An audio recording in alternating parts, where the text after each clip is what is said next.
The Follies of Globalization Theory. Polemical Essays. Justin Rosenberg. Forbid. Johnson exclaimed, prosaical rogues, next time I write, I'll make both space and time pant. Boswell, Life of Johnson. Contents. 1. Introduction, the problem of globalization theory. The general problem. International relations and globalization theory. 2. Scold's folly. Introduction. A definitional achievement. When was the Westphalian system? 3. Rob Walker, philosophical backstop. Introduction. Ontological assumptions. Space and modernity. Why space? The problematic of the international. 4. Giddens' consequences of modernity, sociological foundations. Introduction. Making the break. Forward or back. Confusion in the ranks. The argument regroups. Hide and seek with space and time. 5. Conclusion, the collapsing temple of globalization theory. Notes. Bibliography. Index. Acknowledgements. I owe a considerable debt to the many friends, colleagues, and acquaintances who have helped me with encouragement, criticism and advice while I was writing this book. Julian Sarin inadvertently triggered the whole project by setting the consequences of modernity as a required reading for a research workshop at the University of Sussex. Parts of Chapter 4 were presented as a paper at the International Studies Association conference held in Los Angeles in March 2000. For helpful comments on that paper, I am grateful to Alex Colas, Stephen Howe, Branwen Gruffit-Jones, Mark Lacey, John McLean, Martin Shaw, George Svensson and Ted Tapper. Others who gave their advice and support include Gareth Dale, Tom Hickey, Nick Ranger, and Neil Stammers. Meanwhile, Simon Bromley, Paul Kamek, Gregory Elliott and Fred Halliday all read a large part of the work at a late stage and helped to give it a greater clarity of focus. To all of these, my thanks. The first, last, largest, and happiest debt of all is to my wife Bede. To her this book is dedicated, with love. 1. Introduction, the problem of globalization theory. Globalization, wrote Anthony Giddens in 1990, is a term which must have a key position in the lexicon of the social sciences. If so, then by the time he rose to deliver the first of his Wreath lectures on the subject in 1999 he would have had considerable grounds for satisfaction. 2. For the progress of that term in the intervening decade has been little short of spectacular. In academic writings and government policy statements, in the journalistic media and in popular consciousness, the claim that the world is becoming unified as never before seems to have established a powerful hold. Few expressions of this claim could compete with the International Herald Tribune, which startled its readers one October morning with the headline, "Globalization Vaults into Reality." 3. Yet in their own way the intellectual implications imputed to the idea in many academic writings have been no less dramatic. Globalization is said to signal not only a truly basic social change, the supplanting of modernity with globality, but also, as a result of this change, the redundancy of some of the founding ideas of classical social theory, extending even to the very concept of society itself. Even more dramatically, globalization has necessitated a wholesale spatialization of social theory. 5. On the basis of a retrospective discovery. 6. Of the centrality of speed of communication in the constitution of social orders. It suddenly seems clear that the divisions of the continents and of the globe as a whole were the function of distances made once imposingly real thanks to the primitiveness of transport and the hardships of travel. Distance is a social product, its length varies depending on the speed with which it may be overcome. All other socially produced factors of constitution, separation, and the maintenance of collective identities, like state borders or cultural barriers, seem in retrospect merely secondary effects of that speed. 7. In short, for some writers, referred to below as globalization theorists, globalization has now become the central thematic for social theory. 8. And a key idea by which we understand the transition of human society into the third millennium. 9. The general problem. On any sober intellectual reckoning, this is a curious outcome indeed. For the very idea of globalization as an explanatory schema in its own right is fraught with difficulties. The term globalization, after all, is at first sight merely a descriptive category, denoting either the geographical extension of social processes or possibly, as in Giddens' definition, the intensification of worldwide social relations. Point 10 Now, since no one denies that worldwide social relations do indeed exist today in ways and to a degree that they never did before, there can be no objection to calls for a theory of globalization, if that means an explanation of how and why these have come about. But such an explanation, if it is to avoid empty circularity, must fall back on some more basic social theory which could explain why the phenomena denoted by the term have become such a distinctive and salient feature of the contemporary world. Yet if that were so, and if, for example, time-space compression were to be explained as an emergent property of a particular historical type of social relations, then the term globalization would not denote a theory in its own right at all. Instead it would function merely as a measure of how far and in what ways this historical process had developed. And the globalization theorists clearly intend something more than this.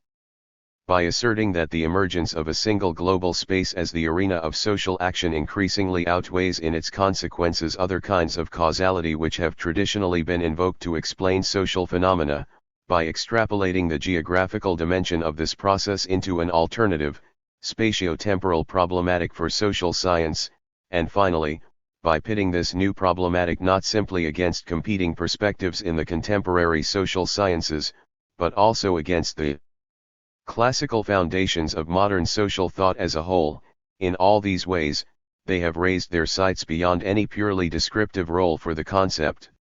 In the logical structure of their argumentation, what presents itself initially as the explanandum, globalization as the developing outcome of some historical process, is progressively transformed into the explanans.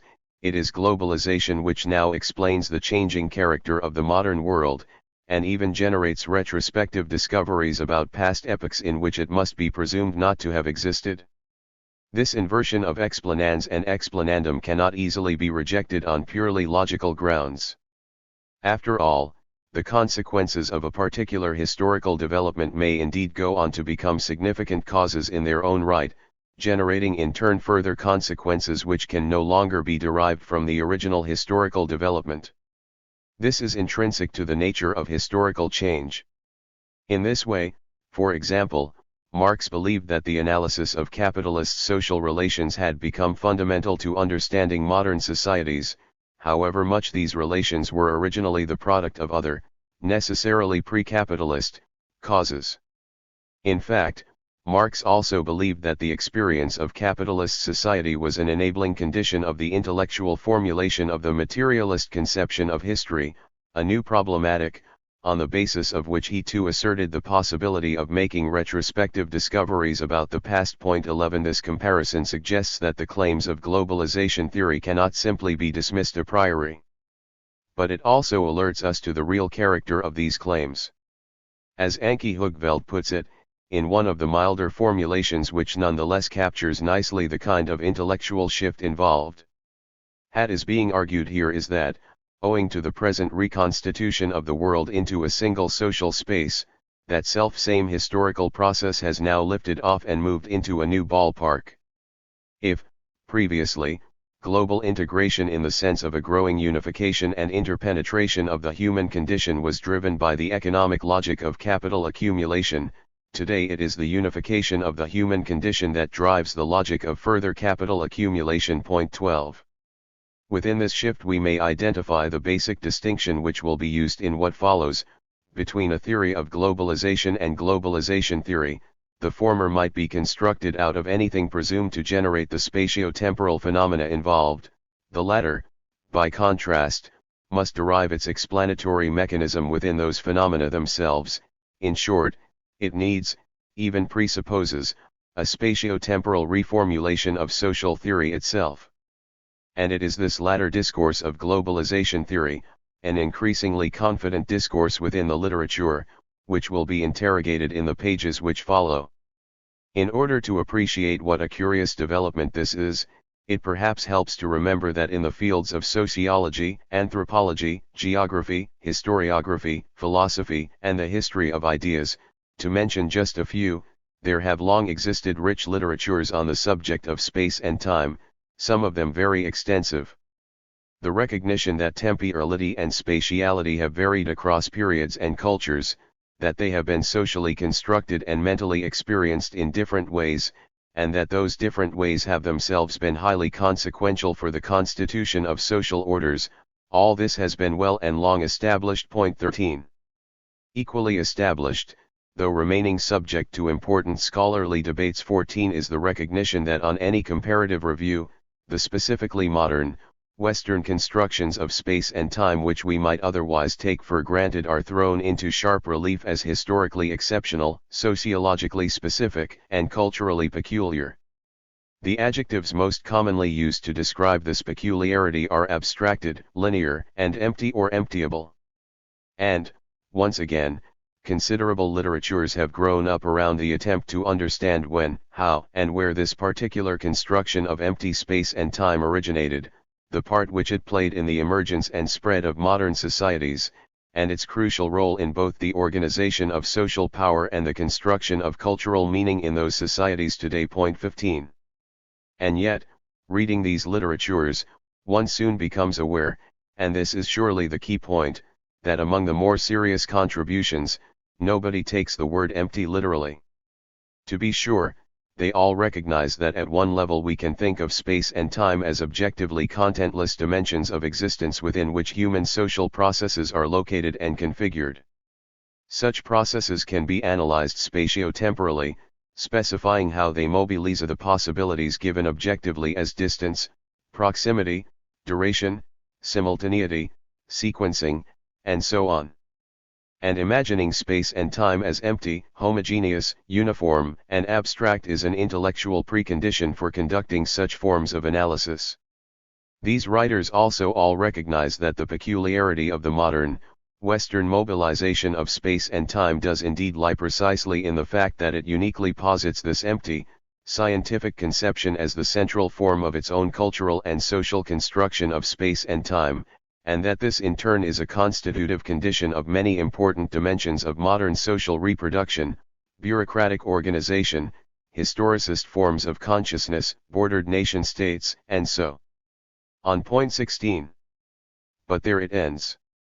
For the kind of questions first applied to other periods and cultures in order to understand why it should be that the Nuer, the Tiv, the Algerian peasant, the Maya, the ancient Greek, the Balinese, the Chinese, and so on, have lived in such different spatio-temporal worlds from the modern European must equally be formulated for modernity itself.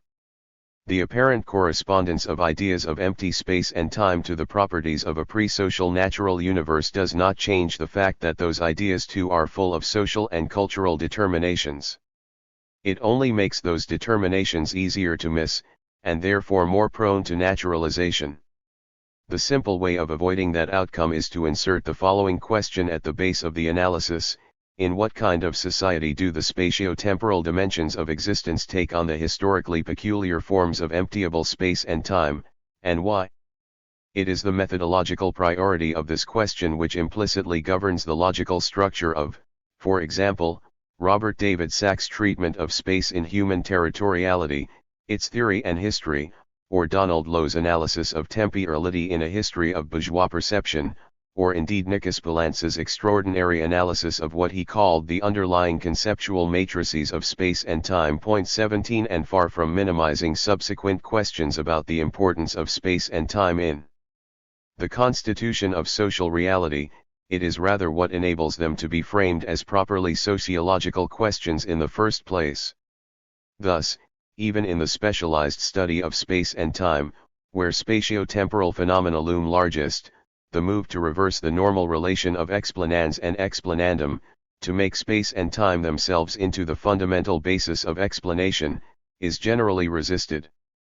Instead, the characteristic first move is rather the sociological and phenomenological deconstruction of the emptiness of modern space and time, by reference to the specific social and cultural relations which produce and reproduce them in this form. In this way, the emergence of a spatio-temporal problematic per se is effectively ruled out. And one can readily understand why. Whatever Newtonian or post-Newtonian physics might tell us about the natural world, no human ever experiences spatial or temporal determinants which are not mediated or constructed in particular socio-cultural forms.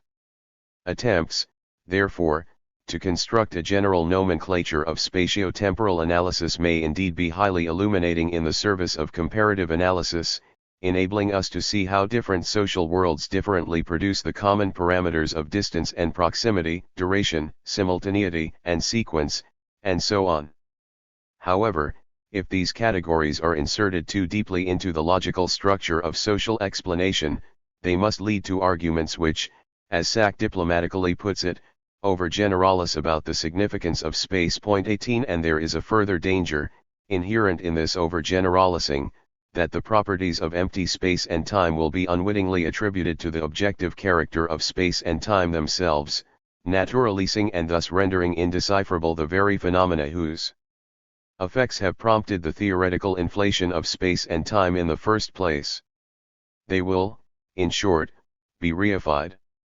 In this quite elemental theoretical mistake, it will be argued below, we can find both the ultimate source and the unavoidable destination of globalization theory. This is its general problem. Nature in you, says Reagan, addressing her increasingly deranged father, stands on the very verge of her confine. You should be ruled and led by some discretion that discerns your state better than you yourself. 19. The contemporary social sciences, it seems, in their aspiration to a spatio-temporal problematic, stand on the very verge of their possibility of coherence. In globalization theory, we shall try to show, they overstep that verge. In this book 3 separate instances of that overstepping will be analyzed, in the works successively of Jan Artskold, Rob Walker, and Anthony Giddens. The first of these is a writer who embraces globalization theory in the field of international relations, the second straddles the boundary between IR and political philosophy, the last occupies the field of straight social theory, and is surely globalization theory's most eminent sociological exponent.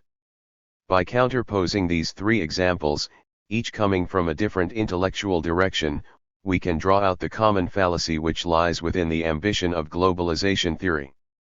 But the purpose is by no means entirely negative. Globalization theory, for all its intellectual tribulations, has this virtue: it throws into new relief two things which are worth debating and defending. The first of these is the status of classical social theory, represented in these pages above all by Karl Marx and, secondarily, Max Weber, in the continuing enterprise of social science. Since this enterprise itself has meaning only in relation to an evolving historical reality, the question of whether and how far ideas developed in the 19th and early 20th century can still retain their relevance to the contemporary world is entirely legitimate.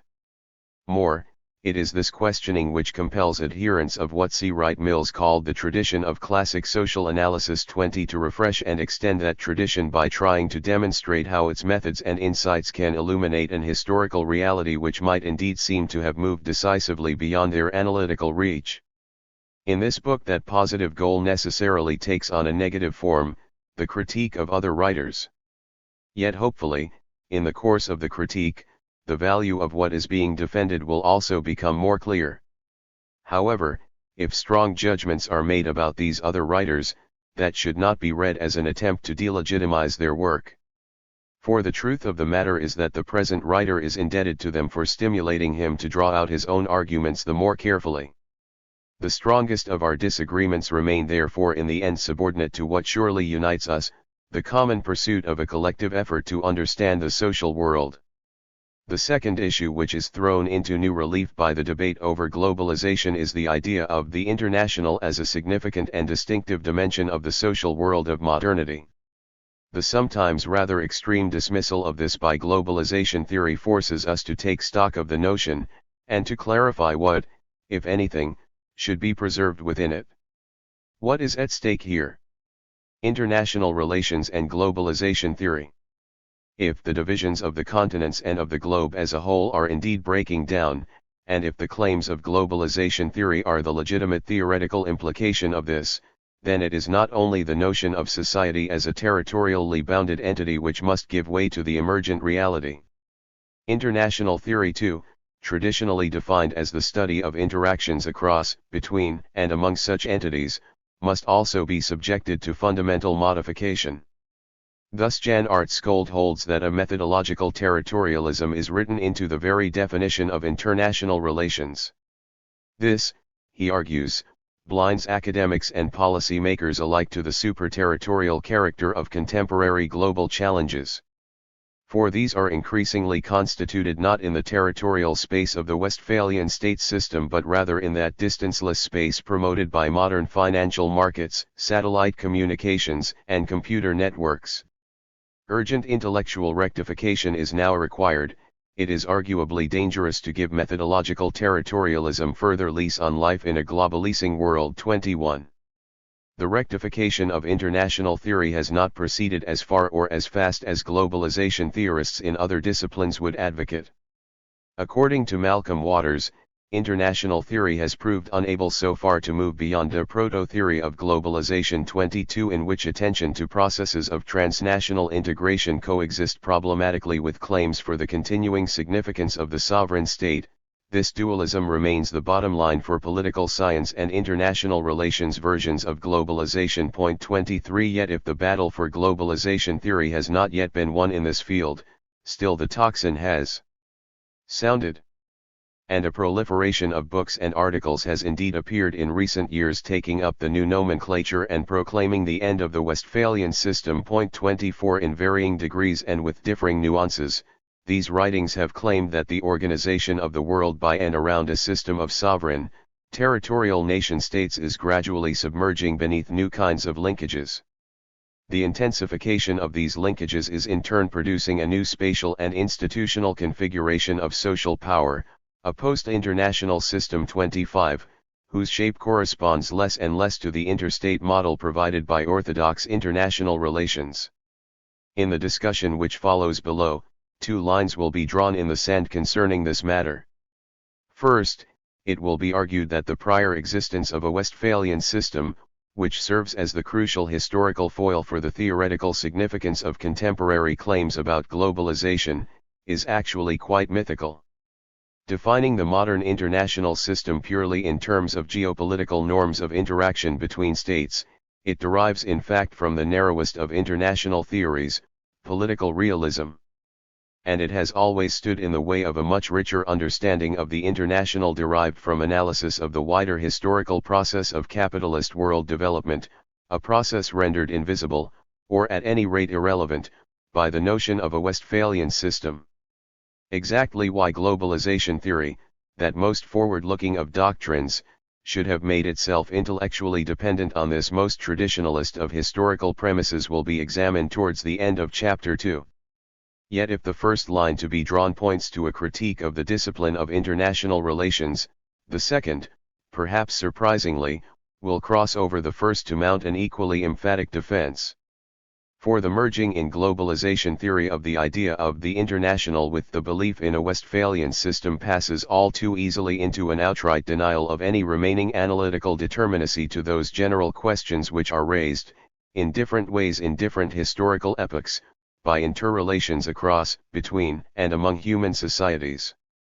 It passes, that is, into the rejection of what might be called the problematic of the international, which is conventionally taken to compose the distinctive subject matter of international theory. This is a rejection endorsed, in his own complicated way, by Rob Walker in his book Inside/Outside, International Relations as Political Theory. 26, and we shall therefore, in Chapter 3, use that work as a limit case for this argument, attempting to construct in critical counterpoint a defensible version of that problematic of the international. International relations, why should anyone care about the academic discipline of international relations? And why should any readers located outside its parochial and possibly superannuated disciplinary confines take any interest at all in such an arcane procedure as the one just proposed? The answer is that they may not be as far outside it as they think. In fact, they may not be outside it at all.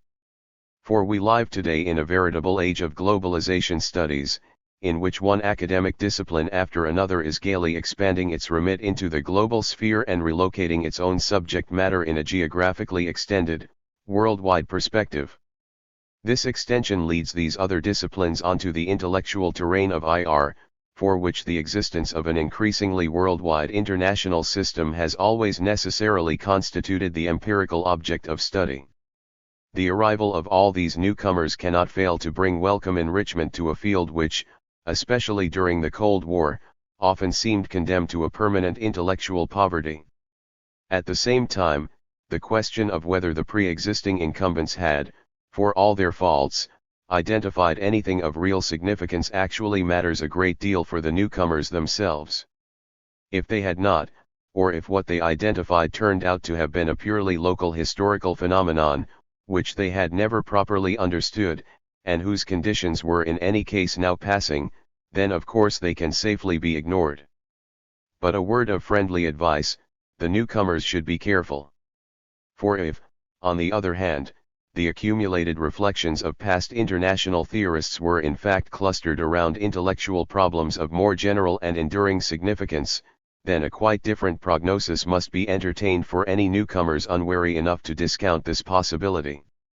Either they will find themselves repeating the exercise of generations of liberal and other idealists in this discipline, whose interventions against the realist orthodoxy have foundered on their inability to suppress the significance of these general problems.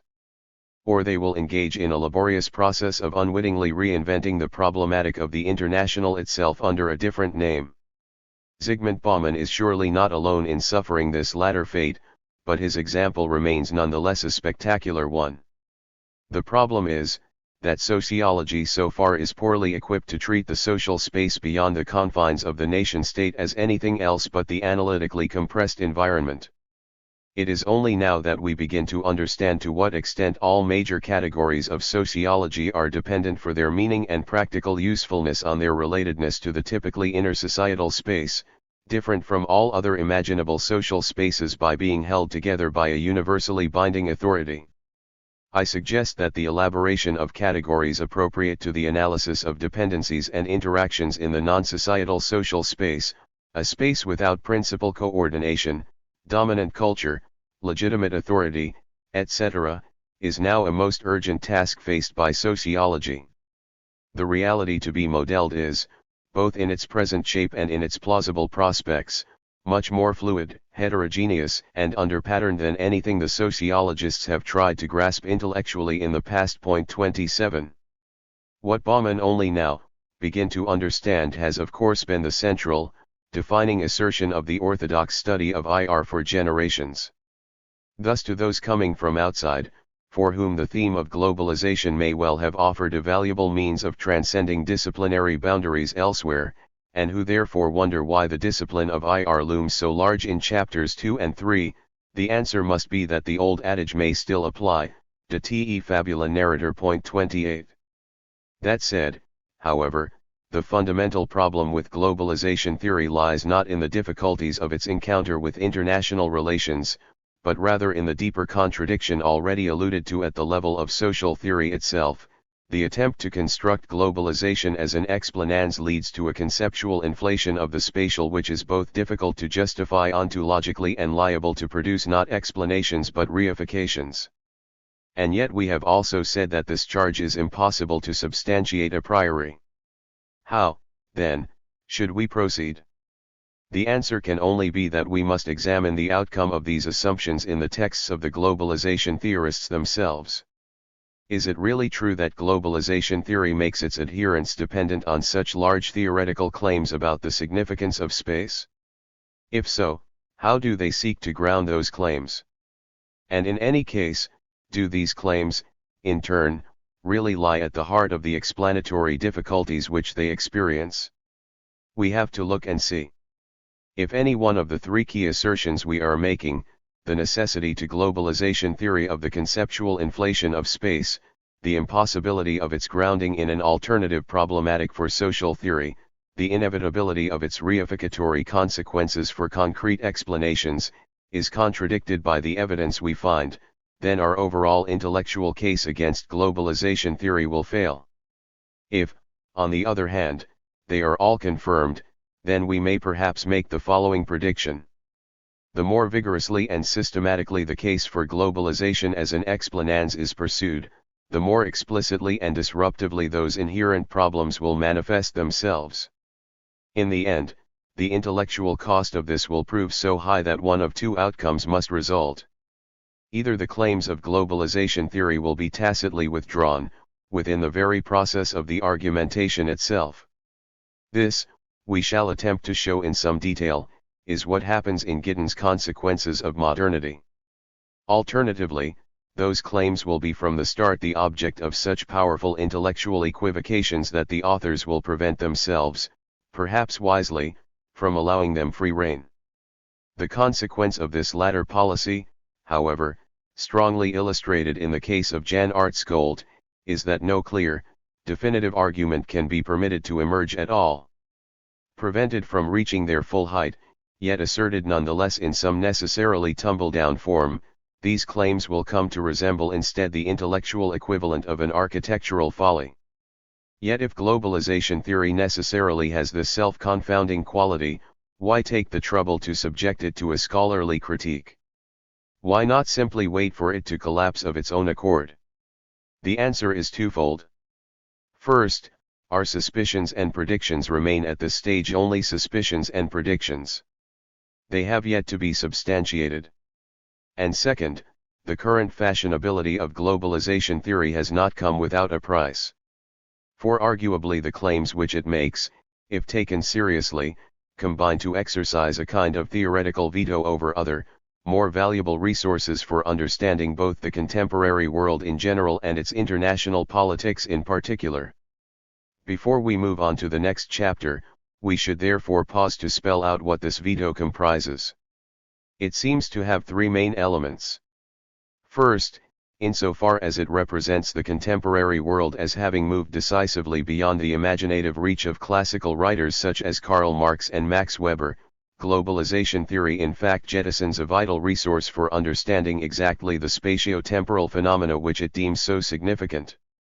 Once cut off from the rich explanatory schemas of classical social theory, these phenomena are instead converted into irreducible causes in their own right, unavoidably renaturalizing the very things which it was the achievement of those earlier writers to problematize and demystify. A central feature of this process is the systematic fetishizing of spatial categories, a possibility latent in the term globalization itself, but fully activated only by the role which it is now called upon to play in the construction of social explanation. This in turn produces a paradoxical reduction in the explanatory claims of social science. For the deepest level of the classical interrogation of modernity, the one at which its most dramatic and counterintuitive discoveries were made, is now increasingly sealed off anew by the progressive rehabilitation of old reifications in a new technical language. Second, by conflating the general intellectual issue of relations between societies with the specific historical form of those relations, caricatured as the Westphalian system, globalization theory mistakes a subsequent evolution in that form for the obsolescence of the problematic of the international itself. In this respect, far from achieving an advance on existing international theory, it simply abandons the field, and haplessly reproduces many of the fallacies of liberal idealism, thereby joining the latter in the particular ideological division of labor through which the realist orthodoxy has for so long secured its place. The realist response, when it comes, will presumably be as devastating for globalization theory as it has always been for alternative approaches which have left untheorized the terrain of geopolitics where the intellectual counterattack traditionally mobilizes. Finally, by embodying nonetheless the dominant side of convergence today between sociological thought and international relations, globalization theory constitutes the latest, and in some ways the most disruptive, obstacle to the great desideratum of this field, a genuinely social theory of the international system. And that, as already suggested, is no longer a matter of concern to international theorists alone. Despite its origins in sociology and its attention to international processes, globalization theory thus does neither credit to the one nor justice to the other. Any one of these problems on its own would tell against the wisdom of embracing such an approach as the central thematic for social theory. In combination, however, and when added to the obfuscatory role which the term plays in public debate, they surely warrant a more active and critical diagnosis. And that is what this book seeks to provide. 2. Scold's Folly. Introduction. I hope that the pursuit of foolhardy ambitions has nevertheless yielded a provocative argument. So writes Jan Art Scold in the preface to Globalization, a critical introduction. Point 1. Scold is anything but foolhardy. Although we shall certainly suggest that his understanding of supraterritoriality is highly problematic, we shall also see that it has the real intellectual merit of trying to pin down an argument about globalization in a clear and precise way. More to the point, Scold is in some respects the most sober of globalization theorists. He asserts no instant, overall transformation of everything, but draws attention instead to the intricate interplay between the new forces of globalization and the persistence nonetheless of the old world which they may or may not be in the process of transforming. Vast quantities of data are assembled to document the reality of these forces, yet equally telling statistics are also presented which undercut their significance. Theoretical claims which might elsewhere be built up into far-reaching arguments are here deliberately prevented from rising to their full height. Thus, globalization has rendered methodological territorialism obsolete, and requires us substantially to rethink social theory.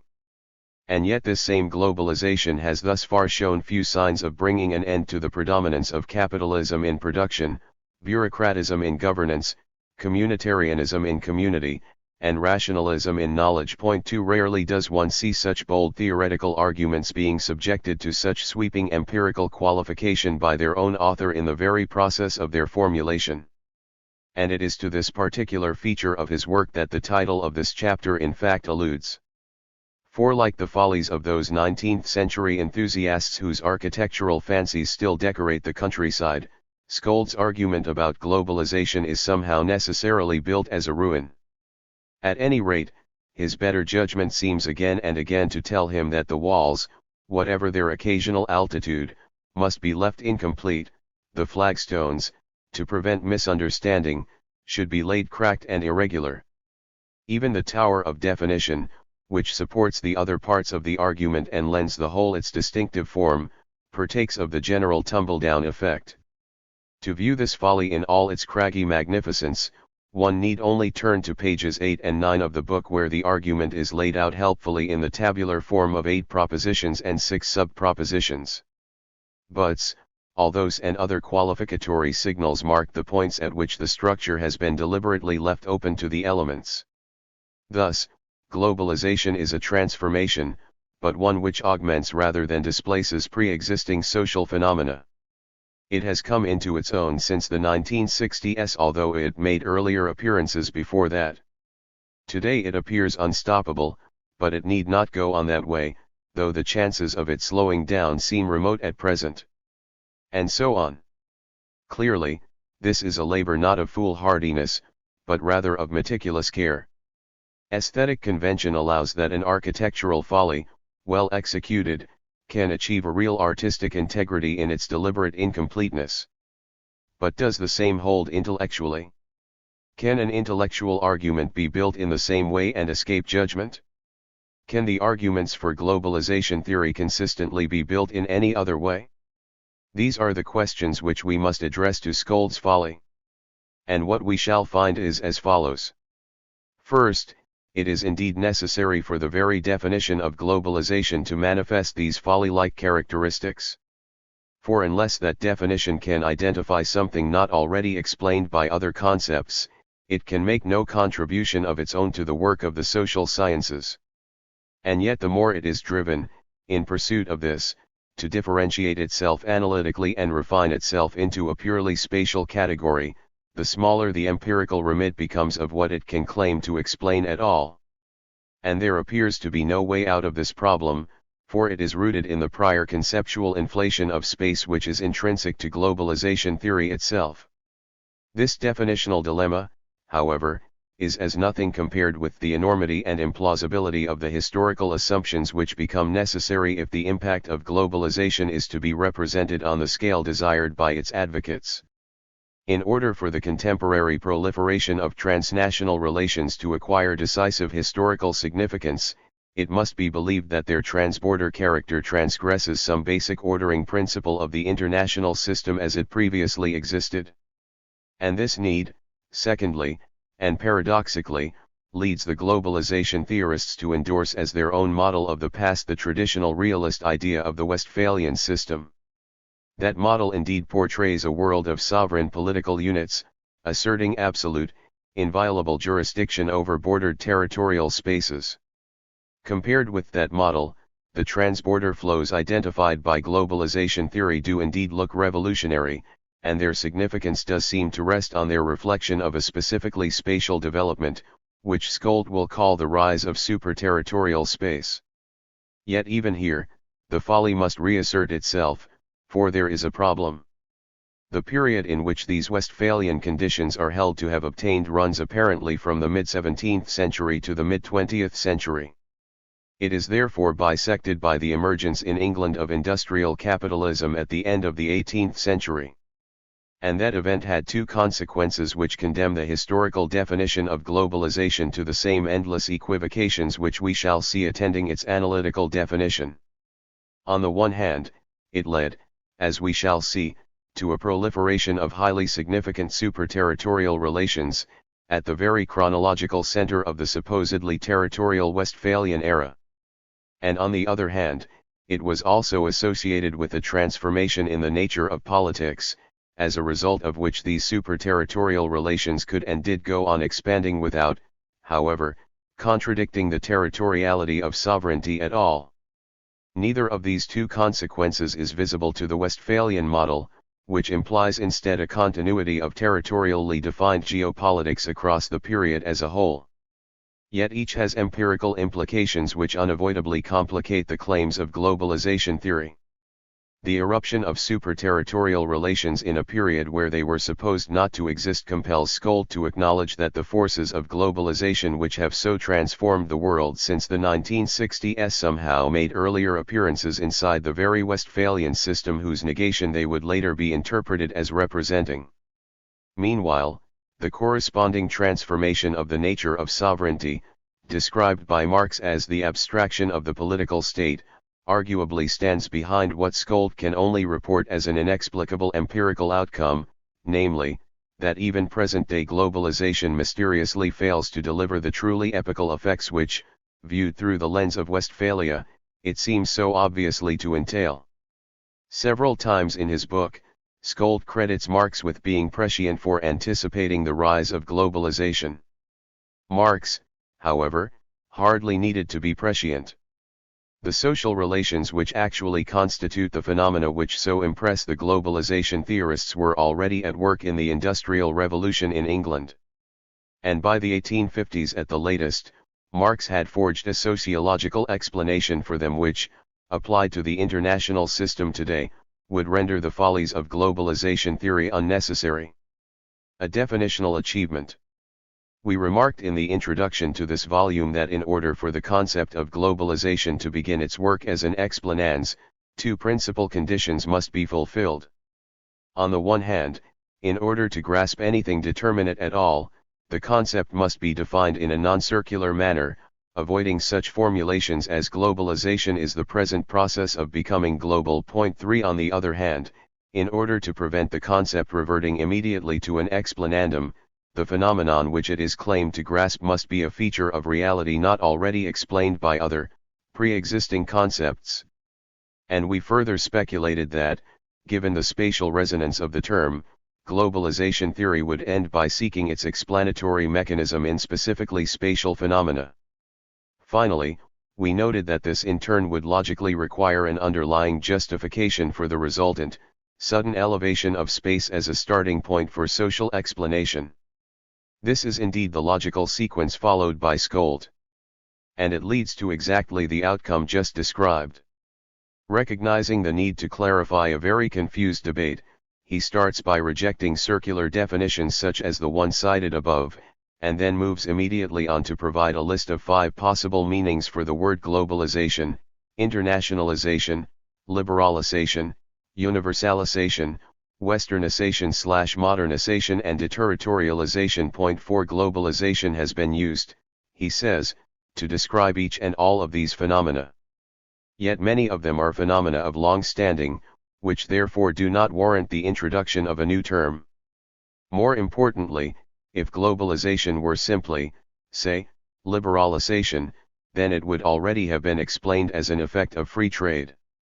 For this reason, and in short order, each of the first 4 possible meanings is declared redundant as the basis of an adequate definition. Only the last, deterritorialization, can provide that basis. For, according to Skold, it alone identifies something which is historically new, which has a real causal significance that is irreducible to the others, and which therefore merits the use of a new term. The argumentation has been a little shaky at certain points. The assumption that the concept must after all have a real-world object to justify its explanatory status leans quite heavily at this stage on an argument from linguistic usage. When new vocabulary gains currency, it is often because it captures an important change that is taking place in the world. 5. True enough, although the same argument is later prevented from lending any equivalent support to the concept of sovereignty, persistent rhetoric of sovereignty is quite different from continued viability of sovereignty. 6. But never mind. We have arrived at first base, having delineated by a process of elimination the significant content of the term. A preliminary definition is now available. Globalization refers to a far-reaching change in the nature of social space. 7. Now, in order for such a claim to acquire real explanatory power, the significance of space must next be raised to a higher level in the apparatus of social explanation more generally. Only then would it follow that a far-reaching change in the nature of space would necessarily have correspondingly far-reaching significance for social reproduction as a whole. Once again, Skold has understood this, for his next move is indeed an attempt to consolidate that wider claim about the role of space. How then does he proceed? At this point it pays to remember that the building under construction here is a folly. Nothing else can explain the strange manner in which the very cornerstones of the argument are about to be laid. On the one hand, some kind of claim must now be made to support the argument which is to follow. On the other hand, Skold is too cautious to grant the outright analytical priority to space which globalization theory really needs. Thus, in the 7-sentence paragraph on page 46 where the general case for space is asserted, bold assertion and heavy qualification alternate with each other, almost on a sentence-by-sentence basis. Space is a core determinant of social life, a status which, however, it shares with a series of other primary dimensions which include culture, economy, politics, and psychology. With all of these, indeed, it is on a par. Spatial phenomena strongly influence these other dimensions, and yet the same applies vice versa. Halfway through the paragraph we seem to be headed for a straight geographical determinism, in which differences between the lives of desert nomads, mountain villagers, and island seafarers are largely attributable to contrasts in the places they inhabit. This, however, is immediately qualified by a reassertion of the mutually constitutive relationship between geographical and other primary dimensions. The final sentence is then left to render what positive account it can from the preceding transactions. If the character of a society's map changes, then its culture, ecology, economics, politics, and social psychology are likely to shift as well. As cornerstones go, this is not a premise that looks likely to carry the weight of any particularly heavy explanatory claims. Fortunately, it will not have to. For he has already told us, with appropriate caution, that globalization, however far-reaching its significance, has in fact not yielded any deeper transformations of the other primary dimensions of social life. 8 Thus guarded, it is therefore a perfectly reasonable statement. Where then does he take the argument next? Leaving behind the question of the general significance of space, Skold now offers to specify exactly what this change is in the nature of social space which globalization comprises. In a nutshell, globalization has brought about the end of territorialism. Territorialism refers to a social geography in which all the relationships through which people are interconnected can be mapped on the Earth's surface and measured on a three-dimensional grid of longitude, latitude, and altitude. 9 Under such conditions, there are no places whose location cannot be identified on this grid. Every location is separated from every other location by an absolute distance, and every tract of space can be separated off from those around it by a single line. Territorialism, indeed, implies that macro-social space is wholly organized in terms of spatial units governed by these three territorial laws of position, distance, and separation, with the further consequence that any relations among or across these units, governed as they must be by the same laws, are therefore properly described as interterritorial. Until recently, Skold says, in a sudden, breathtaking reconnection of these observations with world history, social geography across the world had a territorialist character. At this point, then, the possibility of dramatic explanatory significance, wavering uncertainly during the earlier general discussion of space, returns with a vengeance. This portion of the folly has been built up to its full height. And we soon learn why. For using this construction, Skold is now able to produce a definition of global phenomena and relationships which is of quite unexampled precision. He invites us to consider the phenomena of telephone calls, electronic finance, and the depletion of the stratospheric ozone. The first two of these make the really significant point because they are media of social interaction. And the point is this: all previous surges of time-space compression reduced the impact of the laws of location, distance, and separation without finally overturning them. But for telephone or computer communications, territorial distance is not simply of reduced significance, it is effectively of no significance at all. They are therefore superterritorial. And the RAN's world simultaneity 10 which they unprecedentedly allow means that social relations can now operate outside the laws of territorial space. Following Manuel Castells, Skold argues that a new space of flows now opens out alongside the old space of places. Still, why call these superterritorial interactions global? The remarkable answer is that the term global will now be used to mark a precise limit, rather than referring, as it so often does, to an indefinite expansiveness. The technologies which achieve effective simultaneity for social relations on planet Earth would be unable to do the same beyond it. Time again becomes a significant factor in respect of radio signals when they have to cover interplanetary and longer distances. Thus global relations are those which, strictly within the planetary space of the globe and its orbiting communications satellites, are no longer subject to the laws of position, distance, and separation. And these, says Skold, are historically unprecedented. New terminology is unavoidable. One has to admire the definitional achievement here. Skold has taken one of the woolliest terms in current academic and other parlance, and he has specified for it a content of surely unbeatable exactitude.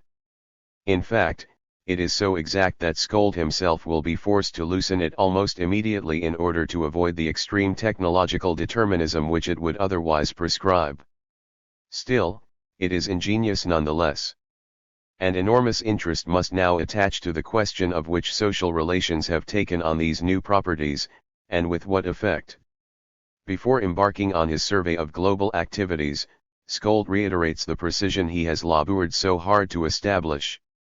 Globalization, understood as the rise of supraterritoriality, is not the same thing as internationalization, liberalization, universalization, or modernization. 11 Indeed, almost invariably, skepticism about globalization derives precisely from the failure to distinguish it from these four other phenomena.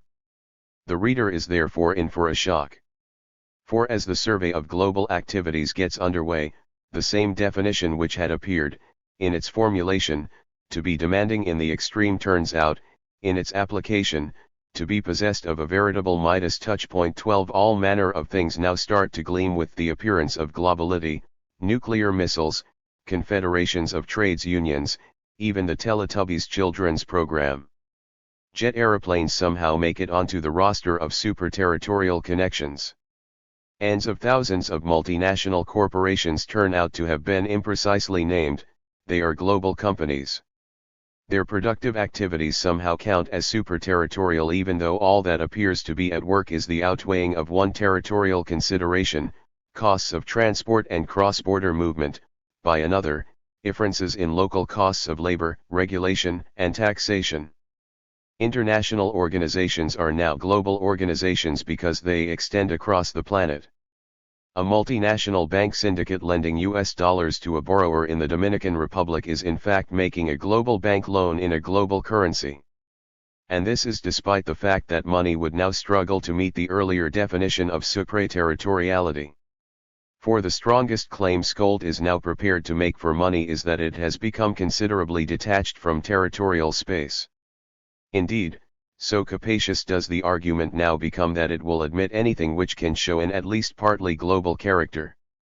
And sundry forms of environmental problem make it into this category on the grounds that none of them can be territorially contained. Thus, one by one, the four additional meanings of globalization, earlier discarded as redundant, are now allowed back into the concept. And one can understand why. After all, just how many phenomena, apart from telecommunications, could really satisfy that earlier definition in all its rigor? And even for those telecommunications, how much causality could really be squeezed out of the simple fact of their globality, without reference, that is, to the social character of the activities themselves which human beings were using these new media to pursue? And what would then become of the overall claim that globalization itself, defined strictly as deterritorialization, is of far-reaching real-world significance? Analytical precision or real empirical weight, that was the choice that had to be made. And with 267 pages of the book still to go, who could blame any author for choosing empirical weight? This portion of the building, central as it is, must definitely be left open to the elements. Yet what determinate claims can be made for globalization, now that its meaning has loosened again? And how are they to be framed? The answer is that large historical claims are nonetheless about to be made. And they will be framed above all with implicit reference to the subject matter and the intellectual procedures of the academic discipline of international relations. When was the Westphalian system? The subject matter of international relations, as we have earlier noted, is an unavoidable destination for globalization theory, for this discipline necessarily takes the world system as a whole for its object of empirical and theoretical investigation. How successfully it has discharged this distinctive vocation is debatable. The point is simply that it lies in the path of globalization theory, and the latter cannot help bouncing off it at some point. In Skold's case, the encounter is generally more implicit than explicit, perhaps because he is part of a traffic moving in the other direction. As a sign of these times, he says, I started this book while attached to an international relations faculty and completed it in a center for the study of globalization and regionalization. 13 The encounter is there nonetheless. What form does it take? In an earlier published version of this chapter, the theoretical engagement with IR was more explicit. There Skold argued openly that globalization calls into question the adequacy of both IR and comparative politics as forms of social analysis. Territorialist assumptions were, he suggested, inherent in the concept of international. And the impact of globalization gave ample cause for a paradigm shift in social analysis towards what he called a world system methodology. By this Skold did not mean an embrace of the world systems theory approach associated with Immanuel Wallerstein, an approach which he charged with having supplanted one type of territorialism with another. Rather he meant that analysis should proceed by conceiving reality as an interrelation of spaces, themselves seen as interconnected dimensions of world space, but with no assumption made in advance about the analytical priority of any particular spatial framework. And in this context, dropping the word international in favor of world would reflect a full-scale methodological reorientation. 14. In the book version, references to the discipline of IR have mostly been removed. However, the historical claims about the nature of the international itself have been preserved almost untouched. And in line with just about every other critical engagement of globalization theory with IR, they center on that great bugbear of international theory, the Westphalian system. The Peace of Westphalia in 1648 marked the formal end of the 30 Years' War, and with it the end too of the wars of religion which followed the Protestant Reformation. 15 By asserting the prerogatives of the German princes against the Holy Roman Emperor, and of secular rulers in general against the interference of the Catholic Church, it registered a heavy decline of the hierarchical and transnational principles which had been central to the medieval geopolitical organization of Christendom. And it held its place as the major overall legal codification and territorial settlement of European geopolitics for the century and a half leading up to the wars of the French Revolution and the Congress of Vienna in 1815.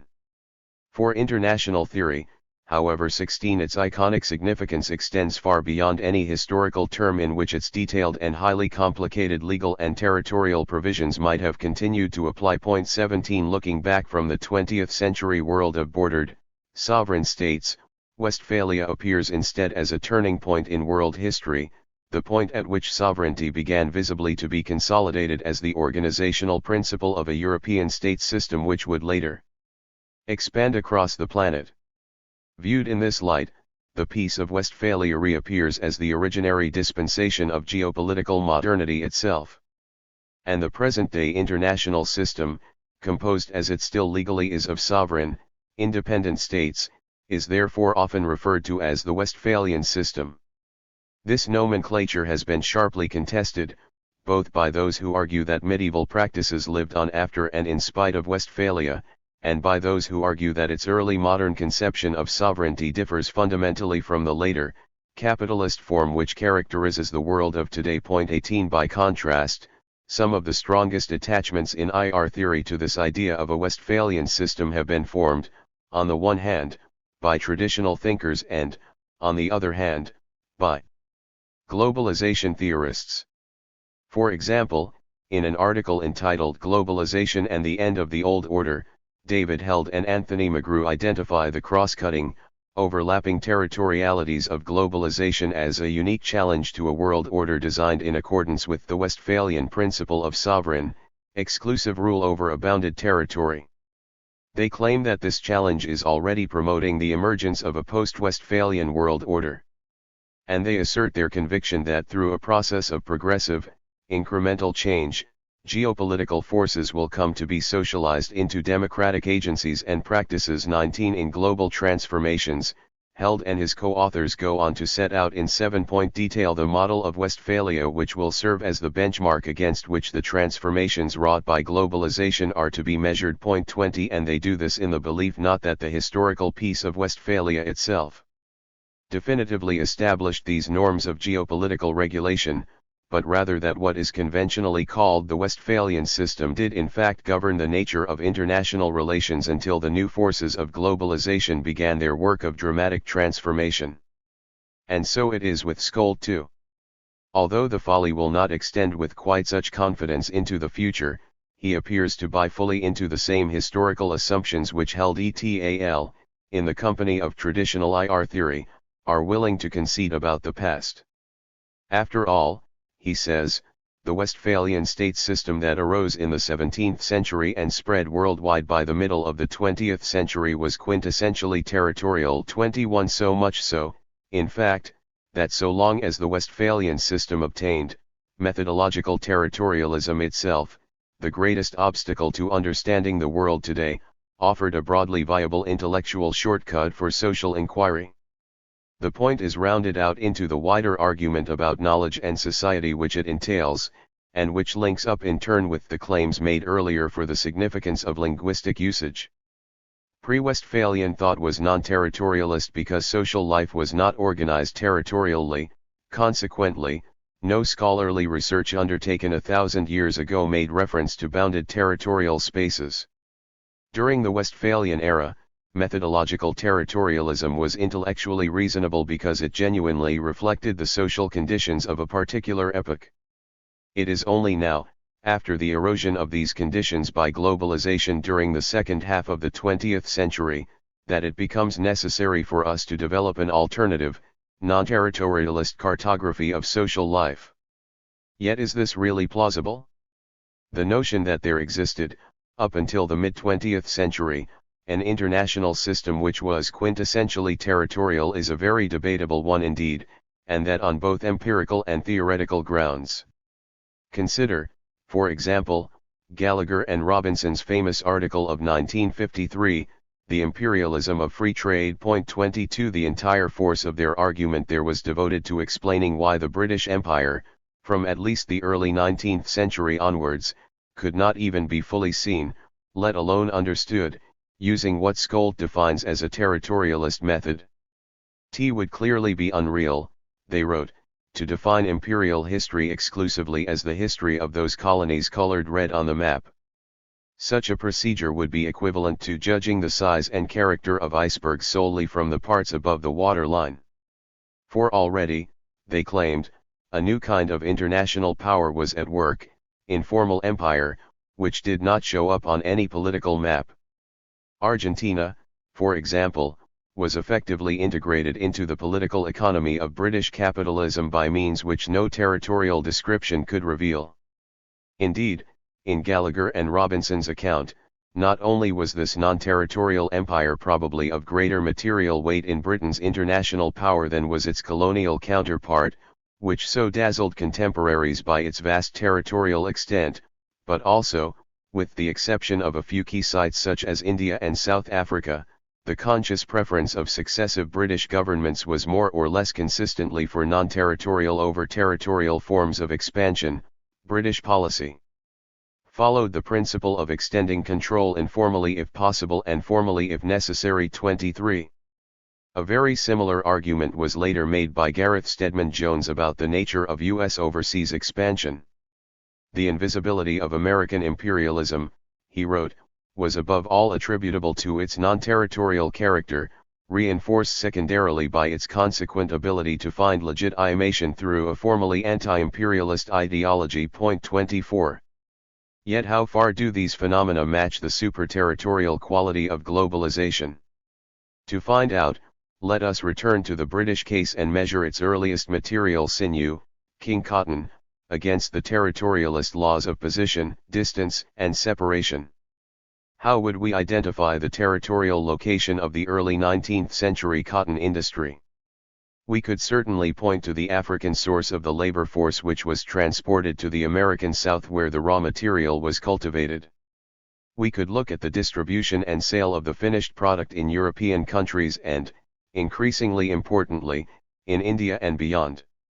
Or of course we could look at the Lancashire factories themselves where the cotton goods were produced by the growing army of wage labourers drawn from the surrounding English countryside. 25 But if territorialism refers to forms of social organisation which can be positioned on a map, and if, as Skolt insists, the mercantile and industrial activity that dominated capitalism during this period operated almost exclusively in territorial space. 26 Then the problem should be obvious: where on the map are we to position King Cotton?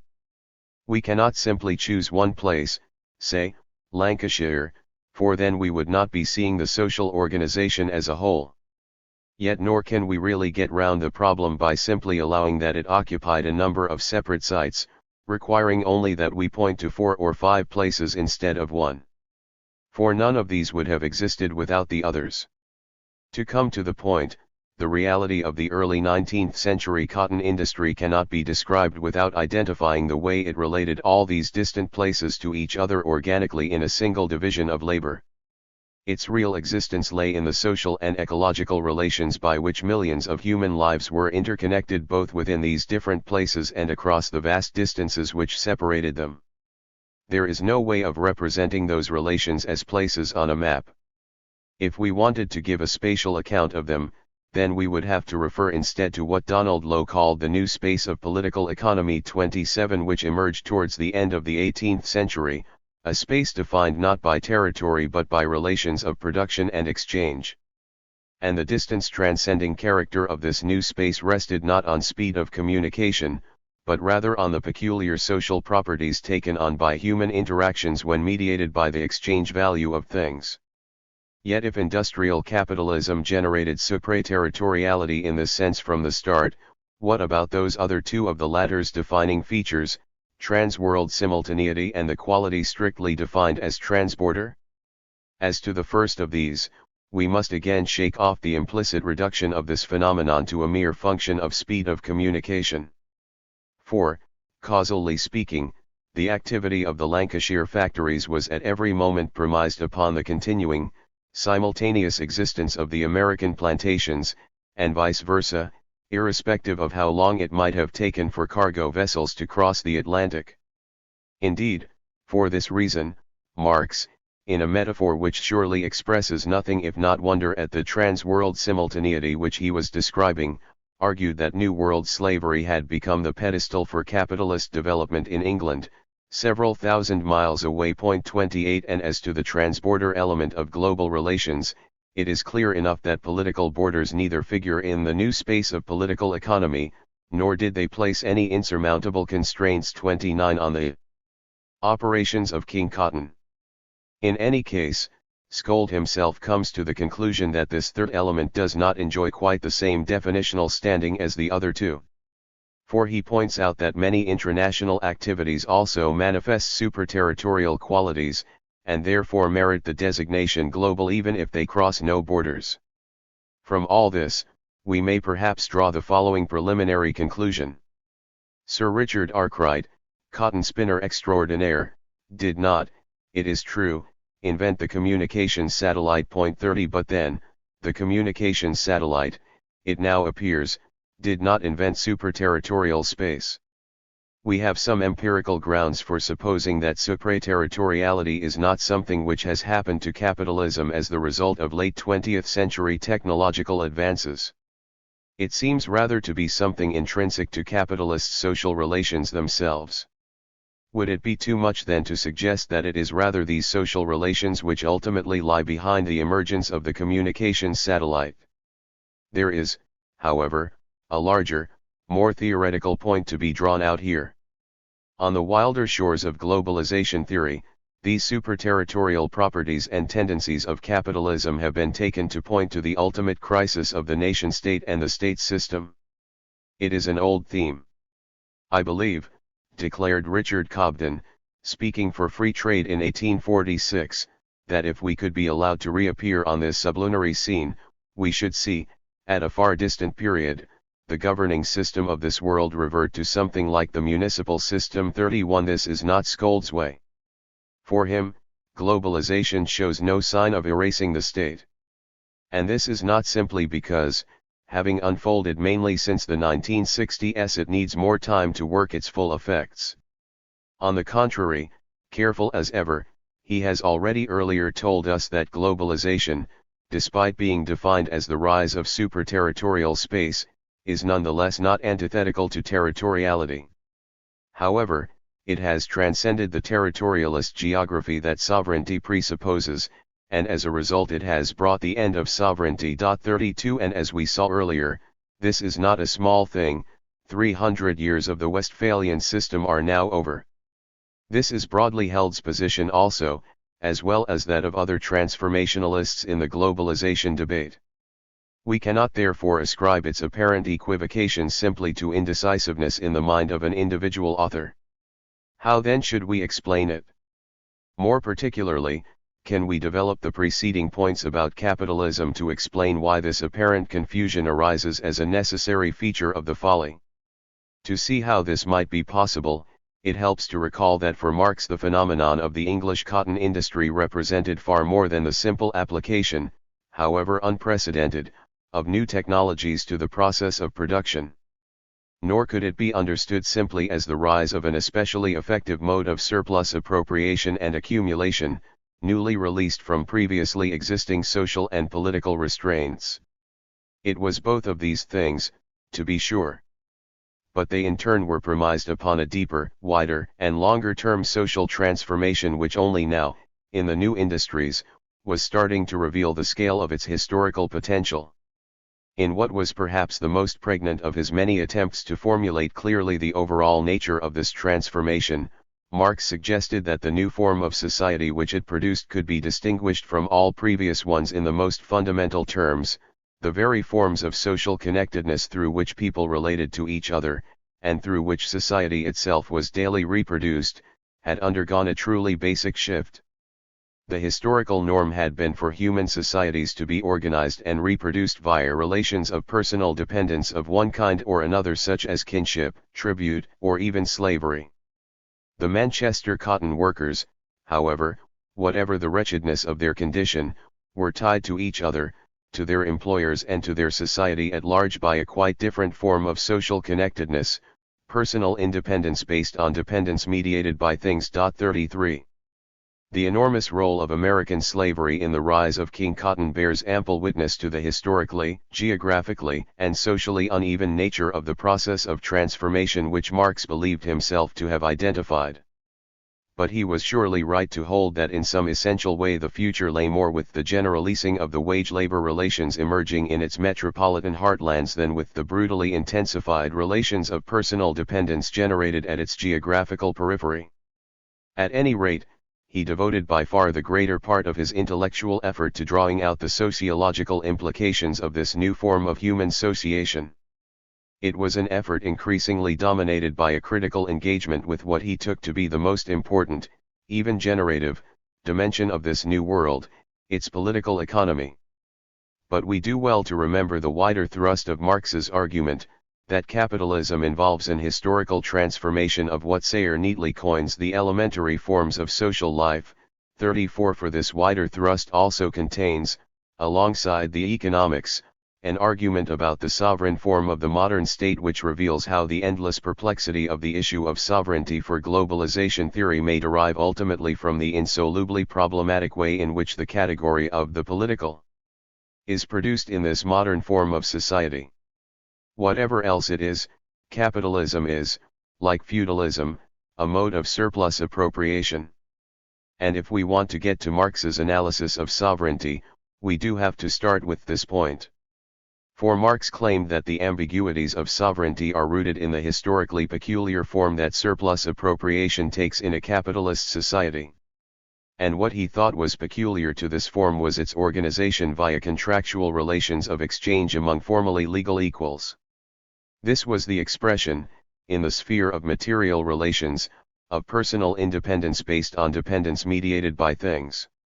So long as sufficient numbers of people, having no alternative means of subsistence, are compelled by circumstances to sell their labor power, and so long as those who purchase it are able to employ it profitably, meaning that the product embodies a surplus over and above the costs which they have invested in its production, so long as these conditions apply, the specifically capitalist form of surplus appropriation is being accomplished.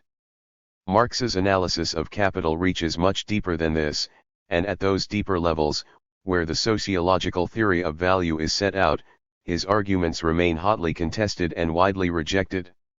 Yet none of those contestations and rejections actually touches the simple descriptive points just made. And those points are already enough to establish the crucial contrast with all societies in which surplus appropriation is organized instead via relations of personal dependence. For in all those other cases, whether the rights of differential appropriation attached to locations in a kinship structure or to positions in a politically defined hierarchy or to some combinations of both of these with yet other forms of social differentiation, in all these cases, those rights and their exercise were always, according to Marx, directly social. That is to say, material claims upon others as individuals were organized and exercised via the explicitly differential social identities with which those individuals were merged. This may appear at first sight to be an enormous generalization. Yet for Marx it was an assertion not of some homogeneity of the pre-capitalist world but rather of the singularity, within any wider historical review, of the modern capitalist form of society. For directly social is the one thing that capitalist relations of production are clearly not. Here, material claims on others are exercised instead via private ownership of the commodities which are exchanged and consumed. The dependence remains real enough, but it is mediated by things. It has radically changed its form. and Marx believed that this was the key to an equally radical change in the very meaning of the political. 35. For so long as a society is organized via a directly social differentiation of identities, the definitions of kinship, property, and so on, must themselves remain directly political. 36. Consequently, Marx argued, there is in these cases as yet no political constitution as distinct from the actual material state or the other content of the life of the nation. 37. And it was on the basis of this that he concluded, in 1843, that the abstraction of the political state is a modern product. 38. By this he meant that the institutional differentiation of the political itself, without which the modern idea of the sovereign state was unthinkable, required nothing less than the dissolution of the old society, the abolition indeed of the political character of civil society. 39. Or to put it the other way round, the reorganization of social life around relations of contractual equality, which uniquely dissolves the traditional dependence of social orders upon legal and political inequality, has this consequence for the reconstitution of the political as a dimension of social life. It set free the political spirit, which had been, as it were, split up, partitioned and dispersed in the various blind alleys of feudal society.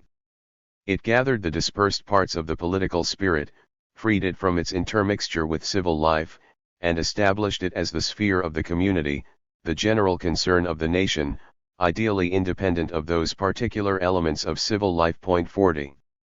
Marx's language here might seem to endorse a notion of modern politics as actually separate, a self-sufficient sphere comprehensible in its own terms, independently of the character of the society over which it presided. That, of course, was the last thing on his mind. For just as the royal hierarchies and the estate system of the Middle Ages were the political embodiment and sanction of the relations of personal dependence characterizing that social order, so the same applies today. The abstract, sovereign form of the modern state which constitutes its citizens as legal and political equals is the political embodiment and sanction of the new type of social connectedness characterizing capitalism as an historical kind of society, personal independence, based on dependence mediated by things. But if this is what has happened, if the rise of modern sovereignty involved not just the growth of a centralist political apparatus but also, and more crucially, the abstraction of the political itself from its erstwhile role in constituting the directly social relations of pre-capitalist societies, then the real question surely becomes, why should we expect that the transborder extension of any of the social relations of the new civil society would undermine the sovereign form of the state? Would we not rather conclude the opposite, namely that here is an historical form of society in which uniquely it becomes possible even for relations of production to extend across political borders precisely without affecting the territoriality of the states involved? 41. If so, then understanding either the domestic or the international relations of the 19th century would certainly require a different model from that provided by the Westphalian system. To visualize aright our earlier example of the cotton industry, we would perhaps use a concept such as social formation, which is not defined in terms of the spaces of national states alone, and which could therefore embrace the actual transnational reach of the interrelations as a geographical whole. But this revisualizing would not be purchased at the expense of a geopolitical analysis. For rather than assuming that the importance of transborder connections had dissolved the international moment of the process, we would have to examine how the states whose territories were traversed by these relations were drawn into closer interrelation and conflict by them. And this is exactly the model long ago formulated by Nikos Poulantzas. The social formation, which is the nodal point of the expanded reproduction of social relations, tends to intersect the boundaries of the nation-state, and that uneven development which has marked capitalism since its beginnings tends to root itself in, and bring into interrelationship, the nation-states themselves. 42. Theoretically speaking, has globalization theory really added anything at all to this formulation? Or has it simply generated a whole new set of confusions due to the Procrustean historical periodization which its obsession with space has compelled it to adopt? For that is surely how its uncritical endorsement of the idea of the Westphalian system must now strike us. Be that as it may, we now have enough material to make an initial application of the general hypothesis proposed towards the end of the previous chapter. There we suggested that the embrace of globalization as a sociological explanans must generate insoluble intellectual difficulties. Specifically, it would require a conceptual inflation of space which could neither be grounded in a plausible alternative spatial problematic for social theory, nor be prevented from refying the very social phenomena which it was attempting to explain. And this, we hypothesized, would either imprison its exposition in intellectual equivocation from the start, or lead to a tacit withdrawal of its central claims by the end. In Skold's case, the first of these outcomes is so marked that in a writer less committed to clear expression the intensity of equivocation might even have disguised the source of the problem itself. Yet so determined is he to impose an analytical precision on the concept of globalization that the basic difficulty with which he wrestles remains visible at each step of the process. The initial need to find a distinctive meaning for the concept drives him to isolate its spatial content, under the heading of supraterritoriality. Once this dimension has been isolated, claims for its transformative impact on the real world become dependent on a conceptual inflation of space into a core determinant of social life, for which, however, only a half-hearted argument can plausibly be made. The brief and equivocal attempt to consolidate theoretically this inflated explanatory role for space gives way almost immediately to an uncontrolled relaxation of the definition of global. And from that point on, any independent explanatory significance which the latter term intermittently displays is in fact dependent on an implicit reification of space. The impact of particular kinds of social relationship on the spatial organization of societies is instead imputed to the social impact of the geographical laws of location, distance, and separation, and their transcendence via increased speed of communication and transport. The upshot of all this at the level of international theory is an endorsement of the currently fashionable idea that world politics is undergoing a transition to a post-sovereign, post-Westphalian system. 3 points may perhaps now be made in conclusion about what a peculiar destination this actually is. First, in order to argue that globalization is a new process with radically transformative implications for the international system, it clearly helps to have a model of the past in which the inscription of that process in the very constitution of modern international relations has been rendered invisible. Such a model is indeed provided by the realist conception of the Westphalian system, the whole force of which is to produce a definition of the international in terms of geopolitical norms of interaction between states without reference to the domestic level of society, where the transnational relations operate. 43 The ironic consequence of this is that globalization theory, which prides itself on its intellectual transcendence of methodological territorialism, is compelled by the claims it wishes to make about the present to buy into a quite unsustainably territorialist reading of the past. But this is only the beginning. For, secondly, the penalty of the suppression of the standing of transnational relations in the past must surely be a misrecognition of their significance in the historical present. If we work with Marx's historical sociological definition of sovereignty, and the conception of the international system which Poulantzas drew out of it, then we would expect a proliferation of transnational relations from the start.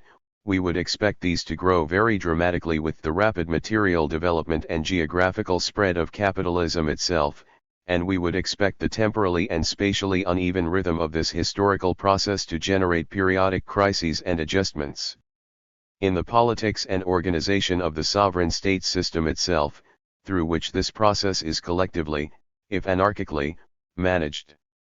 And this incidentally might help us to understand the events of imperialism, world wars, revolutions, and the Cold War which have formed such a prominent feature of modern international history, and yet which do not significantly figure in Skold's global worldview. What we would not expect, however, is that the simple quantitative increase of these transnational relations, however far it extended, would necessarily signal an incipient transformation of the basic character of the international system itself. For as Poulantzas went on to say, perhaps a little formulaically, has frontiers become established as frontiers of the national territory only from the moment when capital and commodities are in a position to break through them. 44. If, on the other hand, we really believed that the Westphalian model once accurately described an international system which was quintessentially territorial, then of course we would find the global statistics of the present day little short of mind-blowing. 900 million telephone lines, 2 billion radio sets, $450 trillion in yearly foreign exchange turnover, 44,500 transborder companies, such a large accumulation of data, says Skold after reeling off a list of 16 such items, surely suggests a significant trend away from territorialist social organization 45, to which one can only respond by asking, why, if the data speak so clearly, do the conclusions of Skold's own work remain so stubbornly equivocal? Perhaps though, thirdly, we already have the answer to this question. If Skold believes the Westphalian myth, he cannot fail to be impressed by the statistics. Yet if the Westphalian myth is as misleading as the arguments from Marx and Poulantzas suggest, then those statistics simply will not stack up to produce in the real world the kind of transformation they might seem at first to imply. Skold's own interpretation of this conundrum appears to waver between a quantitative interpretation, much more globalization is needed to make territorial space finally irrelevant, and a theoretical qualification, globalization is not antithetical to territoriality 46, but we now have an alternative explanation for why he should find that the rise of supraterritoriality shows no sign of producing an end to territoriality. If it is correct, it would certainly confirm the wisdom of leaving the building of the argument necessarily unfinished. It would provide an answer to the riddle of Skold's folly. Does all this mean that a spatio-temporal analysis is of no account for understanding the modern international system? Surely not. David Harvey's The Condition of Postmodernity provides one example of such an analysis, which not only identifies the historical specificity of the modern capitalist form of space and time, but also, and more specifically, explores the role which bursts of time-space compression have played in the successive geographical reconfigurations of capitalism as a world system which have accompanied its intermittent crises.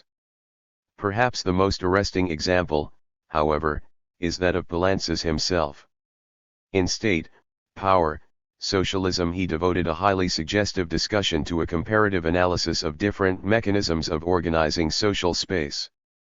Poulantzas was insistent that the historical changes they undergo are not variations on an intrinsic nature, for these mechanisms have no such nature 47. Nonetheless, this did not prevent him from attributing considerable explanatory significance to different historical constructions of spatiality. In the case of the capitalist construction, he not only identified the general characteristics we have cited above, but went on to specify political phenomena which, he believed, could not be explained without reference to this new social construction of space. Genocide, he argued, is a modern invention bound up with the spatialization peculiar to nation-states 48, a point he extended into a spatial analysis of the roots of totalitarianism. But the difference should be clear. Although he chastised his fellow Marxists for assigning only a marginal role to transformations of space and time, this did not point to a need for an alternative, spatio-temporal problematic for social theory. The spatial tendencies of different modes of production were indeed a crucial part of their very definition. But explanans and explanandum remain firmly in their traditional places. In whichever way we approach the problem of space, we become aware that space matrices vary with the mode of production and that they are themselves presupposed by the forms of historico-social appropriation and consumption of space 49. 3. Rob Walker, Philosophical Backstop. Introduction. Max Weber famously contrasted the use of words as swords against the enemies with their quite different employment as plowshares to loosen the soil of contemplative thought. Point 1. And it seems only fair to begin this chapter by acknowledging that in the field of contemporary international theory, there are few, if any, better plows than Rob Walker. The imaginative scale of his questions, the simultaneous range and intensity of his textual engagements, the sharpness of his intellectual judgments and the occasional eloquence of the writing itself, all these combine to communicate a sustained intellectual seriousness which has been widely experienced as inspirational. And nowhere are these qualities more in evidence than in his most substantial work, Inside/Outside, international relations as political theory. If Walker's only concern was to emphasize that international theory rests upon philosophical assumptions which can and should be problematized in various ways, then the success of that work would have to be affirmed unequivocally. This, however, has not been the only concern. If there is a distinctive motif to his critical enterprise, it is signaled by a heavy repetition of the term spatio-temporal across the surface of his texts.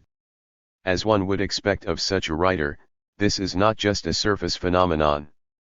Albeit hedged about by incessant qualifications and repeated protestations to the reader about the enormous difficulty, and perhaps even impossibility, of the task, the deep foundations have nonetheless been laid of an alternative worldview. And if the themes of space and time have achieved an enduring philosophical cachet in the field of IR theory, this is at least partly due to their ambiguous but highly visible centrality in Walker's work. Indeed, although he himself has not laid claim to the mantle, it does appear that his publications have come to function as an intellectual backstop for arguments about global transformations couched in more prosaic idioms.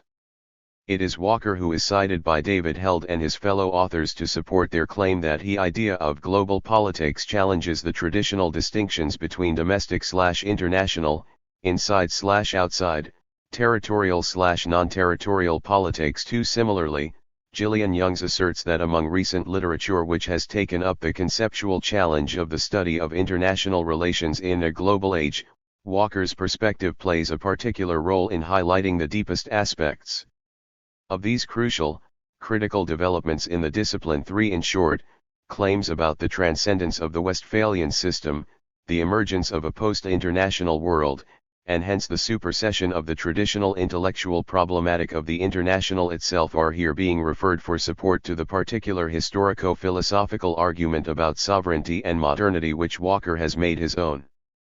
The reference does not sit entirely easily. For this is an author who explicitly warns against the temptation to exaggerate the novelty of novelty and who declares that both sides in the debate over the erosion of state sovereignty are trapped in a discourse of modern politics which is possibly the most misleading guide there is to any future. 5. He makes few assertions of his own about how the world may be changing, resting his argument instead merely on the significance of speculations, claims, and a widespread sense to this effect. Even the broad affiliation of his work to the camp of critical international theory arrives guarded by a sevenfold qualification, no less. 6. And the intellectual framework of globalization is itself forsworn in favor of ideas of the late or postmodern. 7. Furthermore, in Walker, the easy claims of globalization theory run up against a writer for whom difficulty is the very index of intellectual seriousness. It is not just that claims about temporal acceleration are difficult to interpret, or that convincing accounts of alternative possibilities are notoriously difficult to find, or even that it is especially difficult to see any clear connection between aspirations for democracy and emerging structures of global power.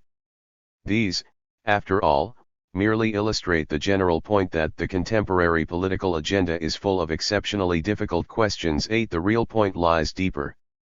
If the guiding theme of his own writing also remains exceptionally difficult to specify except at a very general level, this is because it is itself actually motivated by a sense of the difficulty of speaking coherently about politics at this historical juncture at all. And the reason for that, which really underlies everything else, is that it is exceptionally difficult to renounce the security of Cartesian coordinates which would be required in order to address the question, if not state sovereignty, what then?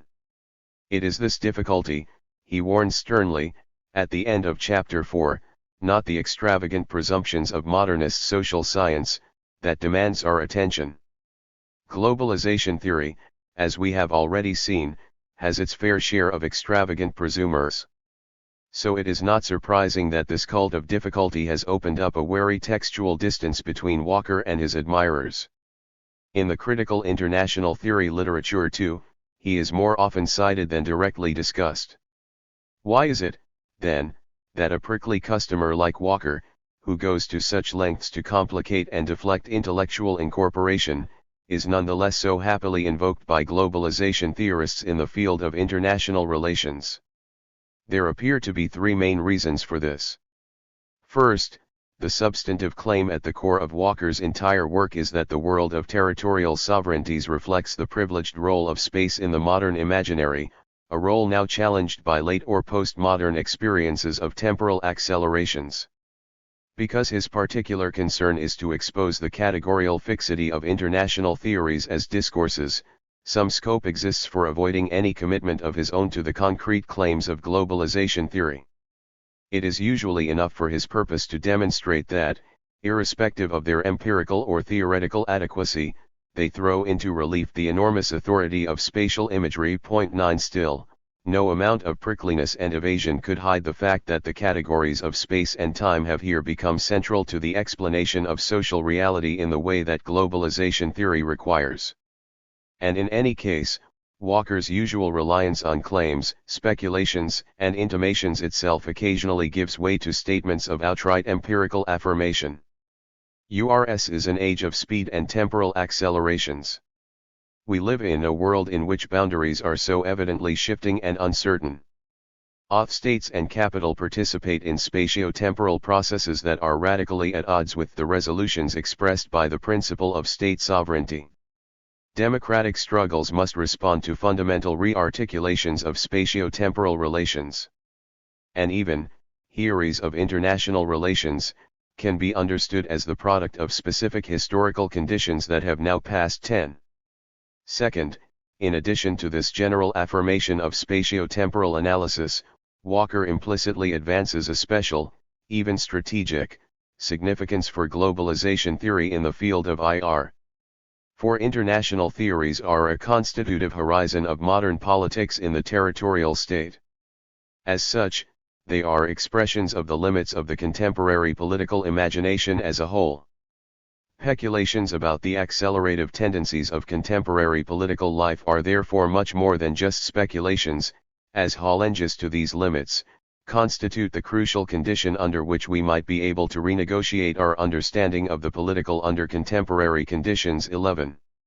Even the humblest of globalization theorists can bask in the reflected glow of that historico-philosophical vocation, so long as they can avoid framing their speculations in the wrong historically specific accounts of what it means to begin, or to end, or to become other than we are now. Point 12 This last requirement might seem like a heavy caveat indeed, especially since it must lead to the most fundamental questions about the relation between unity and diversity, self and other, and space and time. Point 13 Fortunately, however, and thirdly, this is already a crucial common theme of emerging literatures, which include several of those out of whose conjunction in the late 1980s the discourse of globalization theory itself was already emerging.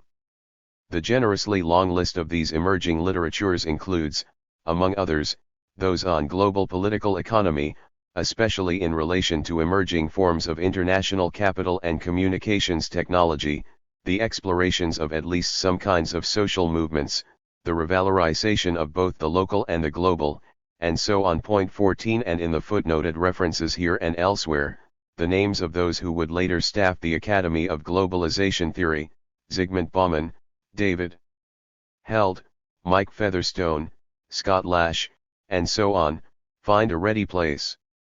Later on we shall see that the underlying interdependence between Walker's work and globalization theory has an even stronger dimension. For the moment, however, the circumstantial evidence alone is enough. Some embrace globalization theory of their own free will, others have it thrust upon them, but the selection of the involuntarily anointed is not wholly arbitrary. Walker, clearly, does not want to be anyone's backstop. But when all is said and done, the fact remains that by invoking a central significance for spatio-temporal analysis, by identifying the international as the strategic side of engagement, and by referencing many of the scholarly debates in which the global was already bubbling to the intellectual surface, Walker maneuvered himself into a position where he was almost bound to end up performing this role for globalization theory in international relations. Can the backstop hold? In order to find out, we must look more deeply into Walker's argument. The investigation which follows has 4 sections.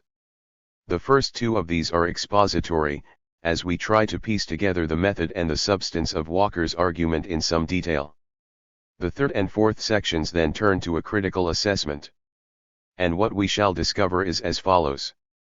Set within a wider intellectual field, the distinctiveness of Walker's position reduces to just two elements: the privileged role which he accords to space in the interpretation of modernity, and his attempt then to derive the problematic of international relations in its entirety from the resultant spatial properties of sovereignty as a political form. By comparing the first of these briefly with the work of Benedict Anderson, we shall try to show how curious this privileging of space actually is, how much it stands in need of a wider intellectual or empirical justification which, however, Walker does not provide. But the bulk of our energies will be directed at that second element, his derivation of the international itself from the modern form of space. For on this, clearly, hangs the issue of whether it is plausible to anticipate the supersession of the condition of internationality itself as a result of the spatio-temporal effects of globalization. At that point it will be our turn to make an unconventional move. Having implicitly criticized the discipline of IR in the last chapter for its failure to grasp the historical specificity of the modern capitalist international system, we shall seek to place a limit of our own on how far, and in what directions, that critique should be allowed to extend. Indeed, we shall try to use Marx's method of abstraction to construct a defense of the international as an intellectual problematic whose object is legitimately and explicitly transhistorical. Walker will certainly give us a good run for our money. But if we succeed in our own constructive exercise, then the support his work can provide for globalization theory will be severely weakened. And the backstop will fall away. Ontological assumptions. Walker's declaration, in the first chapter of Inside/Outside, that this book has no straightforward thesis or conclusion 15 does not of course mean that the thesis and conclusion do not exist, only that they will have to be extrapolated by the reader, via a close textual analysis. And for this purpose, Walker does actually supply some clear pointers with which we can begin the operation.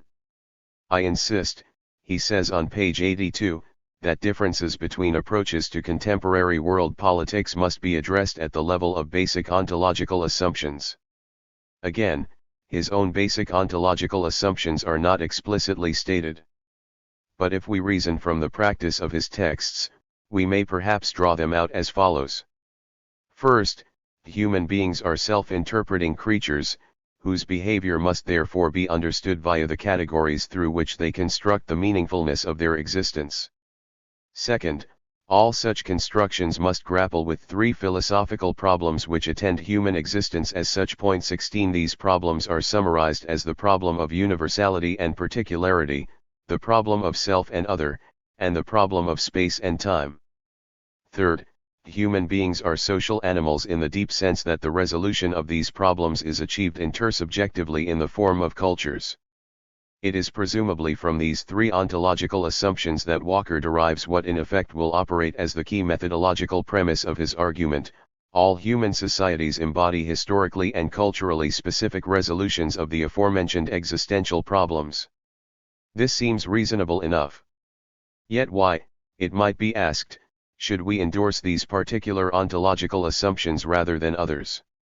Although Walker is very cagey about formalising any explanatory dimension to his meditations, the persistence with which he returns to these philosophical problems cannot avoid an attribution of significance.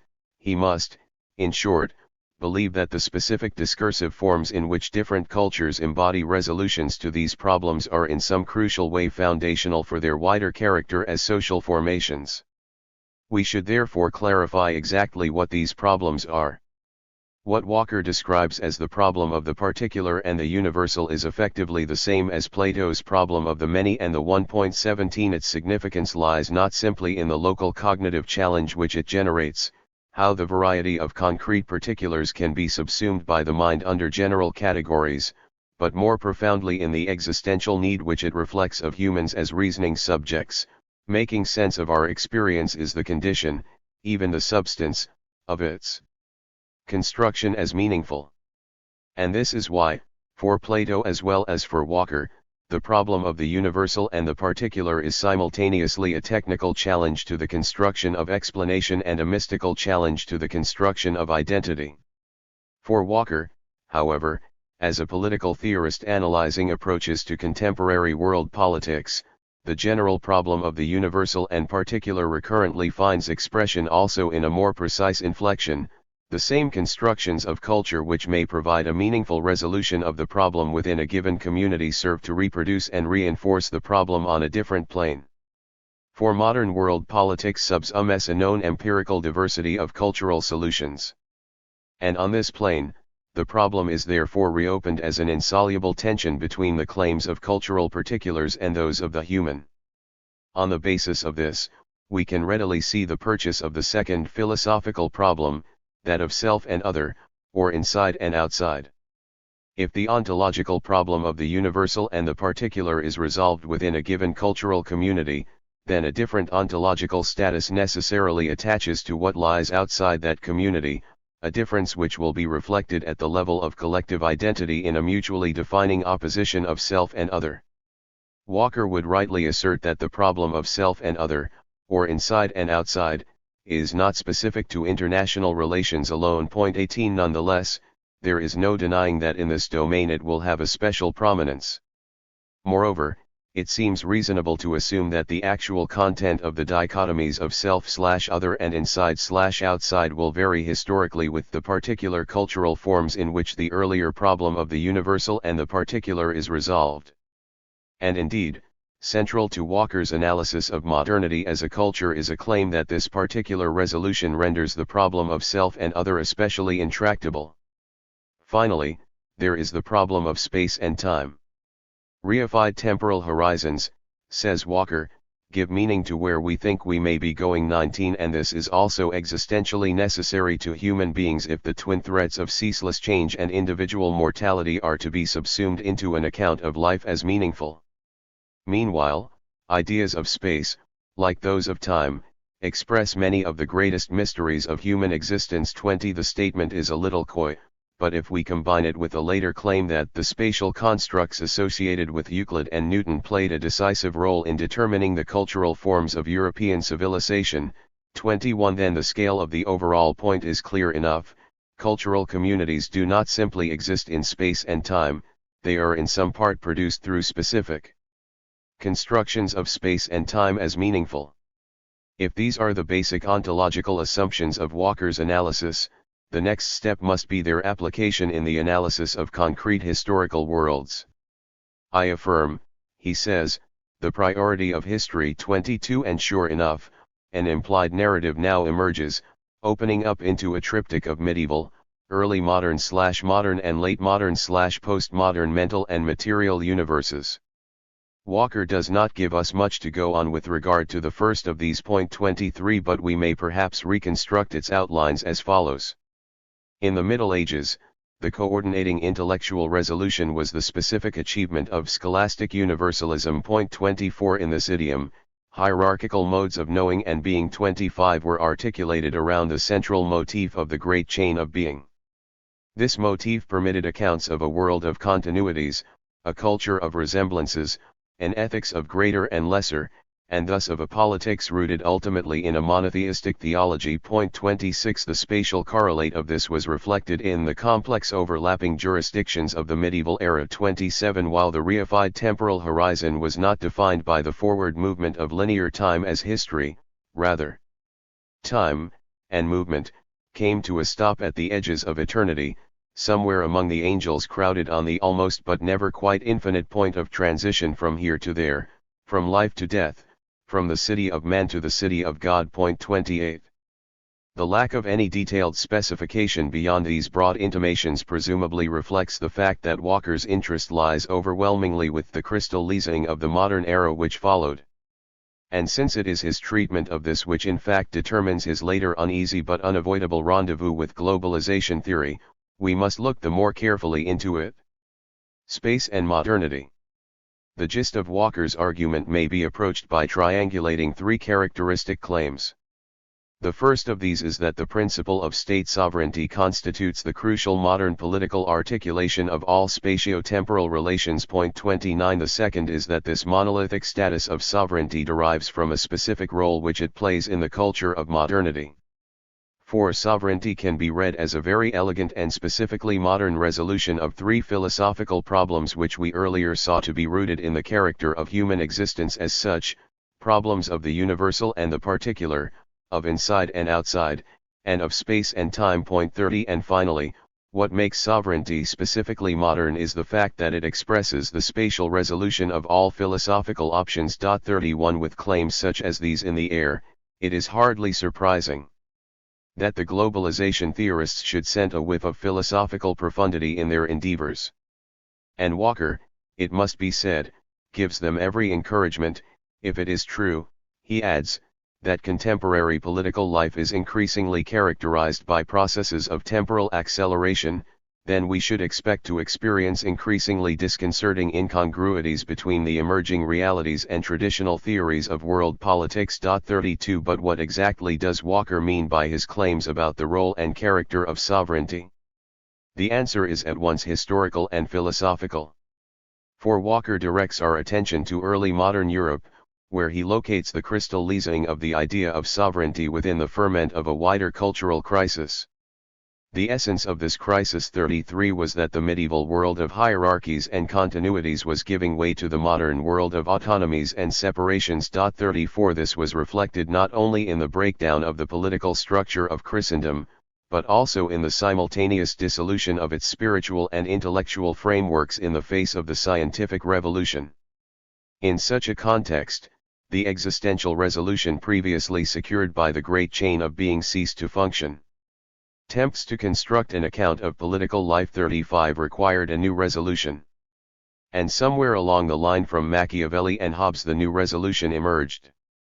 The concept and practice of sovereignty are the expression in the sphere of politics of the decisive role played by the idea of absolute space in determining the wider cultural forms of European civilization. 38 From this point on, modern politics is a spatial politics. 39 Participating in, even constituting the linchpin of, a wider resolution of existential questions and answers in spatial terms. How then does it work? How can absolute political space, which severs, excludes, empties and homogenizes, serve as an integrative principle of cultural meaning?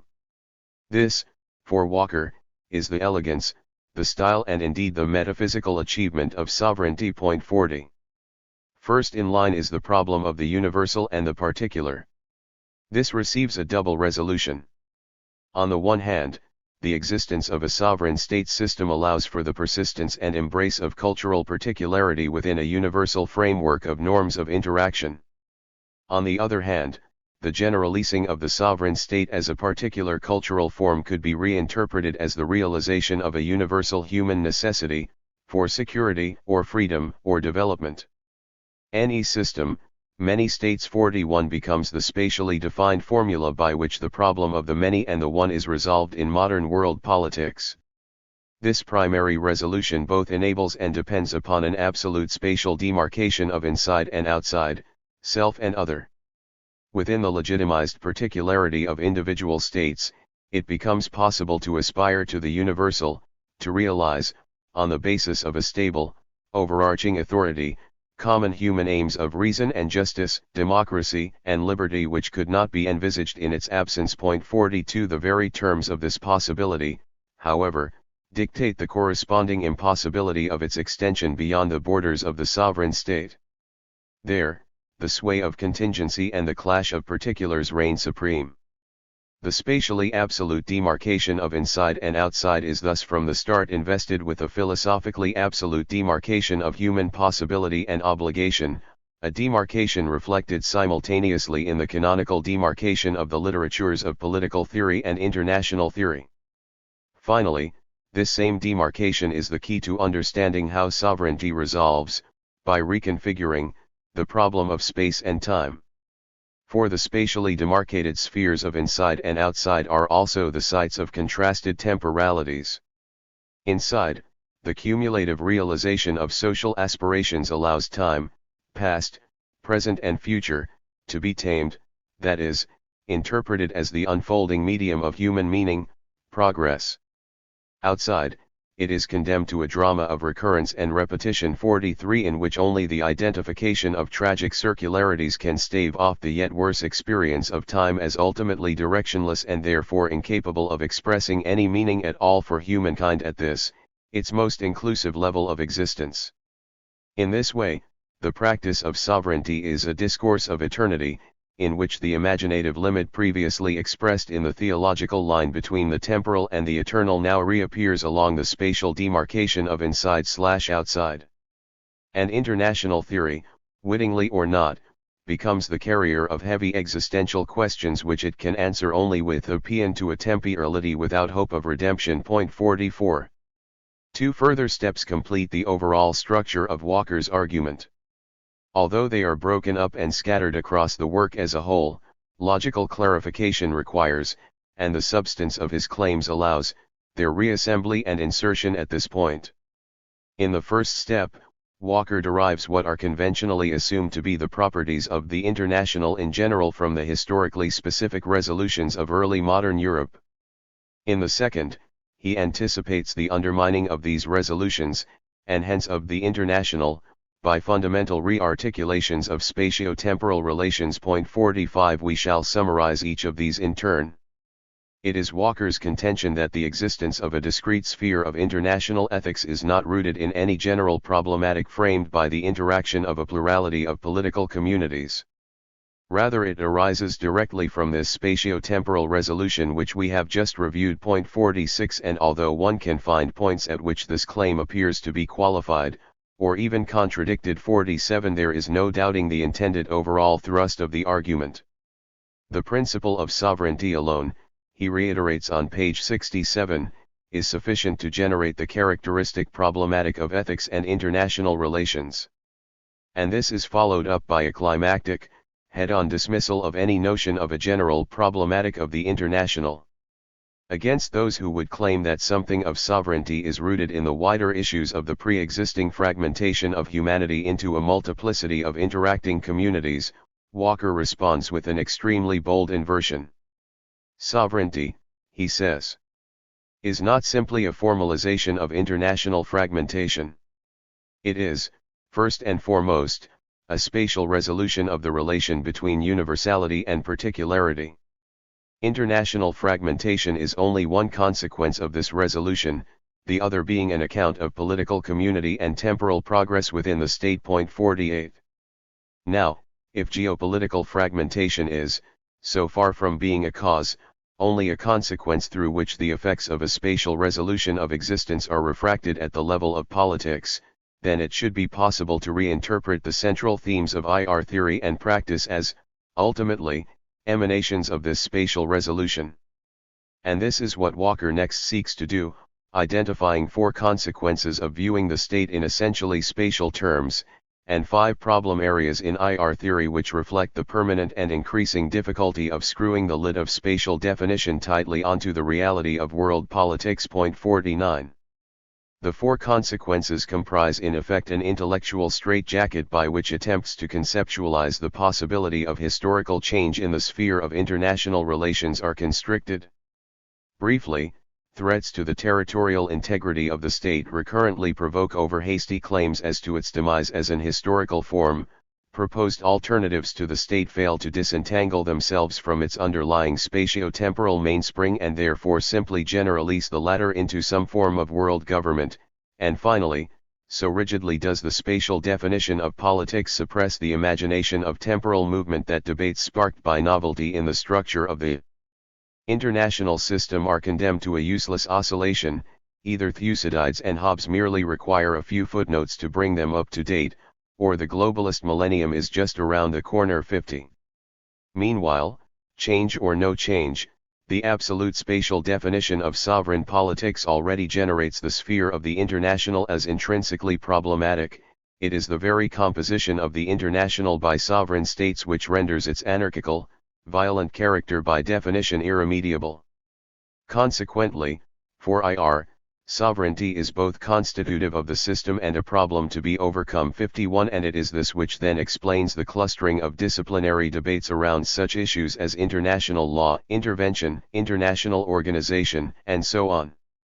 These issues are, Walker freely acknowledges, already quite familiar to students of international relations. Point 52 That is, indeed, his whole point, so long as the sovereign resolution of spatio-temporal relations subsists, they can be neither avoided nor overcome.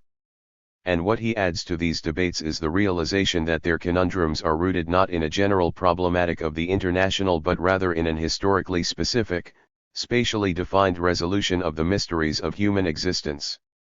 Into this already troubled landscape, the temporal accelerations now start to intrude. They move, it seems, to the rhythm of a different historical universe, one which does not yet even fully exist, but whose very intimations introduce a new and increasingly discordant strain of determinations into the experience of the present. Exactly what are they? If we concentrate on the empirical phenomena that Walker invokes, we find that they are effectively twofold. First, there is the momentous year 1989, which triggered the simultaneous dissolution of Cold War geopolitics and rapid entrenchment of a globally organized capitalism across the territorial divisions of Europe. Point 53 For all its sound and fury, however, 1989 was in fact a product of accelerative tendencies which form the most distinctive characteristic of the century as a whole. Point 54 If we ask in turn what form these tendencies take, the answer seems to be a combination of global flows of capital and contracting response times for defense planners due to the forward march of military technology. Point 55 The cumulative effect of these is a deepening contradiction, or perhaps it is just an incongruity, between structures of power that seem to be increasingly internationalist, globalist, in some sense universalist, and processes of participation, representation, accountability, and legitimation that remain rooted in the institutionalist apparatuses of states. Point 56. When we add in Walker's recognition that powerful claims about change, novelty, and transformation have in fact been central to European social and political thought for at least 200 years. 57 Then the historical narrative on which Walker's accelerative tendencies rest becomes fully apparent. It starts at the time of the Enlightenment and the Industrial Revolution. It is driven forwards by the social and technological dynamics of capitalism, and its direction is towards more and more intense forms of global interdependence, which increasingly problematize notions of politics drawn from the antecedent, early modern period. One might have thought that Walker, like Skolt, and held in the last chapter, has arrived rather late in the historical day to be issuing predictions about the coming obsolescence of 17th-century political theory. What this actually tells us, however, is just how deeply late he believes the ontological assumptions of early modern thought to be within the political culture of modernity. And this in turn explains why the embrace by Walker of globalization theory and vice versa must indeed be an exceptionally difficult one.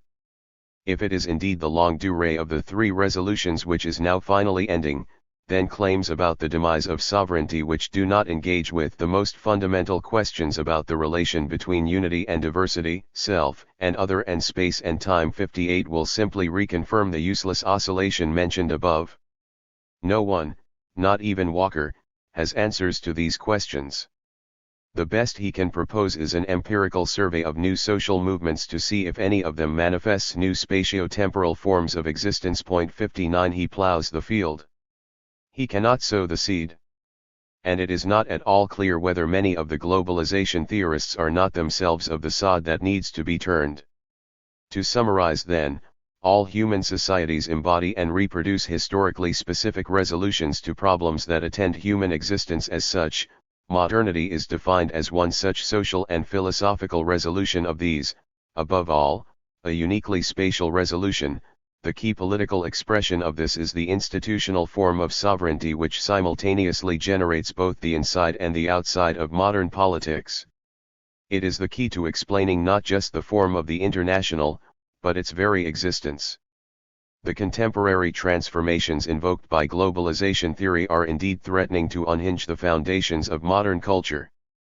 But to understand what these transformations really are, how far they have proceeded and what future they may be bringing, all this is impossible so long as we remain trapped within the discursive universe of sovereignty which, precisely because it reaches so deep, has not only occupied the heartland of our political practice but also colonized our ability to imagine alternative futures which do not partake of the existing spatio-temporal resolution. Why space? Well, what are we to make of all this? Perhaps the first point to note is that while Walker's position certainly has its idiosyncrasies, its obscurity or originality is by no means as great as its critics or admirers have tended to imply. Its overall provenance is that of philosophical anthropology, the comparative study of what Max Weber called the inner meaning of different cultural ways of being human.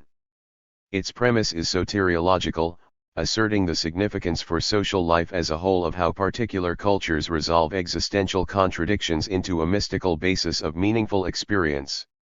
And its purchase on the common enterprise of the social sciences lies in its interrogation of modern, Western culture in these terms, revealing the special difficulty of the latter's attempts to provide secular resolutions of existential problems everywhere else redeemed in a theological idiom.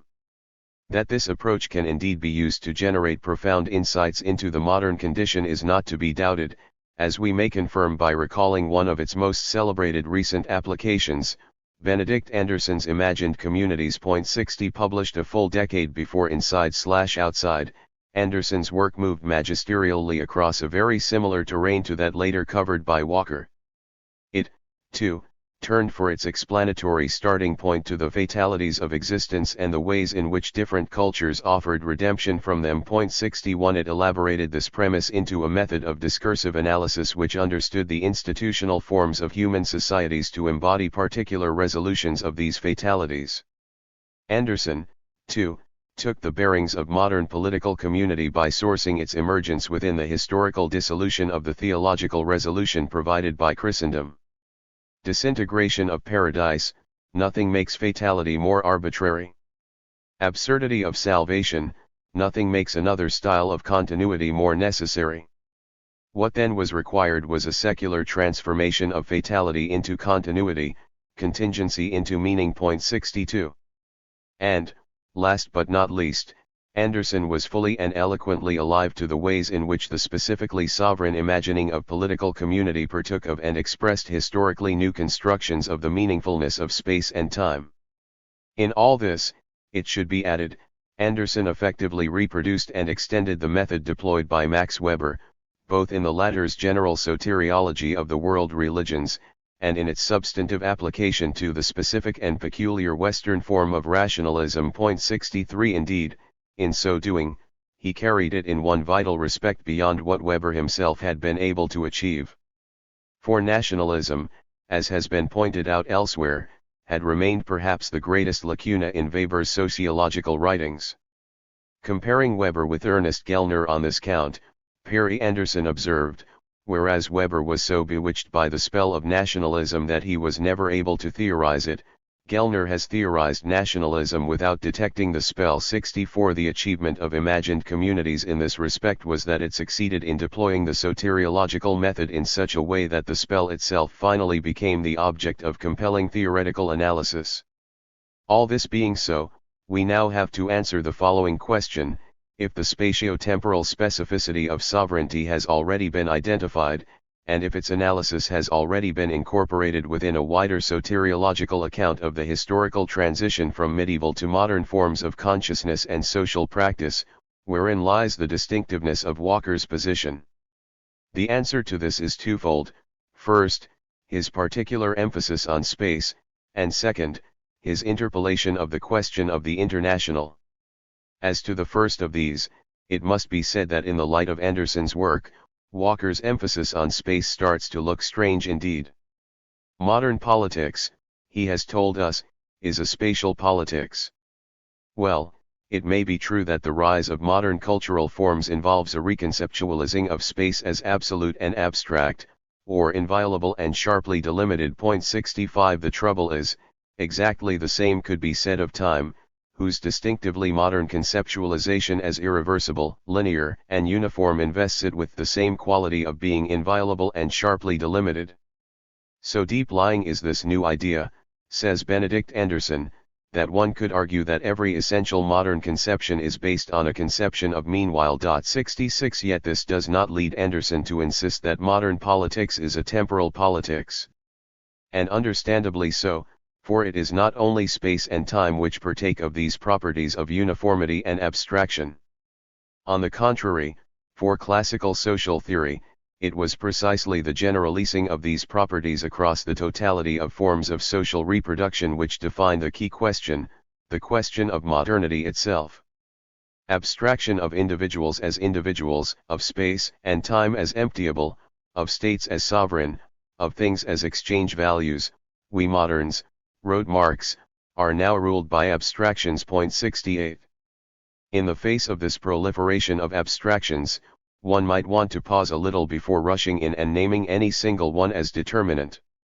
The absolute territorial definition of modern politics might, after all, itself be just one expression of a cultural resolution by no means confined to, or definable in terms of, the spatial.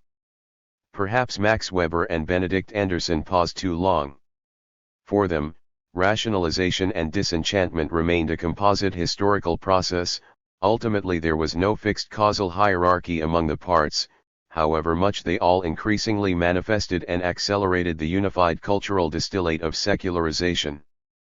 But at least this enabled them to take a wider, empirically open, cross-cultural measure of the process as a whole.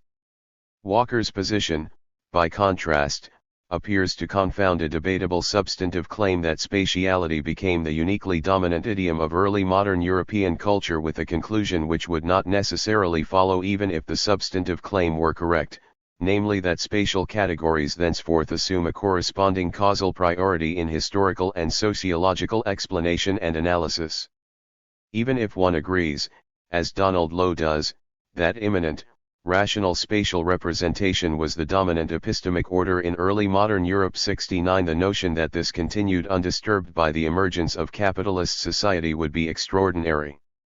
At the very least, one would need some account of how that earlier episteme became heavily overdetermined by the new space of political economy. Such a recognition, however, would unhinge Walker's argument just as surely as it earlier exposed the liabilities of Skold's acceptance of the Westphalian narrative. For it would then once again become apparent that modern capitalist sovereignty cannot be so straightforwardly derived from its early modern antecedent. And the temporal accelerations of late or post-modernity would correspondingly acquire a real history within the very spatio-temporal resolution which they are supposedly working to dissolve. Placed in this light, the shadow cast by Walker's argument starts indeed to pick out the craggy lines of the folly analyzed in the last chapter. It was of course fashionable in the early 1990s to make such arguments, in the crossover debates of post-structuralism and early globalization theory. Anderson himself registered the mood in the new chapters added to the second edition of Imagined Communities. 70 Now that the fashion has passed, however, it is difficult to see what durable intellectual justification it has left behind. Why space? Every variation of globalization theory presupposes that there can be a sociologically or philosophically plausible answer to this question. If it exists, however, it is not to be found in the work of Rob Walker. Invocations of mystery are all very well, but as Nietzsche once pointed out, they will hardly suffice on their own. Mystical explanations are considered deep, he wrote in The Gay Science. The truth is, they are not even superficial. 71 And the placement of this aphorism, directly after the parable of the madman who announced the death of God, gives it a singular relevance here. But if we cannot yet explain the rationale for this prioritizing of space, we can certainly diagnose its intellectual effects. And nowhere are these more visible, or more problematic, than in the second area of Walker's distinctiveness, his account of the international. The problematic of the international. Here, once again, we are faced first with the problem of clarifying exactly where the distinctiveness of Walker's contribution lies. Taken at face value, his own claims that the principle of state sovereignty has received relatively little analytical attention. 72 Or that the mutually reinforcing separation between the canons of domestic and international political theory has, likewise, attracted remarkably little attention. 73 Such claims, if they are not to be treated simply as moments of unguarded hubris, must appear quite extraordinary. For the problems generated for relations among political communities by the absolute, exclusive form of the sovereign state, and the impossibility therefore of constructing an international theory by simply extending the precepts of political theory proper, have, if anything, been the defining claims of international relations as an academic problematic. These claims have had their historical treatments, which have generally placed the genesis of the modern system of states in the same historical conjuncture as does Walker. And they have had their canonical meditations too. The most famous of these, by Martin White in 1966, clearly identified the contrasted temporalities of progress inside and recurrence and repetition outside the state, noting that they were each held in place by the prejudice of the nation-state, a category of whose historical and cultural specificity he was manifestly, if idiosyncratically, aware. 12 years later a remarkable counterblast was sounded from within the same intellectual tradition. Michael Donnellan turned Martin White on his head. Where White had ended by judging the mutual exclusions of domestic and international theory to be logically irreversible, Donnellan started out, in effect, by declaring these same exclusions to be the abiding moral and intellectual scandals of each field. Using the apparently whimsical literary form of an imagined pub conversation among the great political theorists from Aristotle to Marx, Donnellan in fact arraigned the entire classical canon of Western political philosophy in the sternest possible terms. If international theory was incapable of getting beyond a worldview peopled by states rather than by human beings, the ultimate cause of this lay with the political theorists themselves, for at the deepest level they had presupposed, as the unacknowledged condition of their accounts of the good life, that human life is pursued only within particularist political communities. So far had they naturalized this assumption that they had successfully evaded responsibility for its primary consequence, they felt no obligation to write about the international sphere which their own underlying assumption had generated as a moral wasteland between states. 74 Donnellan, however, has had enough of this. He forces them to speak, to say how they would justify their assumption. In the back and forth which follows, the problem of inside and outside is tied back into the great philosophical themes which Walker, too, had foregrounded, the many and the one, fatality and transcendence, the tremendous dichotomy of European thought associated with Descartes 76 and so on. And by the close of the evening, Donnellan is plainly not satisfied with what he has heard. For he ends by proposing the outright abandonment of the unargued assumption on which he claims the entire tradition of Western political philosophy is resting. Thus, as Lene Hansen concluded, an analysis of state sovereignty is not a novel idea introduced by Walker. Portraying the domestic and international as two distinct realms was not invented by Walker either. 77 nor, we may now add, was the recognition of the mutual constitution of these two realms and of their attendant discourses. Thus, in his periodicing of the emergence of the modern state system, his emphasis on the unbridgeable chasm thenceforth dividing domestic and international, and his identification of the kinds of ethical and practical dilemmas which international theory faces, Walker seems almost at one with the most conventional of realist approaches to the subject. And yet, for all that, when Roy Jones pointed this out in a highly critical review of Inside/Outside, Walker was right to draw attention to the degree of parody involved in his own critique of the field. 78 For he had never actually claimed that orthodox international theory did not accurately and even poignantly reflect the experience of modern international politics. On the contrary, he saw it as a crucial part of the discursive construction and reproduction of that experience. His own diagnosis was therefore fated to move within the same orbit, to pick out the same shapes and work with the same received materials as it went about its business of uncovering the key rhetorical moves, intellectual elicitions and ontological exclusions which made up the inner workings of the discourse. It comes down, then, to this: if Walker can lay a claim to distinctiveness, it lies not in his identification of the problems encountered under the sign of the international, but rather in his account of where they come from. For Donnellan, these problems arise out of the enduring division of humanity into a plurality of political communities, and they are exacerbated by the failure of Western political theory to engage seriously with this division. He propounds, that is, the elements of a trans-historical problematic of the international. And this is what Walker is perhaps most at pains to reject. For him, these same problems, while real enough, are only occluded by being referred to any trans-historical problematic of division, fragmentation, or anarchy. As he tries to illustrate at one point with reference to the classical Greek polis, the political meaning of inside and outside has no fixed determinacy, it varies according to the prior cultural resolutions of existential problems which differently color the life of different historical societies. For him, therefore, the problems of the international cannot be derived from any trans-historical template. The very existence of the international and its problems is instead rooted in the historically specific resolutions of early modern Europe. Thus, while Donnellan presents the historicists as late entrants to his imagined conversation, who succeed only in providing a further iteration of the general problem in a new form, Walker, affirming the priority of history, invokes Marx and accuses IR theory of producing Robinsonades. Which of them is right? A great deal hangs on this question. If Walker is correct, then the anticipation by globalization theory of a post-international world in which traditional IR theory is rendered anachronistic has real plausibility. If, on the other hand, the problematic of the international is not entirely reducible to its modern form, then the danger is clear enough, grounded in an illicit conflation of the general with the particular. Arguments for a post-international world would merely deprive their exponents of a necessary dimension for explaining contemporary world politics. It is this latter possibility which we are now going to explore. In doing so, we shall be seeking an answer to the question raised in the introduction to this book.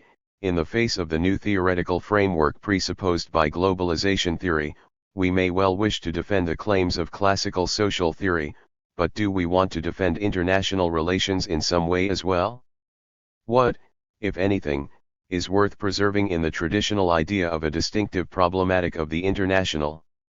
Since we spent much of the last chapter criticizing the reification of that problematic in the distorted historical claims of the Westphalian syndrome, even contemplating a positive answer to this question might seem a peculiar, even perilous, next step to take.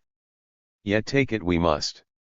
For, to put the matter in a schematic form which will hopefully become clearer in the course of what follows, the answer to a false generalizing of the particular into universals cannot be found in an equally false collapsing of a universal into an particular.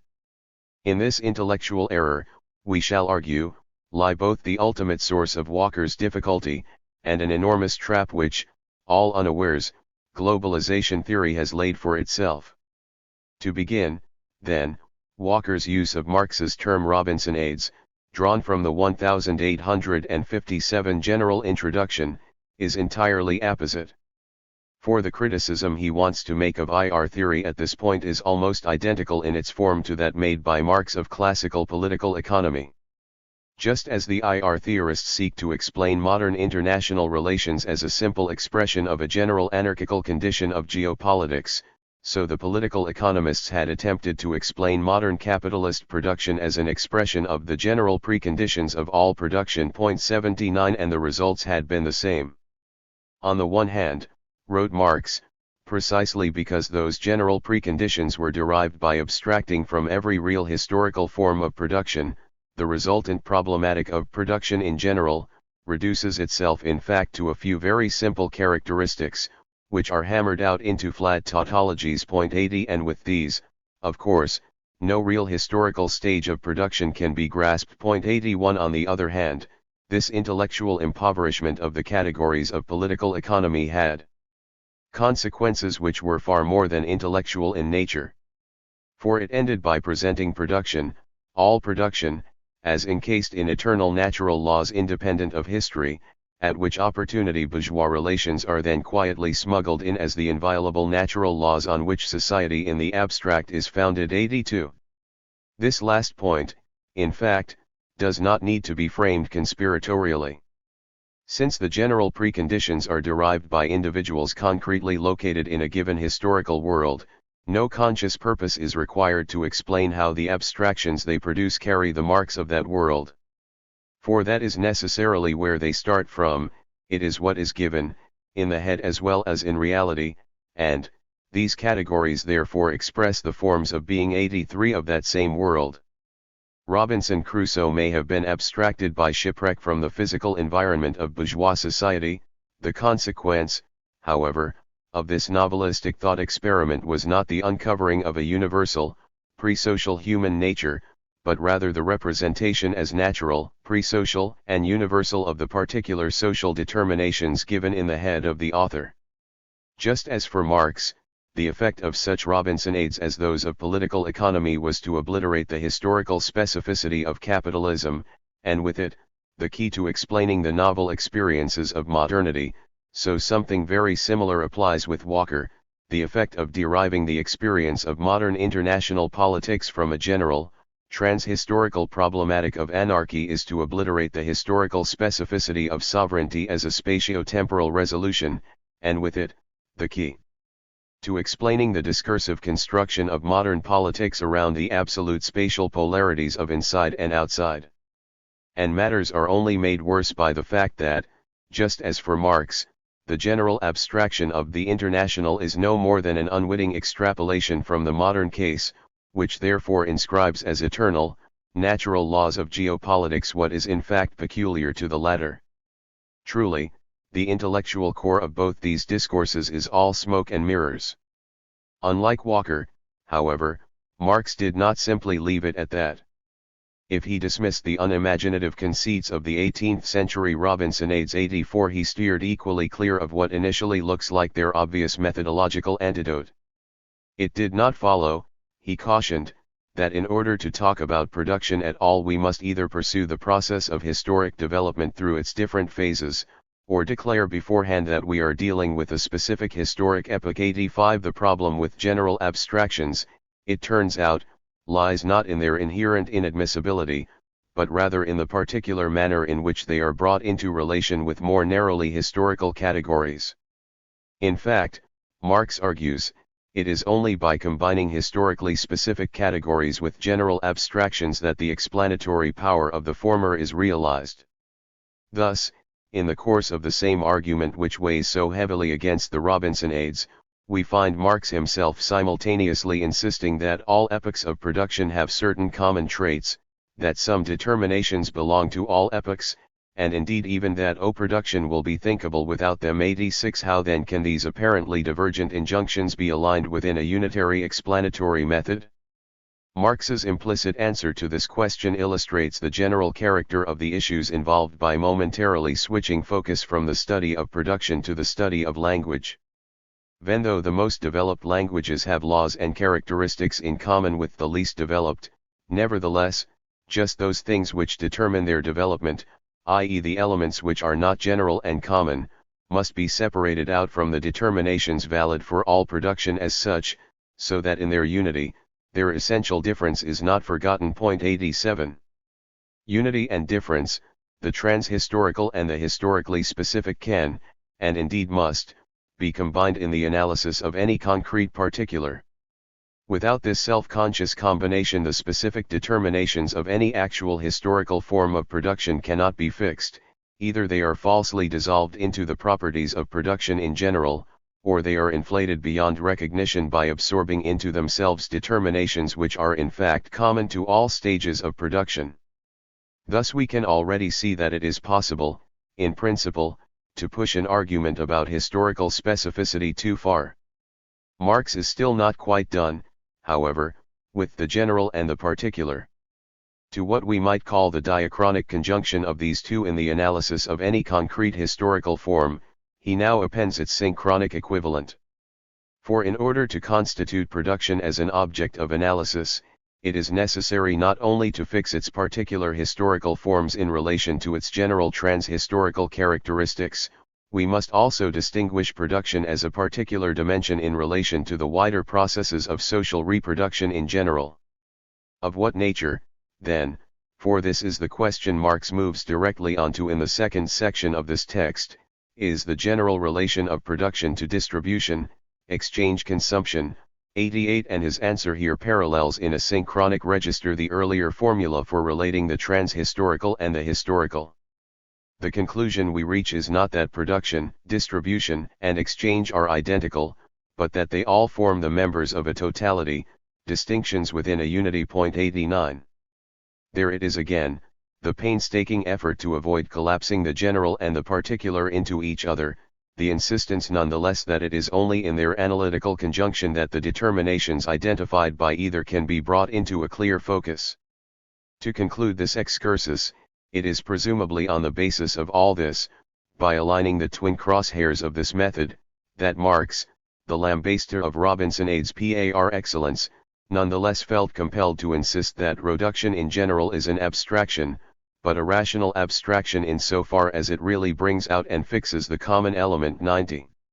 General abstractions, abstract universals, trans-historical problematics, or whatever else we wish to call them, find hereby an indispensable role, however prone to misunderstanding, in the construction of social explanations. We may now return to the standoff between Walker and Donnellan which we left unresolved some pages back. We now know that not one, but two major pitfalls can be identified in the methodological terrain they must each traverse en route to their different conclusions. Walker implicitly accuses Donnellan and his ilk of falling into the first of these. And he has a point. Timeless truths have long held a special place in IR theory, and the historically specific forms of power at work in the contemporary international system have been correspondingly underanalyzed. Donnellan's account, whatever its virtues, is certainly one by which no real historical stage of can be grasped. The moment it attempts the latter, it must become a full-blown Robinsonade.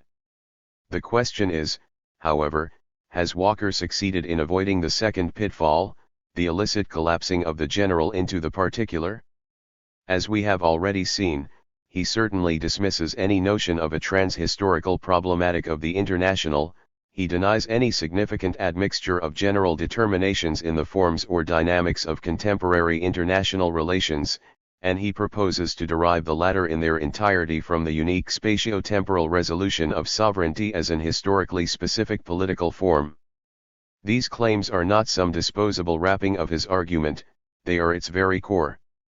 They are in fact the only things that distinguish it from the conventional positions of IR theory. And they appear to show him beating a path straight towards our second pitfall, which we might call the pitfall of the inverted Robinsonade.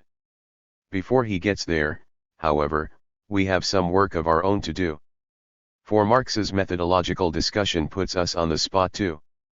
Our use of it to criticize Walker presupposes the answer to what must now become the key question: can the international in general be a rational abstraction? Can every phenomenon be the object of a rational abstraction? If not, on what grounds can we in fact talk about a problematic of the international in general? And what do we mean by this term problematic? If we cannot provide plausible answers to these questions, Walker's progress across that part of the terrain called IR theory will be smooth indeed. For the pitfall of the inverted Robinsonade will not exist. Well, we should relax a little. Rational abstraction sounds highly demanding. Fortunately, perhaps, Marx nowhere elaborated a detailed technical procedure which we are compelled to follow in order to produce such a thing. And in other translations, rational is more yieldingly rendered as reasonable. We are free, in other words, to provide our own ordinary language answers to these questions, using Marx's method as we have already set it out. So let us try to line up the crosshairs of that method on the question of the international. We shall begin by positioning the second of those hairs, the synchronic conjunction/differentiation of the general and the particular. Is it possible, then, to identify within the totality of human social existence in general a particular dimension which could be referred to as the international? The conventional answer to this question is affirmative. International refers specifically to those aspects of social life which extend across, between, and among political communities. Are these aspects susceptible to analysis purely in their own terms? By no means, for they remain distinctions within a unity, expressing in their particular domain of social life determinations characteristic of a given historical form of that life?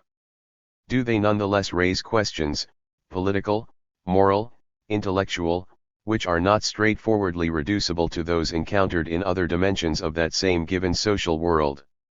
They certainly appear to do so, questions about the political regulation of ungoverned interaction, about the different moral standing of insiders and outsiders, about the intellectual framework necessary to explain the causal dynamics of this external sphere of social life and its relation to the other spheres. Do the answers to these questions yield any general determinations, any common characteristics of the international which will therefore belong to all epochs? 91 Maybe. We must look and see. We must complete the crosshair by interpolating into our problematic of the international the diachronic element of Marx's method of abstraction. And here we immediately encounter a problem. As soon as we step out of the modern world of sovereign states, the word international appears to lose its empirical referent. The fixed borders of sovereign states disappear in a welter of shifting, overlapping jurisdictions. The clear definition of political community dissolves into wider cultural systems, agglomerates into complex, imperial hierarchies, or fragments into roving kinship bands of no fixed territorial definition. One would need a steady nerve, or a reckless disposition, to utter the word international in the face of this menagerie of historical forms. Yet, in one respect at least, the problem is not dissimilar to that faced by Marx himself in formulating his reasonable abstraction of production in general. For there too the institutionally differentiated form which production assumes in modern capitalist societies is not replicated in pre-modern societies. There, by contrast, production is bound up with and organized through all manner of other social relationships, including kinship, gender, caste, political servitude of varying degrees and types, sometimes even, according to Marx himself, language. 92 Did that entail that Marx's abstraction could find no purchase in these cases? No. It rather meant that the object of the abstraction was constituted differently in different historical instances. The lines demarcating its specificity within the wider social order would run differently, and the shape of its presence within that order would vary correspondingly. In each case, therefore, the abstraction, to be applied, would have to take account of this and identify empirically the different forms. That, after all, is the whole point of the diachronic element of the method. It is a continuing dialogue between the theoretical abstraction and the concrete historical variation, as a result of which the abstraction is progressively emptied of all but the most general determinations, freeing it of the substantive assumptions which inevitably, but invisibly, attend its initial formulation. And indeed, without this the significance of the historically specific cannot be revealed and analyzed. It would be nice if we could now say the same for our own developing abstraction of the international. But can we?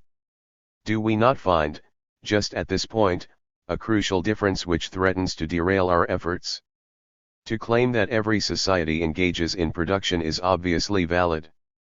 Every child knows, Marx famously wrote in a letter to Kugelmann, that a country which ceased to work, I will not say for a year, but for a few weeks, would die. 93 Consequently, to propound a general abstraction of production for the purpose of exploring the different ways in which different societies accomplish this universal necessity seems intrinsically reasonable. And the wider the empirical variation of forms, the greater the value of the general abstraction. Its object will always be found, in some form or another. No such obviousness attaches to the idea of the international in general.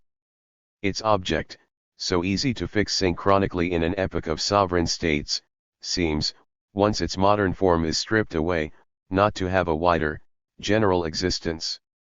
In European feudalism, to confront, as we must, the really hard case, where exactly was the line which, by dividing internal from external, makes the synchronic definition of the international conceivable? Did it run between the jurisdictions of individual lordships? Was it defined instead by the reach of the rival kingships to which these lordships might in fealty be bound? Or was it marked by the boundaries of Christendom itself? Each of these has its inside and outside. Which are we to choose? Indeed, since jurisdictions could overlap, fealty could take many forms, and the boundaries of Christendom were themselves not fixed borders, why should we expect to be able to resolve any of these insides and outsides around the unitary metaphor of a single line at all? And if we cannot, have we not lost the most basic of the general determinations which our perspective category requires? There is, it must be acknowledged, real force to this criticism. Yet it is arguably a criticism which points to the incompleteness of the exercise, rather than to its intrinsic unreasonableness. In our opening synchronic definition of the international, we allowed a crucial concept to lurk, unproblematized and untheorized, at the very base of the abstraction, the concept of political community. We now discover the hard way what perhaps we should have noticed at the time: a successful general abstraction of the international presupposes a prior general abstraction of the political. For if our conception of political community has not itself first been emptied of its specifically modern attributes, then these will be carried invisibly into our definition of the international in general. And they will indeed render the past unrecognizable. It is this unfinished business which, in the necessary dialogue between theory and history, has now caught up with us. If we want that dialogue to continue, we must take the next step in the process of concept formation.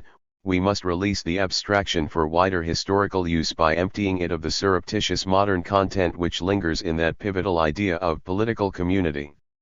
Needless to say, it would be better if we could abandon the word international too at this point, so redolent is it of specifically modern determinations. Alas, the available alternatives, such as geopolitical or intersocietal, bring their own equivalent problems. And in any case, real theoretical problems are not solved by renaming them, and the word international has this virtue: it certainly keeps the problem squarely in our sight. Rather than blight the language with neologisms, therefore, let us work instead to evacuate the familiar term.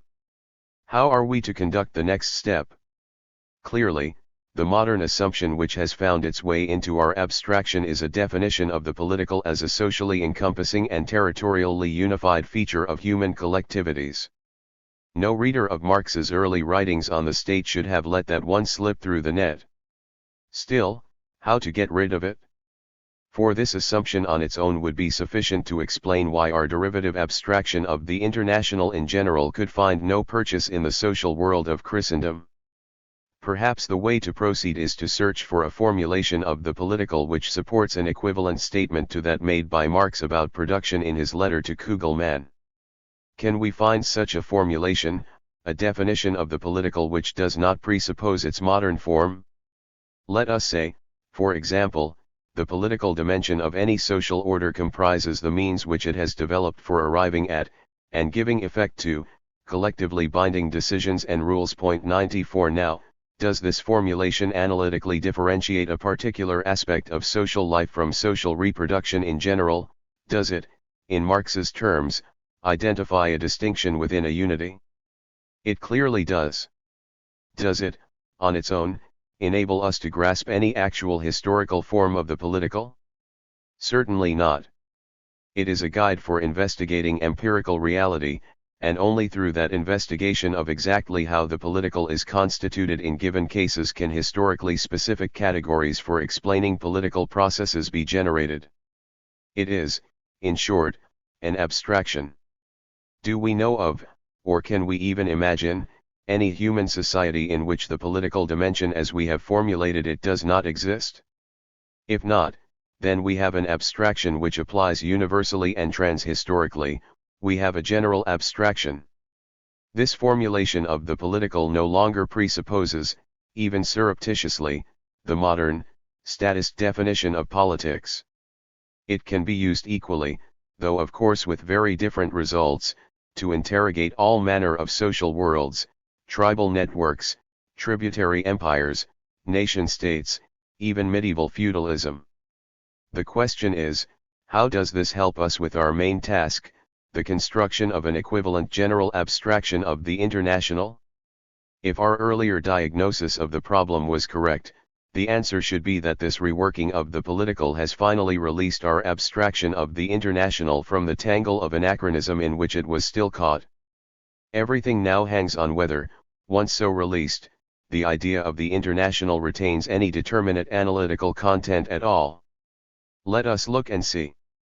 When we earlier attempted to define the problematic of the international, we identified three constitutive elements which we claimed were irreducible: the political regulation of ungoverned interaction, the differentiated moral standing of insiders and outsiders, and the intellectual issue of the whole made up by the parts.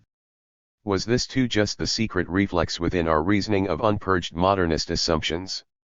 Or does it still hold, on the basis of our reformulated category of the political? Well, given that no social order has ever yet been coextensive with humanity as a whole, it certainly follows that the collectively binding rules we would identify have always had a limited remit in terms of who is bound by them. This means too that there will always be an inside and an outside, and if the binding rules of political association specify rights and obligations, then how could the moral standing of insiders and outsiders not differ? Moreover, if the collectively binding rules are what demarcate the inside, how could these be the same as the rules of interaction among these insides? And if they are not, then the question of the interrelation of these, and of the parts to the superordinate whole, arises also as a general question which must be answered in each instance. We have made an enormous empirical assumption here, it is true. It is an assumption which, in the literature of international relations, usually arrives heavily loaded with religio-philosophical or social scientific claims. The Christian pessimists, strongly represented among 20th-century realists, call it the fragmentation of humankind and trace it mystically back to the biblical fall of man. 95 The social scientists call it anarchy and use it to construct an ahistorical, rational choice model of geopolitical behavior. 96 Each of these raises hackles and provokes endless attempts at refutation and disproof.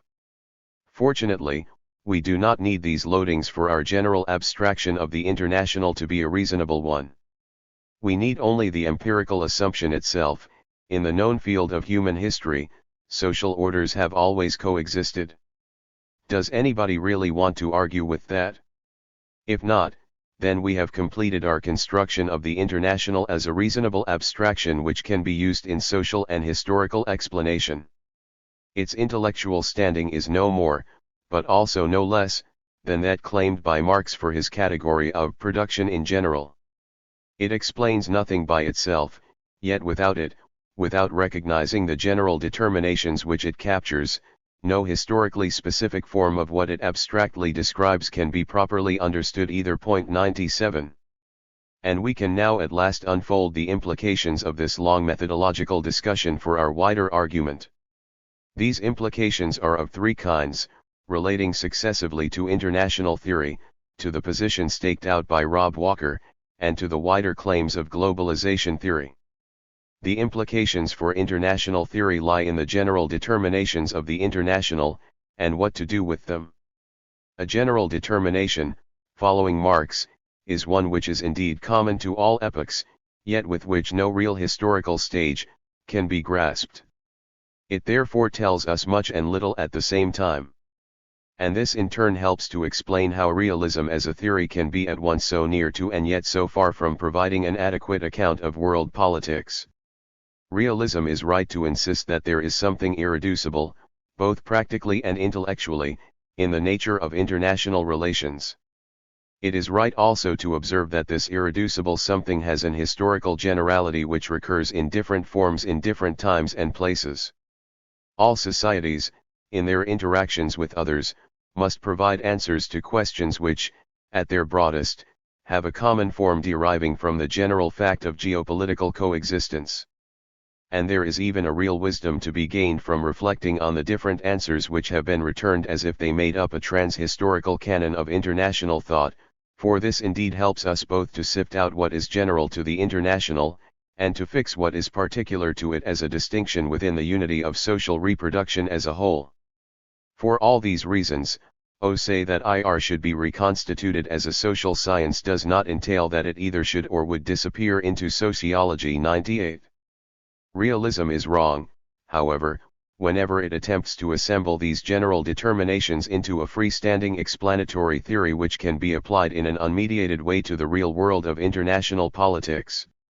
And it is doubly wrong when it tries to buttress that attempt with ahistorical arguments derived either from human nature or from the nature of social science. For history is what general determinations most need in order to be safely applied at all. His explanation is worth nothing, wrote Marx, of a general abstraction misused in this way, because the historical element is missing from it. 99. The general determination tells us what to look for in the real historical world. Only the historically specific forms of its object can provide the actual basis of explanation. In neorealism, the general determinations of the international have instead been hammered out into flat tautologies. Nonetheless, the implication for critical international theory still stands. Like it or not, there is no way beyond realism by going around it. For, however misconceived it may be, it is sitting on the intellectual foundations which we too need to make sense of international relations. If the general abstraction holds, then no amount of transnational relations, however powerful, will abolish the analytical moment of the international.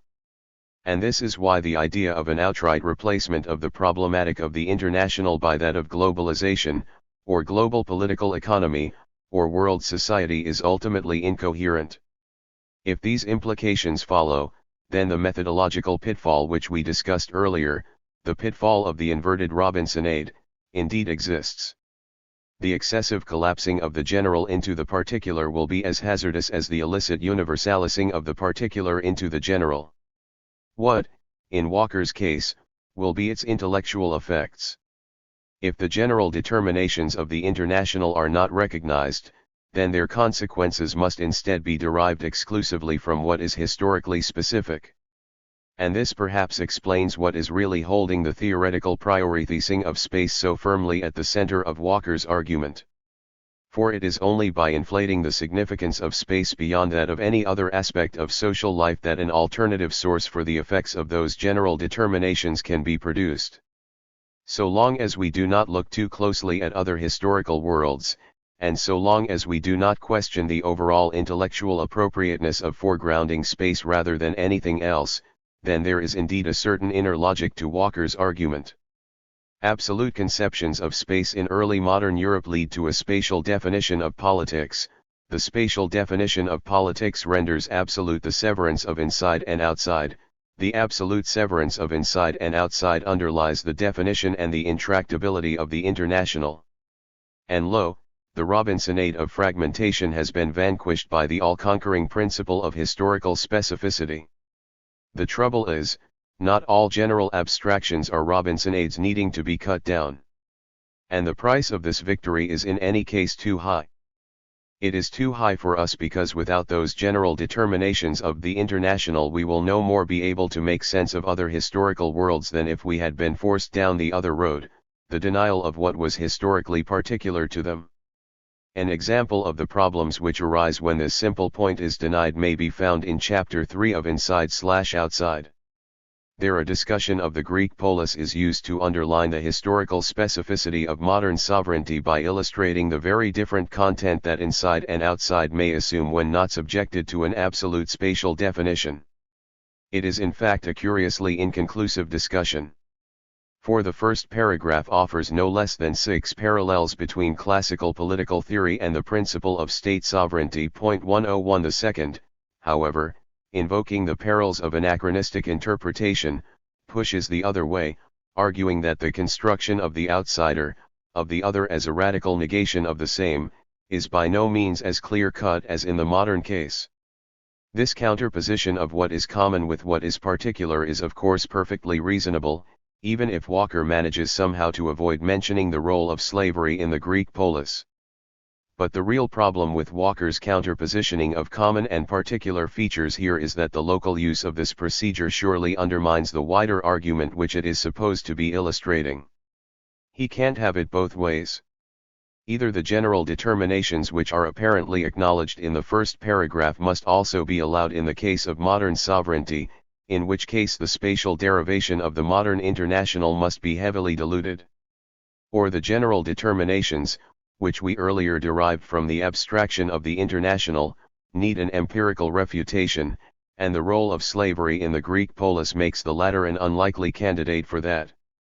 The simple recognition of different historical forms is, as we saw earlier, no refutation of general abstractions at all. But if the price is too high for us, we may make so bold as to add that it is perhaps also too high for Walker himself. For here also surely lies the real source of that sense of difficulty which is such an overwhelming rhetorical feature of his writing.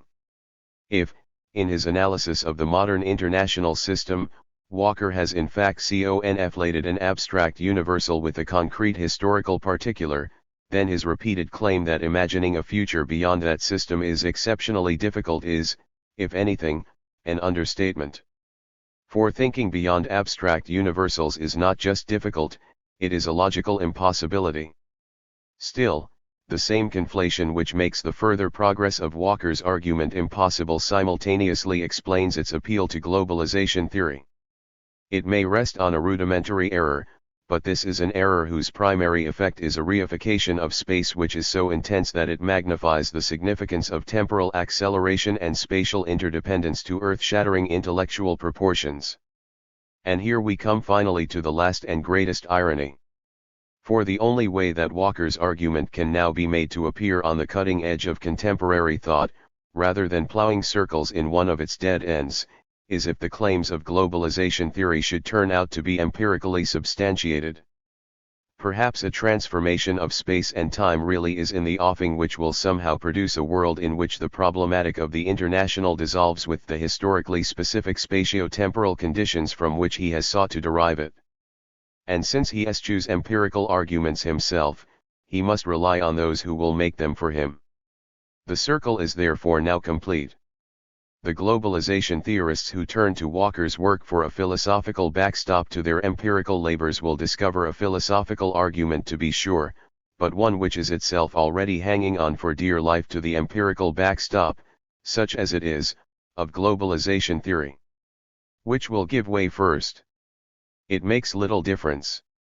Whichever edge we slide off at this point, our intellectual direction must be downwards, away from the encounter between IR and globalization theory, and into social theory proper, where the foundations of the latter will now be relaid, using sociological materials, by Anthony Giddens.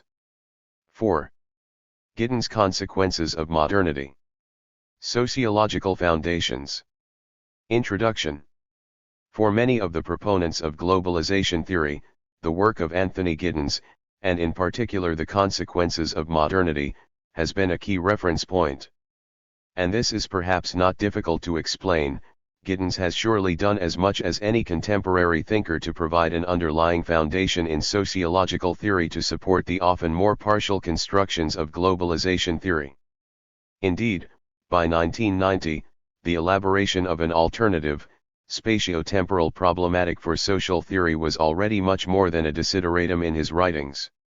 For some time it had been a developing feature of them, and the outcome, the problematic of time-space distantiation, was now sufficiently developed to allow the category of globalization to be slotted in at the apex, simultaneously crowning and drawing intellectual respectability from the labor of many years.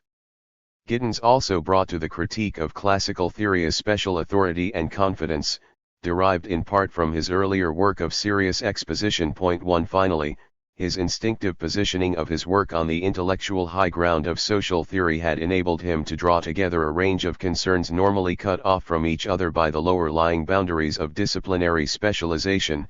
How often, after all, does a book appear which interconnects the findings of psychoanalytic research with the history of absolutist state formation and the political strategies of the 1980s new social movements?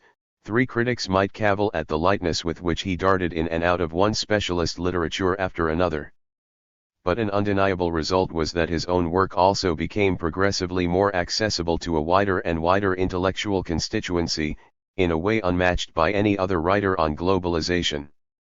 Thus Roland Robertson's work on the subject, albeit pioneering in many ways, is less clear-cut than Giddens in its theoretical implications, partly because it is more ruminative than intellectually programmatic in its tone. Point 4. Martin Albrow's contribution, by contrast, is probably even more ambitious than Giddens, but it is also, alas, considerably less comprehensible. Point 5. The recent volume by David Held et al., though hailed by James Rosnaugh as the definitive work on globalization, remains in fact largely descriptive and, in any case, identifies its own theoretical position closely with that of Giddens. Point 6. Other contributions in IR have tended, as we have seen, to pivot around the traditional preoccupation with the fate of state sovereignty and therefore lack an equivalent currency in the wider social sciences.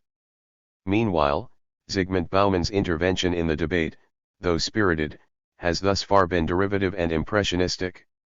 Only in Giddens' work then do we find that combination of cumulative theoretical purpose, genuinely interdisciplinary range and unrivaled lucidity of expression which allows us to take the argument at full strength.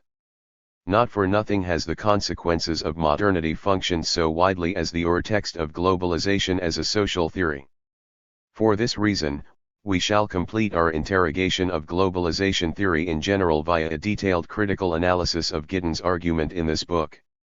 And it may therefore help to provide at this point a brief overview of the key points to follow. Insofar as it relates to our concern 7, the argument of the consequences of modernity comprises 4 main steps. The starting point is the claim that we live today in a period of high modernity, a social world which could not have been foreseen by the classical social theorists of the 19th and the early 20th century. The consequent limitations of their analysis of modernity then provides the warrant for the second part of the argument, the suggestion that the classical emphasis upon the analysis of societies should now be replaced by a problematic of time-space distantiation, an attempt to explain social phenomena in terms of how social systems differently organize the dimensions of space and time. It is this claim, the necessary foundation of globalization theory, whose validation is next attempted in the third part of the argument, to which most of the book is devoted. Here the alternative problematic is applied directly to the globalizing social world of modernity, in which the constitution of the intimate self is argued to be increasingly interwoven with and reconstituted by social processes of a worldwide reach. Finally, Giddens turns to the practical implications of his reinterpretation of modernity for any progressive politics, linking a doctrine of utopian realism with the creative agency of the new social movements in order to imagine what the contours of a genuinely postmodern world might be. Having said that, however, we shall see that the analytical discreteness of these 4 steps, a discreteness which must be there if the argument is to be clarified, is not maintained in the progress of the book itself. Above all, steps 2 and 3, the formulation of the alternative problematic and its subsequent application, are not clearly differentiated. Rather, elements of each alternate with one another across successive chapters, weaving back and forth in ways which make the core of the argument difficult to pin down. Difficult, but not impossible. For gradually it becomes apparent that what is actually going on is quite simple. The further Giddens proceeds with the application of time-space distantiation as an alternative theory, the more this has the effect of emptying the world of recognizably social causes, and this compels him intermittently to make retrospective adjustments to the original problematic, in order to re-inject a human content into an analysis otherwise peopled increasingly by impersonal forces and entities which appear to take on a life of their own. Perhaps not surprisingly, this inability of step 3 to stop fiddling with what should already have been analytically consolidated in step 2 is replicated in a corresponding failure of either of them to disentangle themselves from materials supposedly discarded in step 1. When, for example, Giddens unveils his institutional analysis of modernity, it largely comprises a hodgepodge of traditional themes, not a single one of which is defined in spatio-temporal terms. At both ends, therefore, the new spatio-temporal problematic for social theory turns out to be in a state of continuous and unavoidable implosion. At the front, where it extends outwards to construct substantive explanations about the world, these explanations tend to collapse for sheer lack of human social content. Meanwhile, at the rear, where it is supposed to have detached itself from earlier social theories, categories are sucked into the foundation which undermine its claims to have broken with the past and established a new intellectual discourse. This predicament, it will be argued, is not a contingent outcome, which can be ascribed to Giddens' failure as an individual theorist. On the contrary, as already implied, he has probably done more than any other writer to give the new problematic what intellectual weight it possesses. The reason lies rather in the fundamental incoherence of the whole idea of a spatio-temporal problematic for social theory, the idea on which, in turn, the wider project of globalization theory must logically rest. The entire problem would therefore disappear immediately if only writers on the subject reined in their theoretical claims and allowed the term globalization to resume its original, purely descriptive role. Since, however, this is unlikely to happen, we must stay the course, and try to show in some detail how even the most eminent exponent of globalization theory, in the book most widely assumed to have provided its underlying foundations, is unable to escape the contradictions which must attend this project at every stage of his construction. The remaining 5 sections of this chapter divide the analysis as follows. In making the break, we shall critically examine Giddens' claim that the globalizing world of high modernity requires an intellectual breaking away from the premises of classical social theory. In Forward or Back, we shall ask whether the alternative categories with which he begins the construction of his spatio-temporal problematic do indeed lead us, as he hopes, beyond the limitations of classical theory, or whether in fact they mark a retreat from the latter's deepest insights. In Confusion in the Ranks, we record a major instance of the double-ended implosion predicted in the overall diagnosis of the work set out above. The following section, the argument regroups, describes the most significant of the retrospective adjustments to which the argument is subjected in the course of its exposition, an adjustment which, we shall argue, comes very close to rescuing the work as a whole, and with it the more general foundations of globalization theory. How that rescue miscarries is the subject of the final section, Hide and Seek with Space and Time. In the concluding chapter, we shall try to explain the overall intellectual collapse which this miscarriage sets in train, together with its implications for globalization theory in general. Making the break. Let us therefore begin at the beginning. Modernity, says Giddens, refers to modes of social life or organization which emerged in Europe from about the 17th century onwards and which subsequently became more or less worldwide in their influence. To this opening placeholder, he immediately attaches 2 further claims. First, these new modes of social life are so radically different from any historical antecedent that their emergence constitutes a fundamental discontinuity in human history, one whose true scale has conventionally been underestimated due to the predominance of social evolutionist conceptions of historical change. Second, the historical rupture which modernity comprises may be identified descriptively in terms of its effects: an acceleration in the pace of social change, a widening of the geographical scope of that change, and a development of qualitatively unprecedented institutional characteristics of social life. Chief among these latter are the nation-state, industrialism and the commodification of material goods and human services. These institutional forms, in combination with the dynamism and expansiveness of modern modes of life in general, are responsible not only for the material and cognitive advances of the modern period, but also for the equally unprecedented scale and types of danger which contemporary societies face, the potential for totalitarian forms of political rule, the looming threat of environmental disaster, and the ever-present possibility of collective self-destruction through industrialist, and especially nuclear, warfare. And it is here, in considering this double-edged character of modernity, that Giddens first pauses to spell out systematically the shortcomings of the theoretical legacy bequeathed us by the classical social theories of modernity. The problem, he suggests, is not simply that they failed to fully anticipate how extensive the darker side of modernity would turn out to be. Rather, the very categories we would need in order to understand ecological crisis, totalitarianism, and the industrialization of war are simply not derivable from those earlier theories. And this deficiency in turn he traces to a series of basic assumptions which pervade the work of those classical writers. They are, he suggests, assumptions which the further development of the conditions of modernity has left far behind.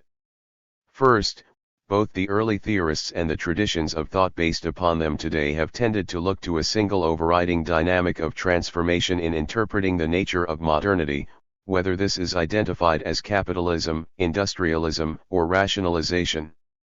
The time has now come, he implies, to end the fruitless competition in which these claims are treated as mutually exclusive, for modernity, I propose, is multidimensional on the level of institutions, and each of the elements specified by these various traditions plays some part.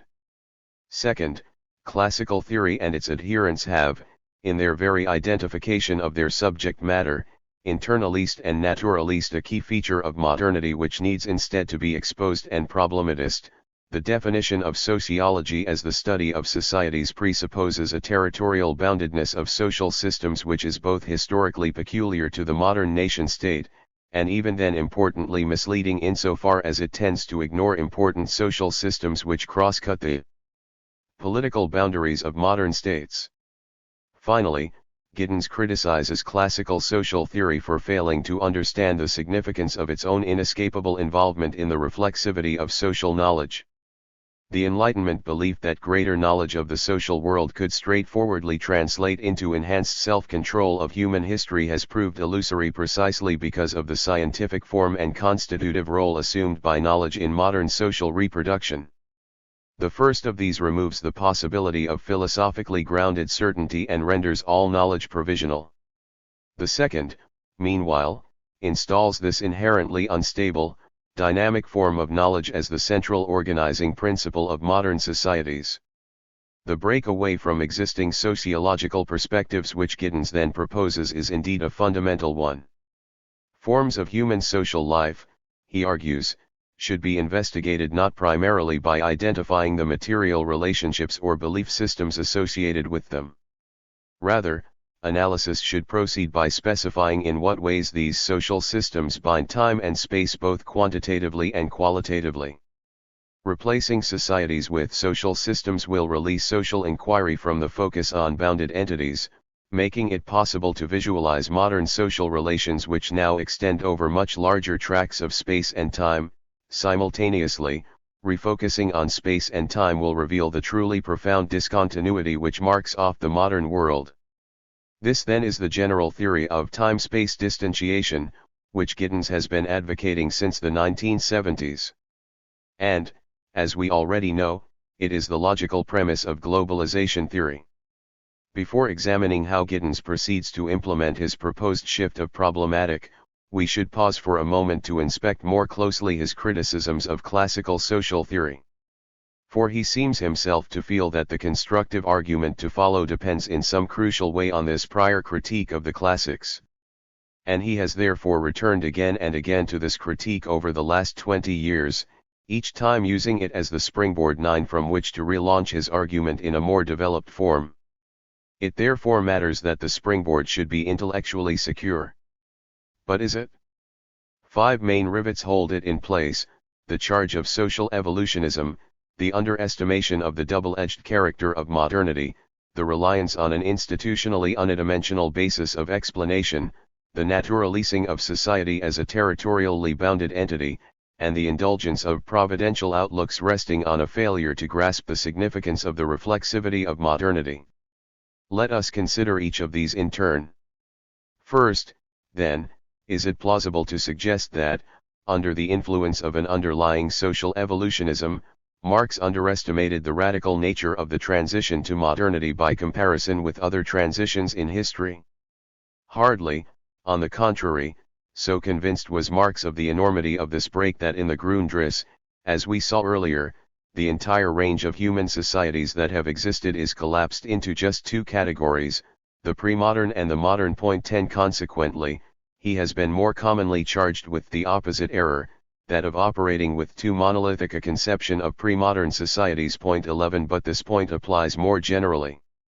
The intellectual axis of Durkheim's social theory, which turns on the distinction between mechanical and organic forms of society, can only apply to the transition to modernity, and must therefore automatically put all other historical transitions into the shade.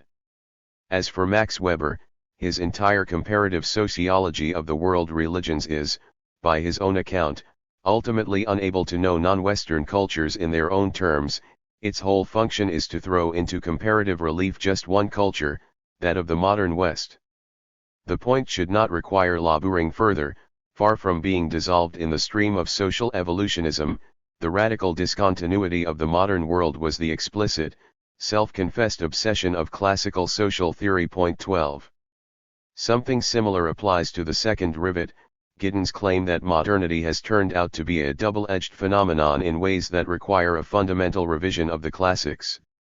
To make such a claim about Marx is really quite extraordinary. For the idea of an inner duality at the heart of modern experience was probably the most familiar and oft-repeated trope in his whole work.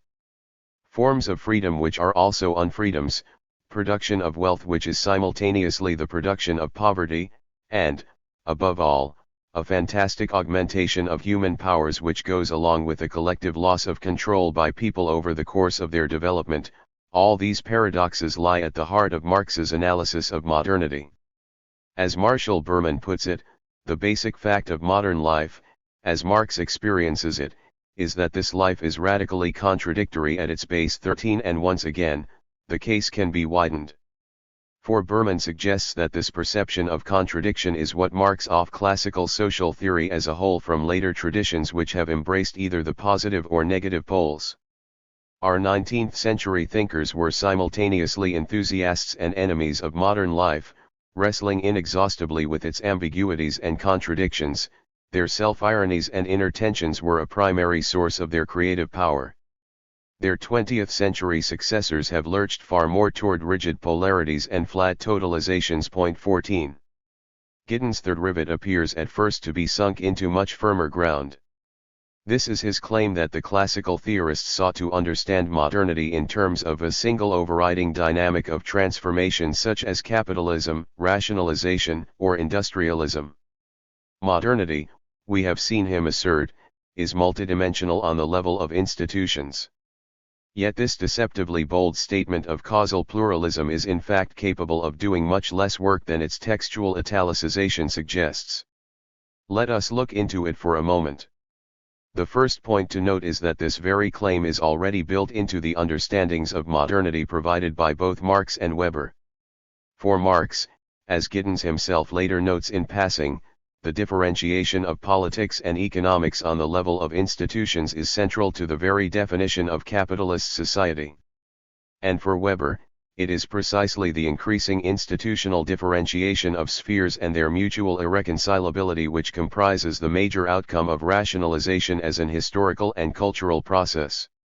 Thus it is logically false to counterpose institutional multidimensionality to any single overriding dynamic, unless of course one begins with a definition of capitalism or rationalization as institutionally unidimensional.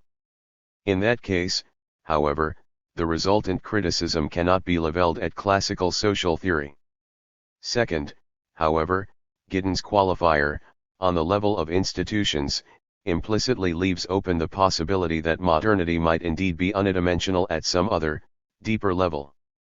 At the very least, it suggests that part of any account of how the various institutional dimensions of modernity are interrelated might have to be an explanation of why, uniquely in modernity, they have become differentiated in this way to begin with. In any case, if Giddens interprets modernity as being made up of a plurality of mutually irreducible institutional forms, this interpretation cannot in itself be a reason for breaking with the classical tradition. For pluralism of this kind is exactly what, taken collectively, it already provides, with each writer emphasizing a different institutional element. If, therefore, one proclaims a break with the tradition as a whole, the reason is just as likely to be a desire to reimpose some overarching order by introducing a new single, overriding dynamic of transformation. And one has to ask whether time-space distantiation does not come increasingly to play this role in Giddens' account, and if so, how it compares with the existing Marxian and Weberian alternatives. This leaves only two rivets holding the springboard in place. the claim that the classics reified the historically transient experience of the nation-state into an underlying conception of society as a territorially bounded entity, and the further charge of the classics' inattention to the special reflexivity of knowledge under conditions of modernity. Now, it is truly difficult to see how the first of these could find any real purchase in the work of Marx. Is this not the same Marx whose break with Hegel pivoted around the latter's dehistoricizing and fetishizing of the modern state, who insisted in 1844 that, above all, we must avoid reifying society, and who followed this up in the Communist Manifesto of 1848 by declaring that bounded entities were no more? In fact, Marx was so far from such a position that, once again, there is more mileage in the opposite charge, namely that he was so unimpressed by bounded entities that he neglected the real historical significance of the nation-state, a charge which indeed Giddens himself, in an earlier volume, had levelled against Marx. 15. As for the idea that the classical tradition lacks an adequate sense of modern reflexivity, one must wonder what understanding of Weber's writings could possibly sustain such a viewpoint. 16. Weber went to considerable lengths to define sociology as a cultural science. 17. Concerned with understanding how different worldviews were expressed in contrasted institutional forms, forms which in turn governed not only the contexts of action but also the ways in which human existence could be experienced as meaningful. And within this general affirmation of the reflexivity of social knowledge, the impact of the specific and peculiar Western form of rationalism formed the central object of his entire comparative sociology of the world religions.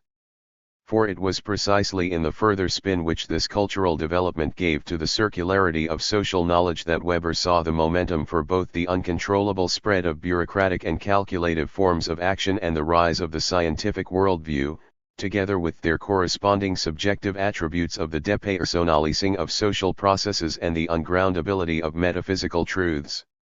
Thus, Giddens' diagnosis of the Enlightenment, still half submerged in providential outlooks, would hardly have been news to Max Weber.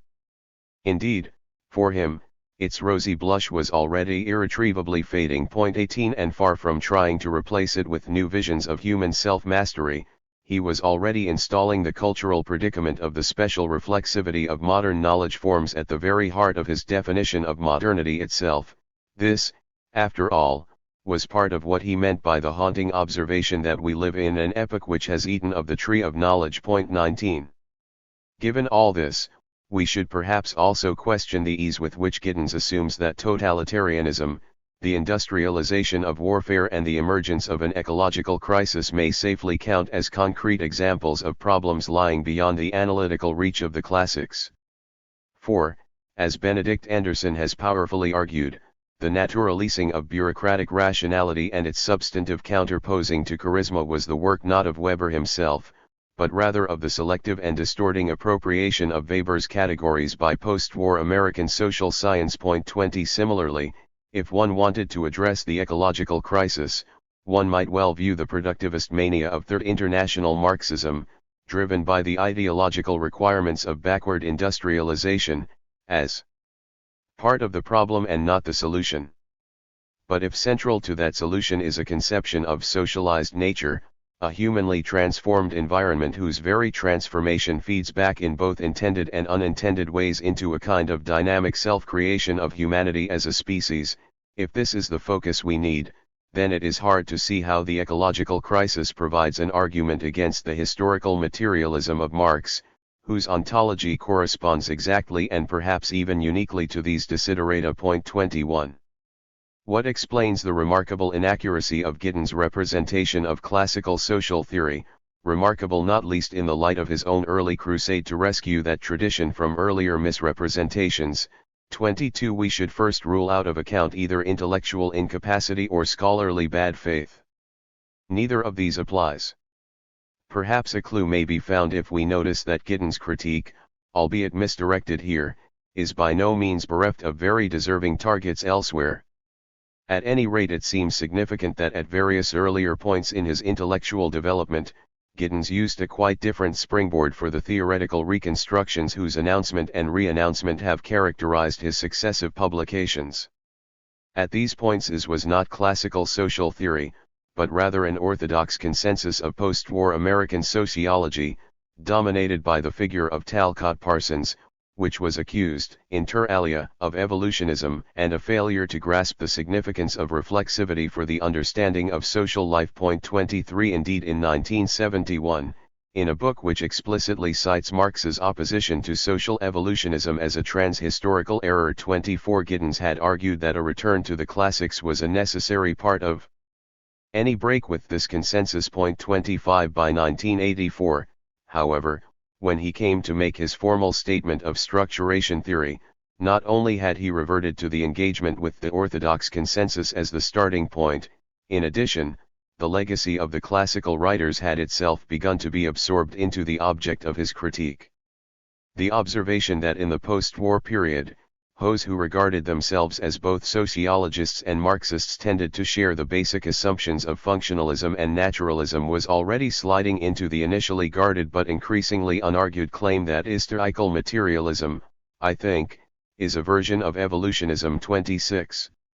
Thus, it begins to appear as if an initial use of the classics against post-war American sociology passed first into a not unreasonable claim that their latter-day followers had been methodologically absorbed into the orthodox consensus, only to end up later with a reading back of elements of this same orthodox consensus into the classics themselves. 27.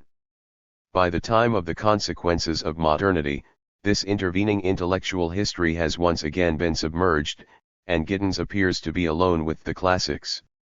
Yet there is a price to be paid, in the form of a revealing return of the repressed.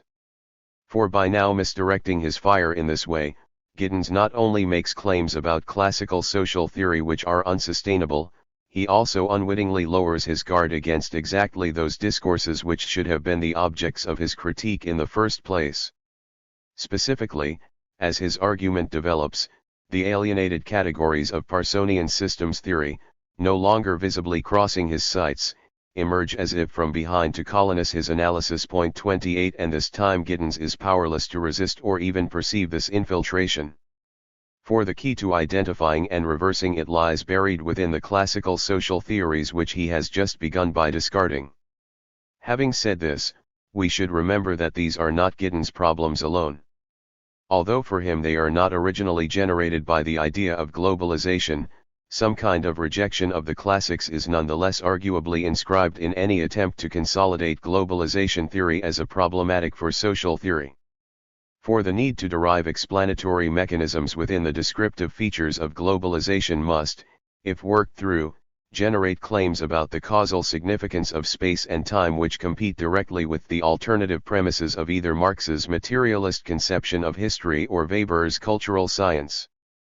It is presumably exactly this which Bauman, for example, implies when he writes that modern history has been marked by the constant progress of the means of transportation. 29, a choice of words which echoes, surely in order directly to counterpose, Marx's equivalent claim about the means of production.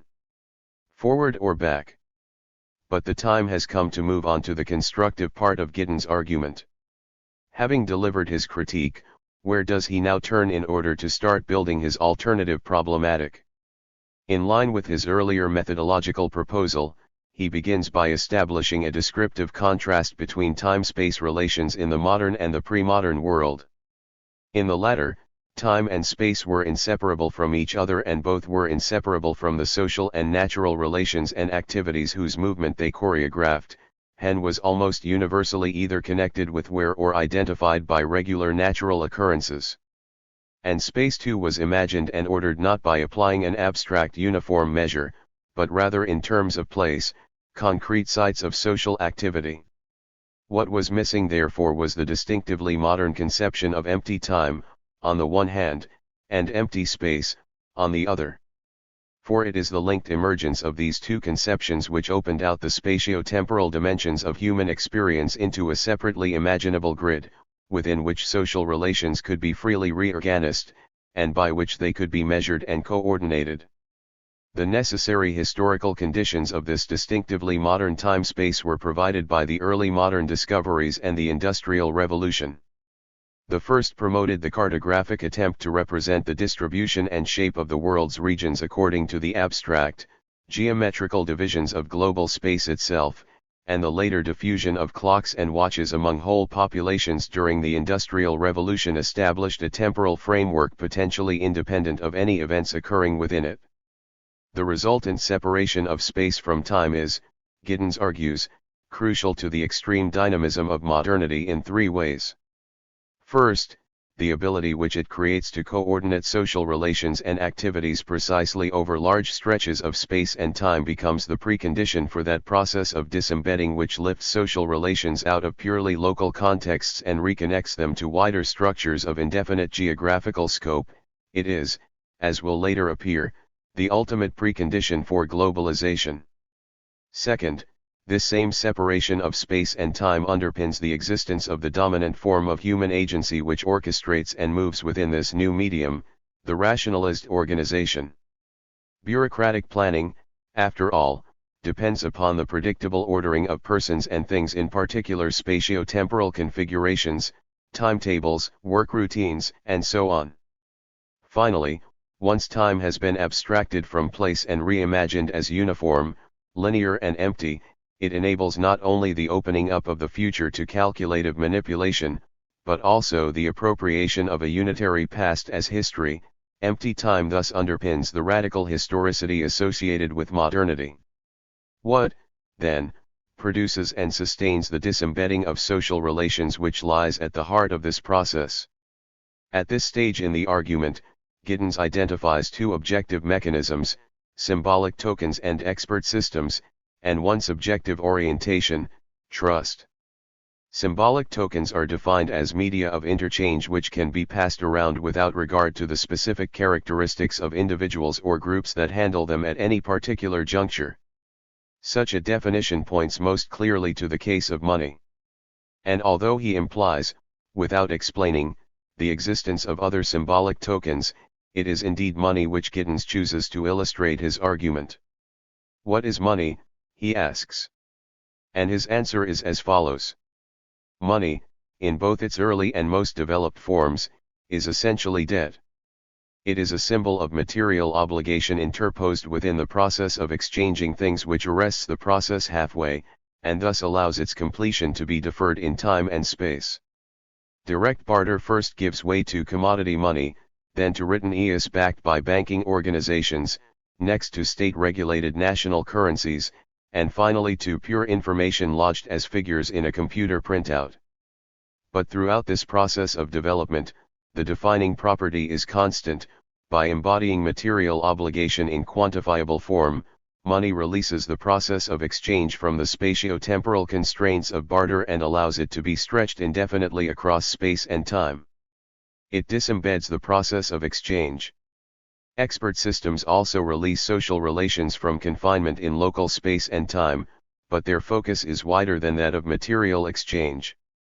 Expert systems are defined as systems of technical accomplishment or professional expertise that organize large areas of the material and social environments in which we live today.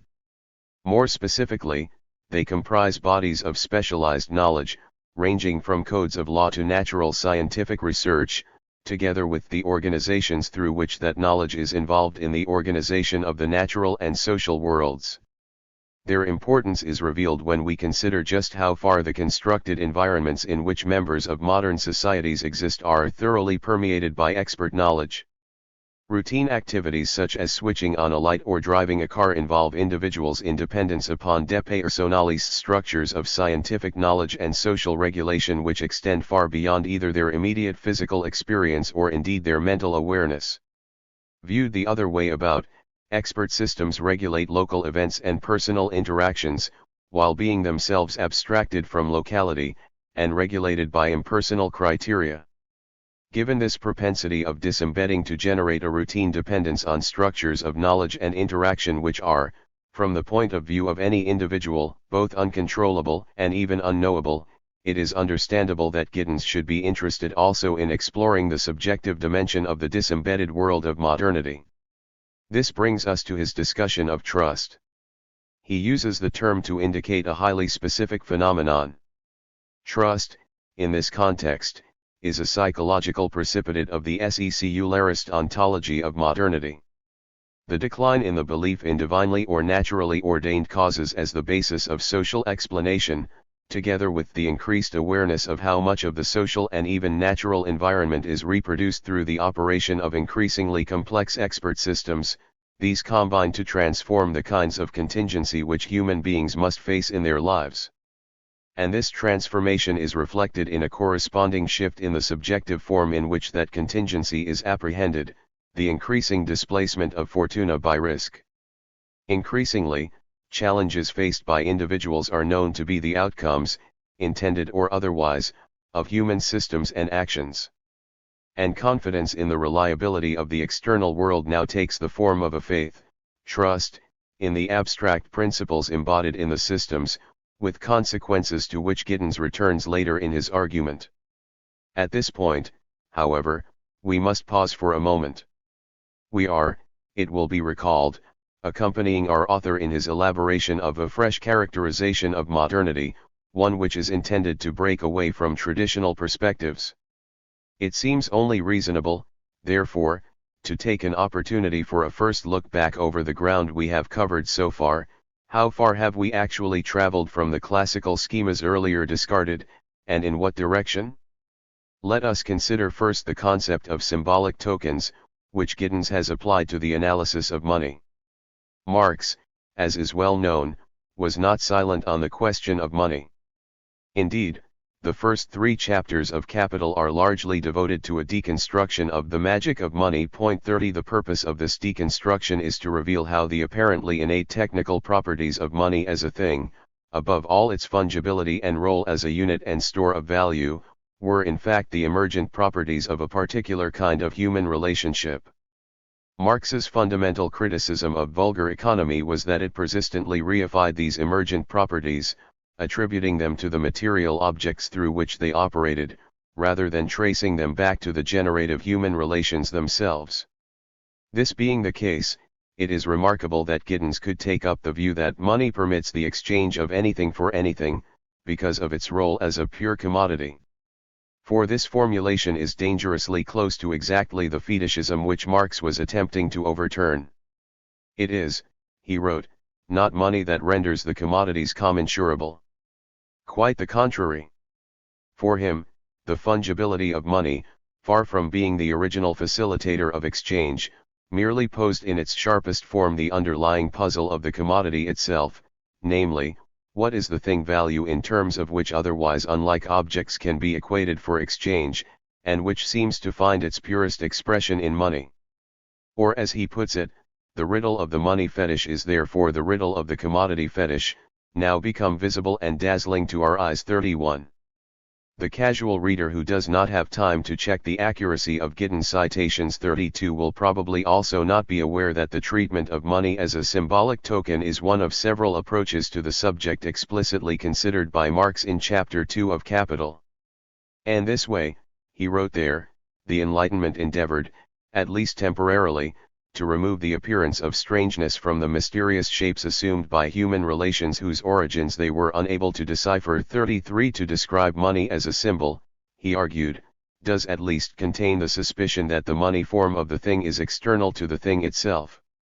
But it does nothing on its own to uncover the actual sociological referent of money, the thing itself which the symbol represents.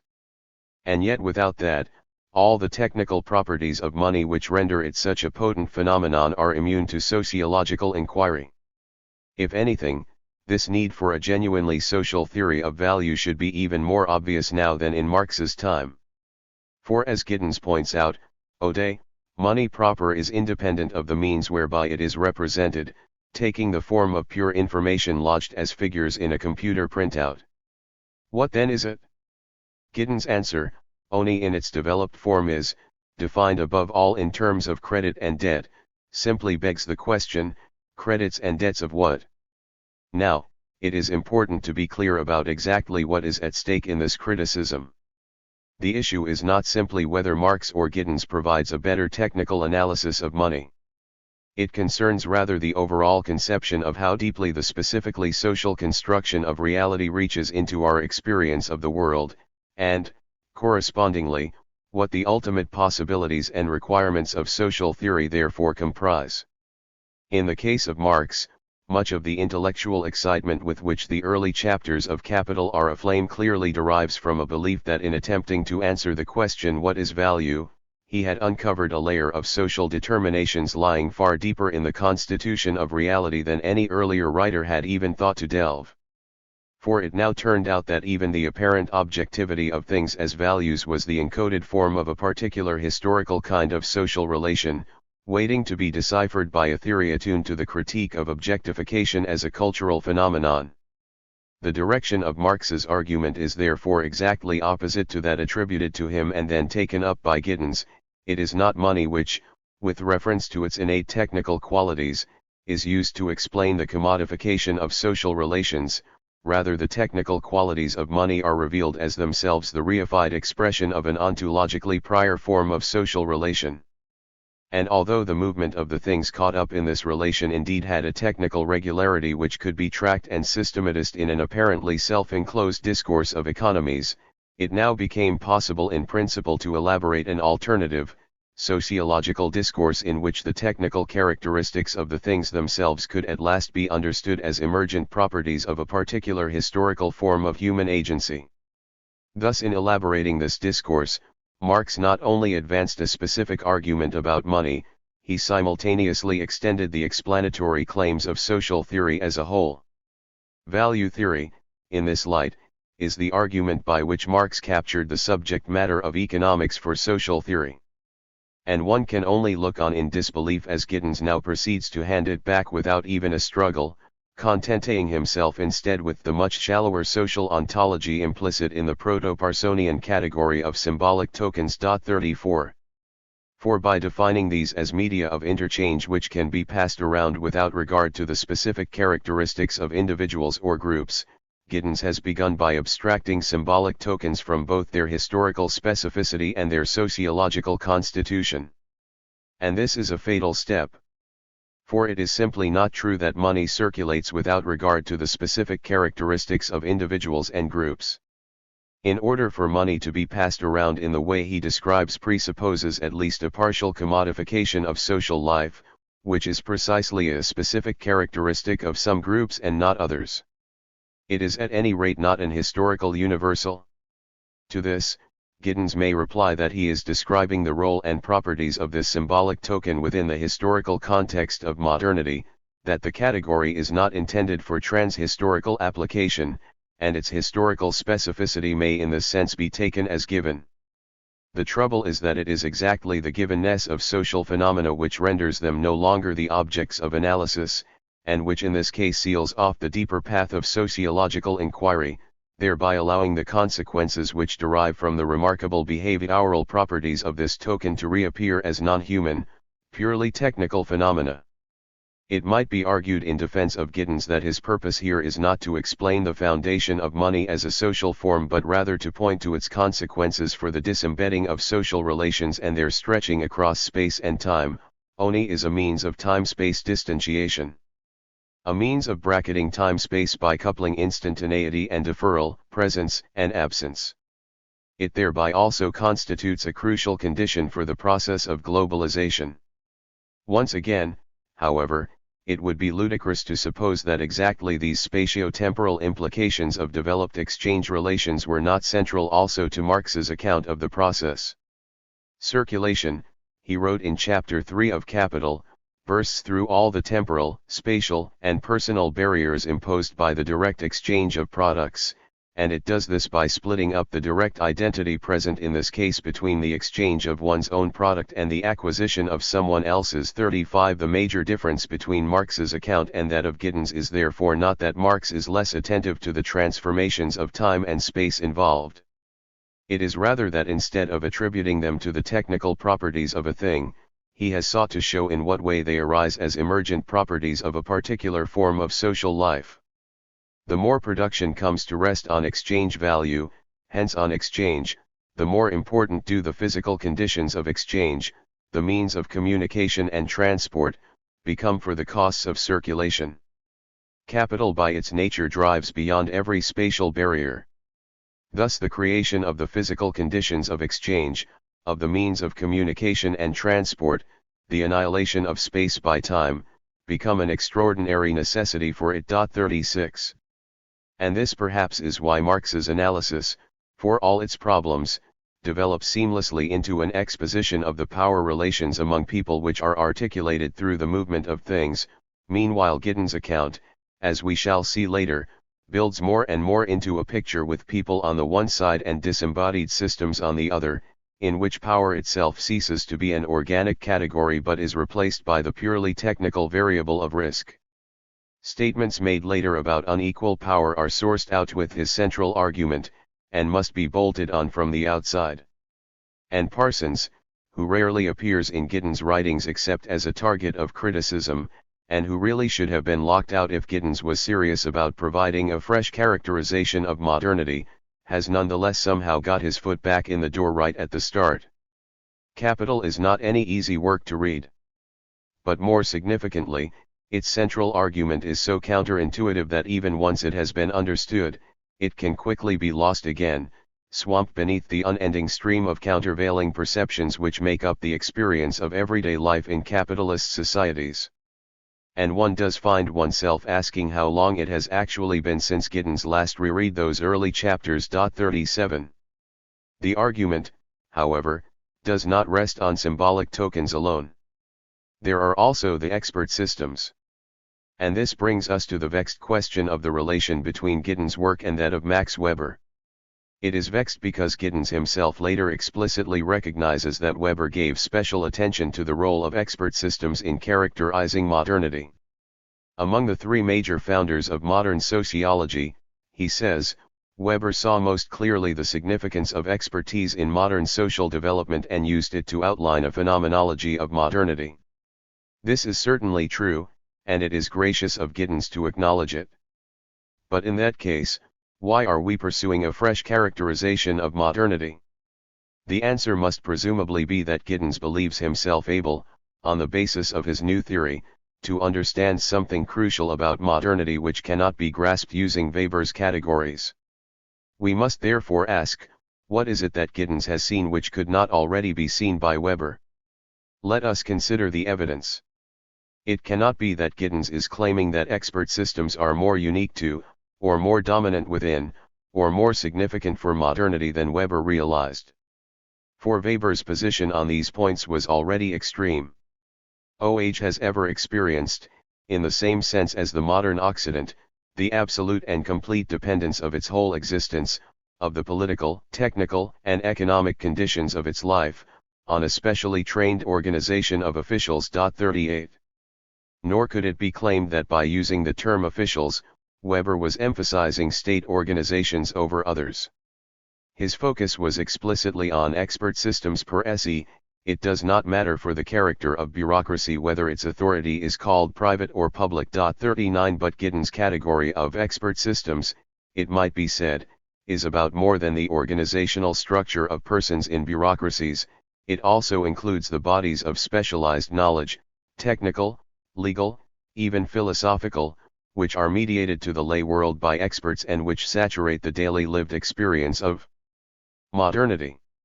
Well, exactly the same could be said of Weber's category of rationalization, a term which includes scientific specialization understood as the intellectual counterpart of the developing social form of bureaucratic organization. Weber also saw that the result of this process of rationalization was not a new transparency to social life.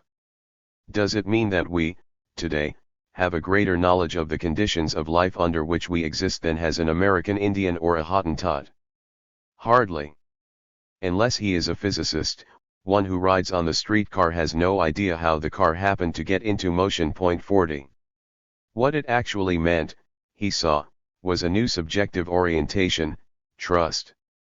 Based on a belief that in principle the natural and social worlds could be understood by secular means, not least because, as the example of the streetcar illustrates, they were already increasingly under the sway of those means. Weber also saw that this new subjective orientation corresponded to the key institutional forms of modernity, the capitalist market and the legal rational state. He saw that, behaviorally, the essence of these forms was the pressure that they imposed on individuals to behave in calculatively rational ways, very thing is done in terms of balances, calculation underlies every single action, exact calculation the basis of everything else. 41 And he saw that these ways of behaving then reflexively become the object of rationalist scientific analysis, which itself then feeds back into the reconstitution of the social reality it describes. When, towards the end of his lecture on science as a vocation, Weber has finished peeling away all the possible social and philosophical roles which rationalist knowledge can no longer play, something very like risk analysis 42 is among the few roles remaining. In fact, Weber even analyzed the peculiar interrelation of reflexivity and autopoietic systems, via a discussion of one of Giddens' favorite illustrations of this, the stock market. And he argued that modern social conditions generalize this phenomenon to all other spheres of action as well. 43. Is Giddens then simply reinventing Weber? Would that he were! For just as his attempt to go beyond Marx arguably left him far behind, reproducing instead the very reifications which Capital began by overturning, so something similar applies here. This classical theorist too has more and deeper things to say about the modern world than anyone would guess from what comes through in the consequences of modernity. To gain a sense of what these might be, we must, as with Marx, ask what kind of argument it is which lies at the heart of Weber's oeuvre. We may dismiss at the start the most common misperception, that Weber ascribed European modernity to its more rational, or rationalist, character, by contrast with other cultures which remained mired in religion. For rationalization, he insisted several times, is an historical concept which covers a whole world of different things. And these things may even include rationalization of mystical contemplation, that is of an attitude which, viewed from other departments of life, is specifically irrational. Not rationalism in general, then, but the specific and peculiar rationalism of Western culture becomes the real object of inquiry. It is hence our first concern to work out and to explain genetically the special peculiarity of Occidental rationalism, and within this field that of the modern Occidental form. 44. The counterposition of reason and religion as opposites, perhaps the single greatest obstacle to understanding what Weber is really up to, is further broken down by a second kind of reading, focused on the Protestant ethic and the spirit of capitalism. For here the genetic analysis produces an apparently paradoxical result: the origins of the secularist ontology and epistemology of modernity are traced to a specifically religious development. Or to put it the other way around, the historical world of secularism turns out to have been generated by a particular form of religious belief. But what is the significance of this? To find out, we must locate the preceding points within a third reading, which takes Weber's comparative sociology of the world religions as the key orienting focus of his work. For with this move, Western rationalism finally becomes available for analysis, understood not as the opposite of religion, nor simply as a freak historical product of religion, but rather as itself a particular and peculiar form of world religion, meaning a composite of institutional and mental forms defining a particular cultural historical way of being human. To rediscover Western reason as a cultural particular in this way, without, moreover, dismissing its epistemological claims 45, is really quite an achievement. Western rationalism thereby becomes not the historical exit from culture, but rather available, like any world religion, for analysis in terms of the tensions involved in the inner meaning of being human in this particular cultural way. This in turn enables us to get under the skin of an apparently purely technical phenomenon like bureaucracy as an organizational form, and to see it again as the one thing it most appears not to be, human. Flesh and blood human beings are back at the core of the attempt to explain the apparently dehumanist, alienated social forms of modernity. Once again, however, the direction of Giddens' analysis reverses us away from the insight of the classical author. By failing to problematize the apparent abstraction of expert systems from historical cultures, he inevitably renaturalizes their properties in such a way that their deeper, anthropological interrogation is increasingly sealed off as a basis for explanation. The eventual result of this process becomes fully apparent in Chapter 5 of Consequences, by which time the broad human question of abstract systems reappears in the purely technical form of design faults and operator failure compounded by the circularity of knowledge. Such metaphors, one cannot help but feel, simply reproduce at a cognitive level the reification of human agency built into the cultural form itself, and which it should rather be the purpose of a social theory to demystify and explain. And once again they imply the deep penetration of Parsonian systems theory into the heart of the argument. As we shall see later, Giddens does also attempt a kind of reappropriation of the human experience of bureaucracy, but it is a cramped, ethnomethodological one which begins with the form itself already externalized. And this is largely because, just as with the earlier example of tokens, an initial failure to problematize the institutional form of bureaucracy establishes a floor on how deeply any subsequent analysis of its meaning and effects can go. It is true that, taken on its own, Weber's analysis of bureaucracy seems to point to an increasing rigidification of social life, an impression reinforced by grim predictions about mechanized petrification, iron cloaks and the rest. But to take it on its own would be to abstract it from the wider analysis of the calculative rationality it promotes, a rationality rooted above all in the dynamic properties of the capitalist market, which for Weber was the ultimate archetype and driving force of the overall process. And while it is certainly true that Giddens is more optimistic than Weber, this cannot really count as an analytical increment to his argument, because it is based not on a resolution of Weber's concerns but on a simple failure to take them up at all. Just as with Marx, then, so too with Weber, the range of phenomena which his approach was able to constitute as the object of sociological understanding was wider and richer than Giddens' discourse can encompass. And Giddens' deployment of his category of expert systems, by renaturalizing bureaucracy, must be seen to involve not an advance on classical theory, but another retreat from one of its profoundest intuitions. Marx and Weber, however, are not the only classical thinkers to be treated in this way. The problematic nature of Giddens' use of other writers' ideas is a major and even at times an embarrassing feature of the secondary literature. 46. However, since a fuller discussion of this would carry us away from our theme, let us confine ourselves to one further example from Consequences, an example which has direct relevance to globalization theory. The views of Clausewitz, we are told on page 58, were already substantially obsolete when he developed them. As if this extraordinary claim were not enough, Giddens then follows it up by invoking the emergence of total war as evidence, without even mentioning that for not a few writers the conceptual origins of this idea lie in the work of, yes, Clausewitz. By page 75, the obsolescence of Clausewitz's main doctrine has become apparent to everyone. This is so straightforwardly false as a claim about the relevant scholarly fields. 47 that one turns urgently to the footnoted reference on page 183 to find out who this everyone might be, only to find instead a sentence which, far from substantiating the claim, blithely contradicts it. Clausewitz was a subtle thinker, however, and there are interpretations of his ideas which continue to insist upon their relevance to the present day. Subtle. This conception would be ineluctable even if war were total war. 48 How much plainer could Clausewitz have been?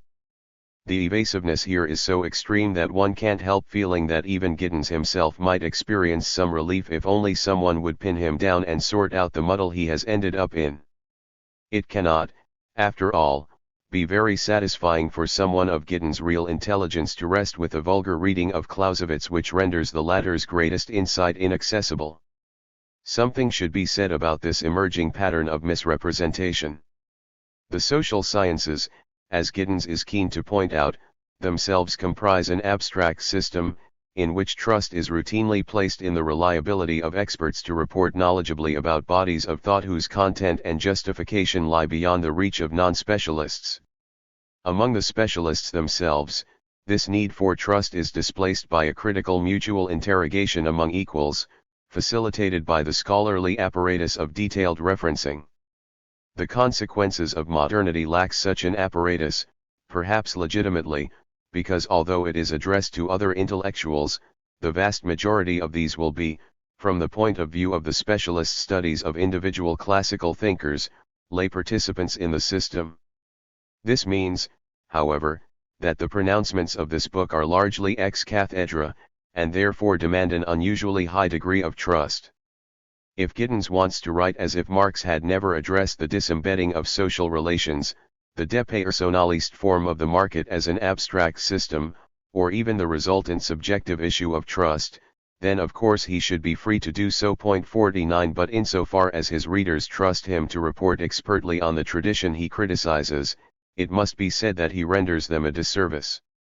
Strictly speaking, however, this problem is relevant to us only if it appears to derive from intellectual imperatives imposed by the pursuit of a spatio-temporal problematic for social theory. And this would be hard to substantiate in respect of the treatment of Clausewitz. It is more likely to play a role in the displacement of Marx and Weber, and we should keep this in mind as we proceed to the next stage of the argument. Confusion in the ranks. Havoc in the rear. At this point, however, something rather curious happens.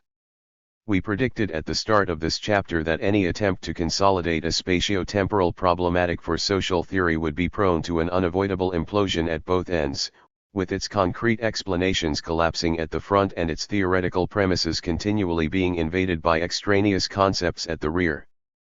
We have already just seen an anticipation of the former in the discussion of symbolic tokens and abstract systems, and a fuller collapse will follow, as promised, at the start of Chapter 3. Before we get there, however, we must work our way through a remarkable illustration of its underlying counterpart, analytical havoc in the rear. The point at which the state of affairs becomes apparent lies exactly where one would expect to find it, in the formulation of the institutional definition of modernity in Chapter 2. In the midst of this formulation, Giddens reiterates the methodological shift which he is trying to effect, the undue reliance which sociologists have placed upon the idea of society, where this means a bounded system, should be replaced by a starting point that concentrates upon analyzing how social life is ordered across time and space, the problematic of time-space distantiation. By this stage, however, it is already apparent that this is not what is actually happening, either terminologically, or at the deeper theoretical level where time-space distantiation should be starting to play an explanatory role. Terminologically, the distinction between society and social system rapidly breaks down and is in practice abandoned, leading to a veritable riot of bounded entities. Societies, states, civilizations, nations, even countries, all merrily elbow their way back onto his pages. 50 More importantly, however, by this point all four of the institutional clusters which flesh out the definition of modernity have been introduced: capitalism, industrialism, surveillance, and centralist control of the means of violence. Not one of these is defined in terms of a particular ordering of social life across time and space.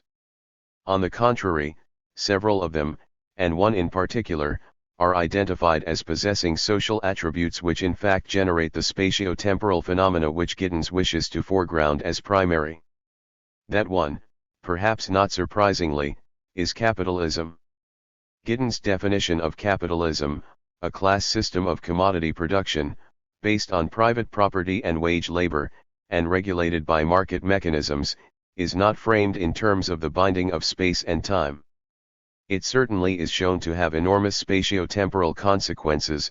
It is intrinsically unstable and restless and inherently highly dynamic, and these properties underpin expansionist characteristics which both make it only in a few respects confined to the boundaries of specific social systems and also generate a temporal momentum based on the fact that technological innovation tends to be constant and pervasive.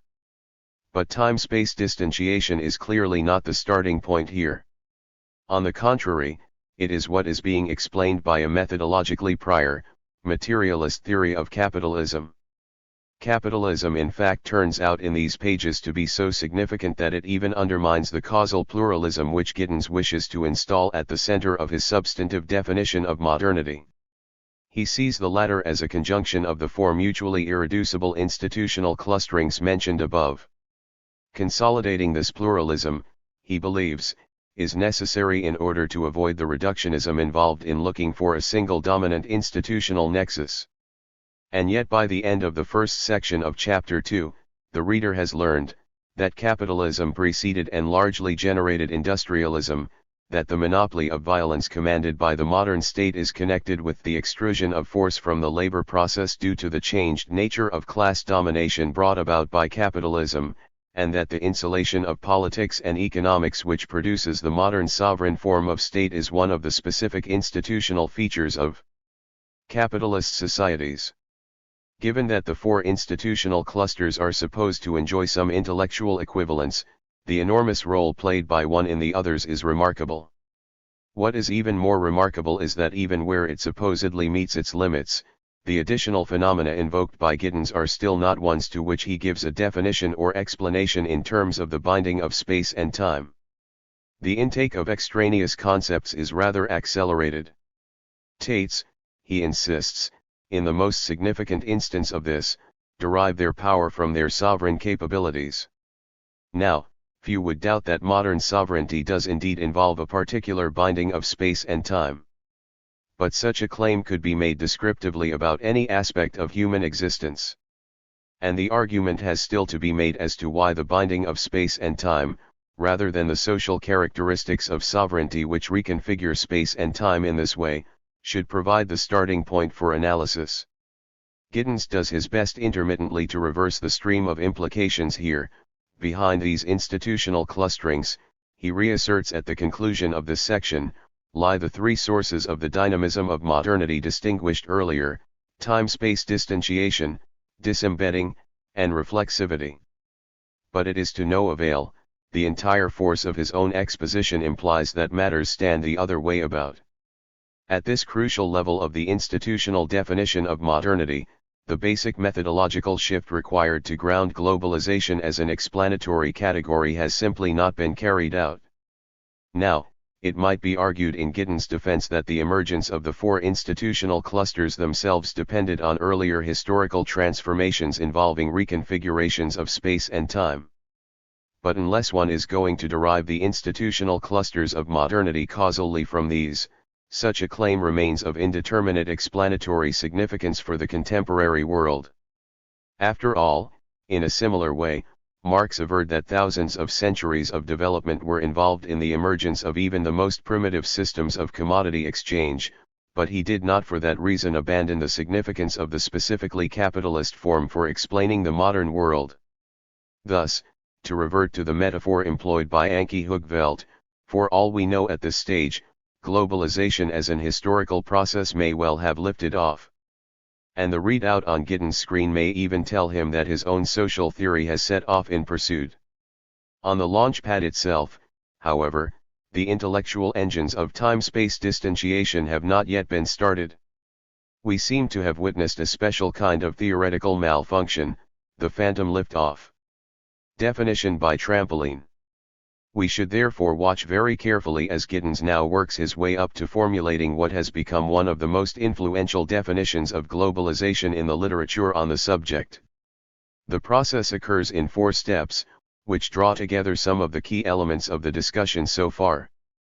First, he reminds us of the foundational quality of his argument, requiring as it does the replacement of traditional sociological categories by the problematic of time-space distanciation.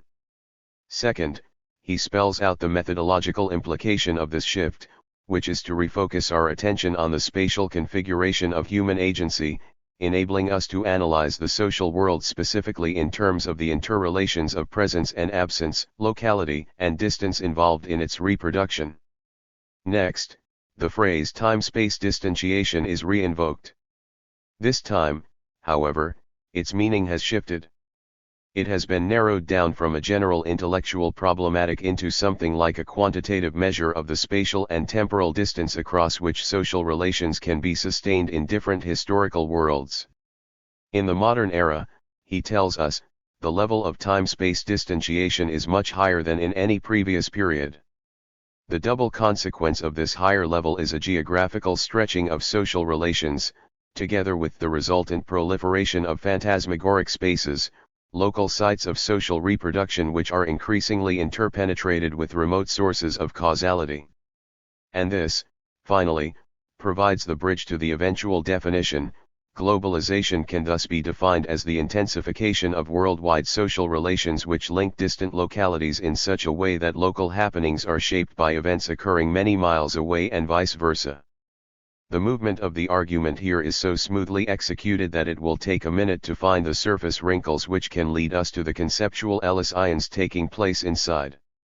The rhetorical flow of the sequence of propositions is clear enough.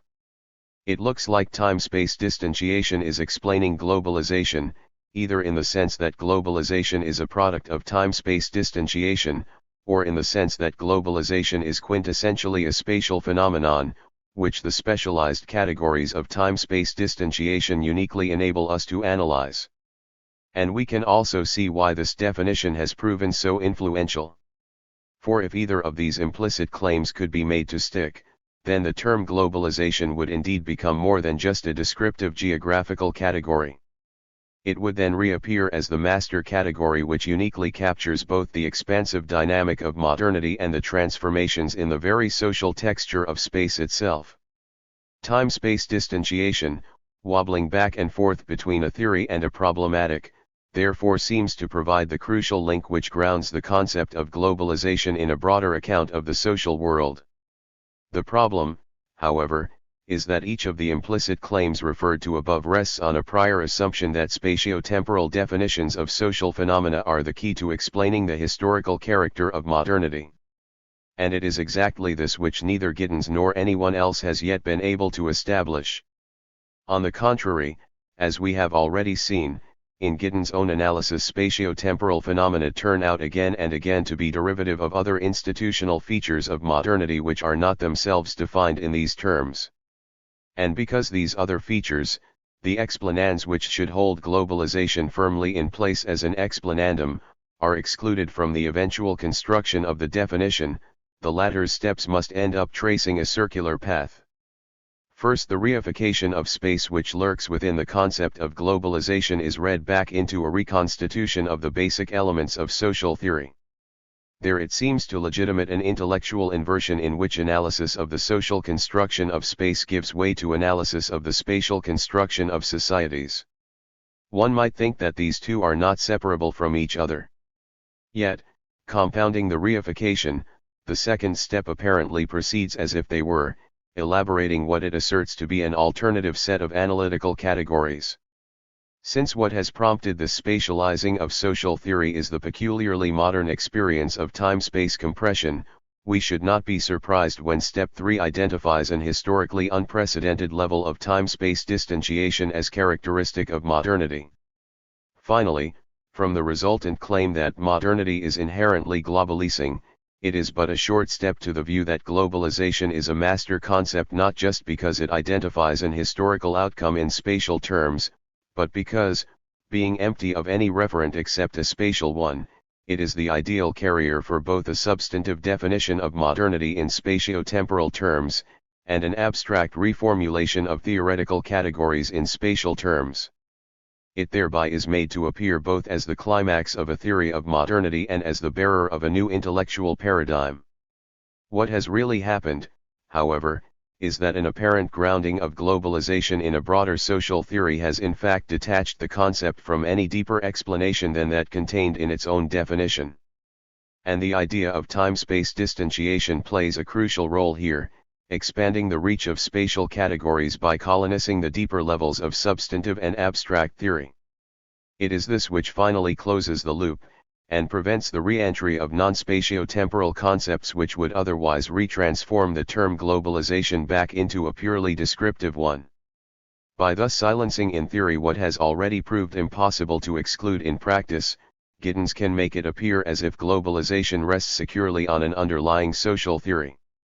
In fact, however, that underlying social theory functions simply as an echo chamber for the concept, from which its own descriptive utterances return to it in the more sonorous form of explanatory propositions, and as if they derived from a separate and deeper source. To put it another way, it is only by bouncing around on the trampoline of time-space distantiation that the concept of globalization eventually gains sufficient intellectual altitude to leap over the logical barriers which would otherwise prevent this explanandum from occupying the logical space of an explanans in its own right. However, the game is far from over. For Giddens has not yet finished unfurling his theory. His next steps involve him in a sequence of ethnomethodological, psychological, and anthropological applications/derivations of it. And the first of these now leads us conveniently away from the rear of the problematic and round to the front, where we may next observe a quite spectacular collapse of substantive explanation. Trouble up front. Here in Chapter 3, almost for the first time, the theory of time-space distantiation is used to formulate and to answer questions about the basic characteristics of modern social life. The first of these questions is derived quite simply. As the level of time-space distantiation rises, more and more people are dependent upon networks of social relations which extend far beyond the local environments of individual human experience. Moreover, those social relations themselves have a disembedded, depersonalized quality, which is the precondition of their spatial extension in the first place. Symbolic tokens and expert systems are the great disembedding mechanisms of modernity, the abstract systems which effect the lifting out of social relations from local contexts of interaction and their restructuring across indefinite spans of time-space. In so doing, they generate a world of humanly created causes and consequences which differs from any pre-modern equivalent in two fundamental respects. First, because these abstract systems now govern and even constitute the basic conditions of life, participation in the dominant knowledge forms associated with them becomes compulsory. Individuals in pre-modern settings, in principle and in practice, could ignore the pronouncements of priests, sages, and sorcerers and get on with the routines of daily activity. But this is not the case in the modern world, in respect of expert knowledge. And second, the subjective content of the confidence placed in such authority is also transformed. Is not just a matter of generating a sense of security about an independently given universe of events. It is a matter of the calculation of benefit and risk in circumstances where expert knowledge does not just provide that calculus but actually creates the universe of events, as a result of the continual reflexive implementation of that very knowledge. Thus, in a world governed by abstract systems, the routine generation of trust is both more vital and more problematic than ever before. The question therefore arises, how is this routine generation of trust accomplished? And Giddens' answer is that the fabric of modern life necessarily involves a particular recombination of co-presence and absence by which disembedded relations are re-embedded in local contexts of consciousness and action. Lay participation in abstract systems, such as banking, medicine, law, or bureaucratically ordered government, requires a faceless commitment, a faith in the system itself which cannot be based either on direct personal experience of the whole or on a full technical understanding of the mechanisms and processes involved in its operation. Instead, it is sustained by the face work involved in focused interactions with system representatives, bank employees, doctors, judges, state officials, and so on. These focused interactions constitute the access points which mediate the relation of the lay individual to the abstract system, and through which confidence in the system is maintained by displays of manifest trustworthiness and integrity, coupled with an attitude of business as usual, or unflappability. By these means, a system whose operation and extent lie beyond any lay understanding is able to reinsert itself into local contexts of meaningful action. Or as Giddens puts it, re-embedding refers to processes by means of which faceless commitments are sustained or transformed by face work. Giddens in fact adds two further elements of an explanation for why lay trust is routinely granted to abstract systems: a process of socialization normalizes acceptance of their role in mundane activities, and the practical impossibility of conducting daily life without interacting with them imposes a pragmatic imperative of tacit reliance. However, most of Giddens' interest remains focused on the role of access points, presumably because it is in that part of his analysis that spatial categories play the most significant role. Here at last, Giddens has foregrounded the complex texture of social space under conditions of time-space distantiation. We can now therefore begin to assess the explanatory benefit of the overall shift of theoretical problematic which he has been advocating. What then may we say that it enables us to understand? And this is where the collapse begins. For posing such a question cannot help but make one consider the range of things about social structures which one would indeed want explained. And yet what strikes one immediately in this context is the kind of phenomena which in Giddens' new perspective actually cease to be objects of analysis and explanation at all. For although abstract systems of vast extent loom very large in this discussion, the causal properties of these systems, rooted in the social form of the relationships which compose them, drop more or less out of sight. And this is because when they are viewed through the lens of time-space distantiation, their most significant attribute becomes instead their shared disembeddedness from local contexts, which makes possible their indefinite spatial extension. Such a focus, however, cannot help but evacuate these systems of their differentiated social content. Flattened out in this way, the world market, the state, law, medicine, science, even the travel industry, take on the same fundamental character, so many disembodied knowledge structures which increasingly permeate the routine activities of everyday life even while they expand further and further beyond the horizon of individual consciousness. This perhaps explains why the only significant question they raise should be that of how trust in such uncomprehended knowledge structures is locally generated and maintained, and in turn why Giddens' answer to this question must take a mainly descriptive, ethnomethodological form.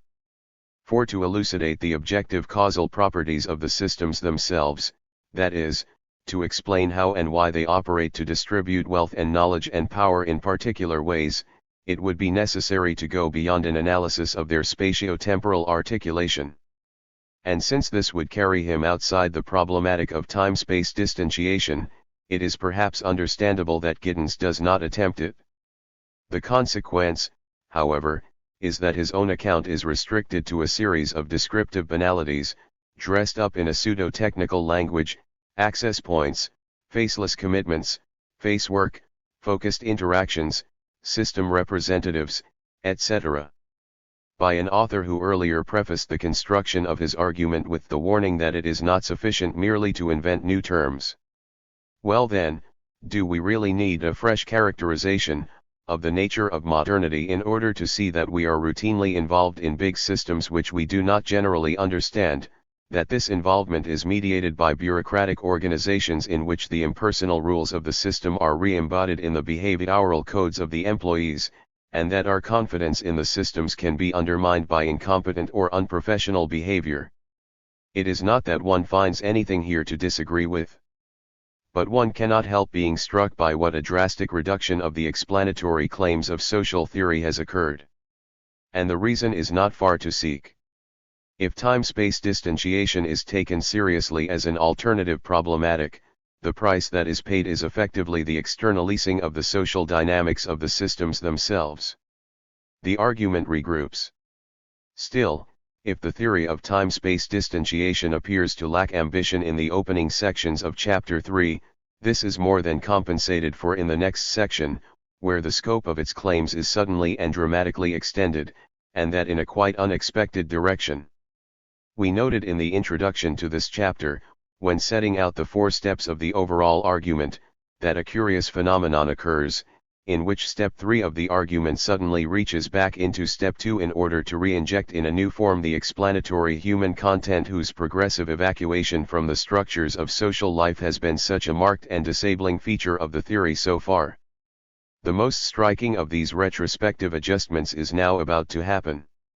For at this point, Giddens temporarily turns his back on the institutional analysis of modernity which forms the main object of his argument, and focuses instead on aspects of trust and processes of personality development which seem to apply in all cultures, pre-modern and modern. The purpose of this detour, it later transpires, is nothing less than an attempt to reground the problematic of time-space distantiation in the findings of psychoanalytic theory. His starting point is the phenomenon of ontological security, the confidence that most human beings have in the continuity of their self-identity and in the constancy of the surrounding social and material environments of action. Without this confidence, individuals become incapable of relating to others and are consumed by various forms of existential anxiety. Now, at a purely cognitive level, as philosophers have shown us, the beliefs which make for ontological security, beliefs in the continuity of the self and the reliable existence of external reality, cannot be verified. So why, asks Giddens, is everyone not always in a state of high ontological insecurity? This question is slightly odd, since he has already pointed out that ontological security is an emotional, rather than a cognitive, phenomenon, and skeptical philosophers are not, we may suppose, ontologically insecure. But it provides the bridge to the argument he wishes to make. For he answers it in psychological terms: normal individuals, I want to argue, receive a basic dosage of trust in early life that deadens or blunts these existential susceptibilities. Specifically, maternal love provides both a primal experience of the reliability of the external world and a framework of mutual expectations between mother and infant. Meeting the latter promotes an inner sense of trustworthiness, which provides a basis of a stable self-identity subsequently. Once again, this psychological claim about the nature of infantile development may well be true. What takes the breath away, however, is the astonishing intellectual compression of the inferences which Giddens now attempts to draw out of it. A faith in the caretaker's love is the essence of that leap to commitment which basic trust, and all forms of trust thereafter, presumes. All forms of trust? Since it is Giddens himself who has earlier proposed a sociological use of the term in relation to abstract systems, the trap that he falls into at this point is entirely of his own making. For although there do exist forms of neurosis which disable this latter form of trust, this is hardly sufficient to prove the general claim he wants to make about the continuity of psychological and sociological forms of trust. 51 After all, psychopaths, who presumably did not receive their basic dosage of trust in early life, are not known for their inability to trust abstract systems. On the contrary, more often they appear to thrive in them, manipulating the confidence of others, which is based on exactly that conflation of functional competence with psychological normalcy which is implied in Giddens' argument here. If it really were true that all forms of trust presume the basic dosage, then catching psychopaths would be hugely simplified. In fact, it might even be unnecessary, since their functional incompetence would be so pronounced that no one would be taken in by them in the first place. However, an unexpected climax to the argument now approaches. Having slipped between the philosophical and psychological meanings of uncertainty, and having then conflated the psychological and sociological reference of the term trust, Giddens proceeds to what must be the most daring compression of all. Central to the originary exercises in infantile identity formation, he observes, is a crucial spatio-temporal element. The alternating presence and absence of the mother both creates the space in which an independent sense of self can crystallize and nurtures the child's ability to believe in the mother's return even while she is still absent. In this way, the infant is in fact led to develop an emotional and cognitive faculty, trust, whose essence is that it brackets distance in time and space and thereby fends off all manner of existential anxieties which might otherwise supervene. Thus a side effect of the spatial character of our early development of ontological security is that we all receive as babies a basic training in the psychosocial dynamics of globalization. If this interpretation of Giddens' argument appears ridiculous, it should be set alongside the conclusion which he himself draws. Here, at the heart of the psychological development of trust, we rediscover the problematic of time-space distantiation. Now, exactly what weight is this revelatory announcement supposed to carry? Some of the difficulties of Giddens' overall argument so far could perhaps be mitigated if we simply excised the last few steps and allowed the problematic of time-space distantiation to resume a more consistently sociological provenance. The problem, however, is that Giddens himself has other plans. For him the psychological derivation of the concept of ontological security was not a detour at all. It was a journey to the epicentre of the entire argument, from which he now returns with implications of a very far-reaching kind. In the next section, the changing conditions making for ontological security become the axis about which an extended contrast between pre-modern and modern societies is made to turn. And after the implications of this have been worked back into an analysis of the constitution of the modern, globalist self in Chapter 4, it undergoes a further expansion, becoming the basis for a comprehensive reimagining of the possibilities and forms of political action in the contemporary world. Far from ignoring it, therefore, we must now trace its influence in the remainder of his argument, for the changing anthropological conditions of ontological security are now also being used to provide the alternative filling for his social theory, apparently sealing off at the same time the gaps at the rear through which more traditional concepts had earlier reinserted themselves. And because it is indeed the spatio-temporal transformations in the conditions of ontological security which from now on form the main theme, we for our part are forced to take seriously a possibility which in all the preceding criticisms we have not even paused properly to consider, let alone do justice to, the possibility that viewed in this new light, and fully in line with the very title of the book, these consequences of modernity, by transforming the conditions of ontological security, might actually have become over time of greater importance than the original causal dynamics which generated them, and that they therefore legitimately displace the latter in the analysis of the contemporary world. If this argument could be made to stick, its knock-on effects would be enormous. Our entire critique of Giddens' position would start to unravel. Our complaint that his intellectual categories do not illuminate the inner causal mechanisms of different abstract systems would prove only that we had spectacularly missed the point of his analysis. On the other hand, his advocacy of a spatio-temporal problematic for social theory would be decisively vindicated, and globalization theory would have found in time-space distantiation that theoretical underpinning which we have up to now insisted it could not logically possess.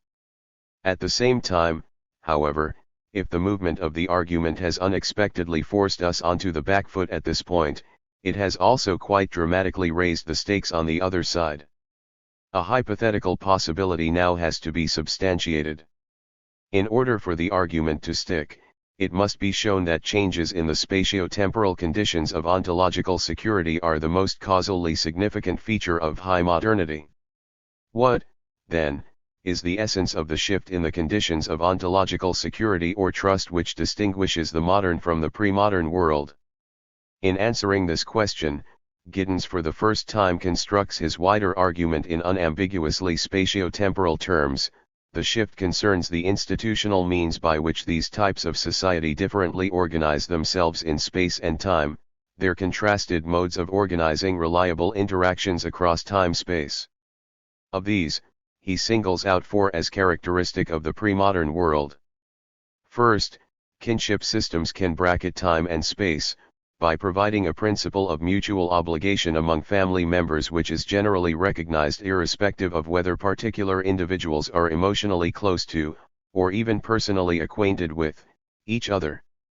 Second, in pre-modern times, local community provided a context for the generating of trust relations because its space was more or less socially self-contained, and was not yet saturated with distantiated time-space relations extending beyond local control. A stable sense of place could therefore be reproduced via clusters of interweaving social relations, the low spatial span of which provides for their solidity in time. A third pre-modern support of trust relations is provided by religious cosmology, which contributes to the bracketing of time-space by imparting a reliability to social and natural events through interpreting them as meaningful expressions of a supernatural order. Indeed, Giddens, following Freud, sees religious cosmologies as a projection onto external reality of the infantile experience of parental care relations.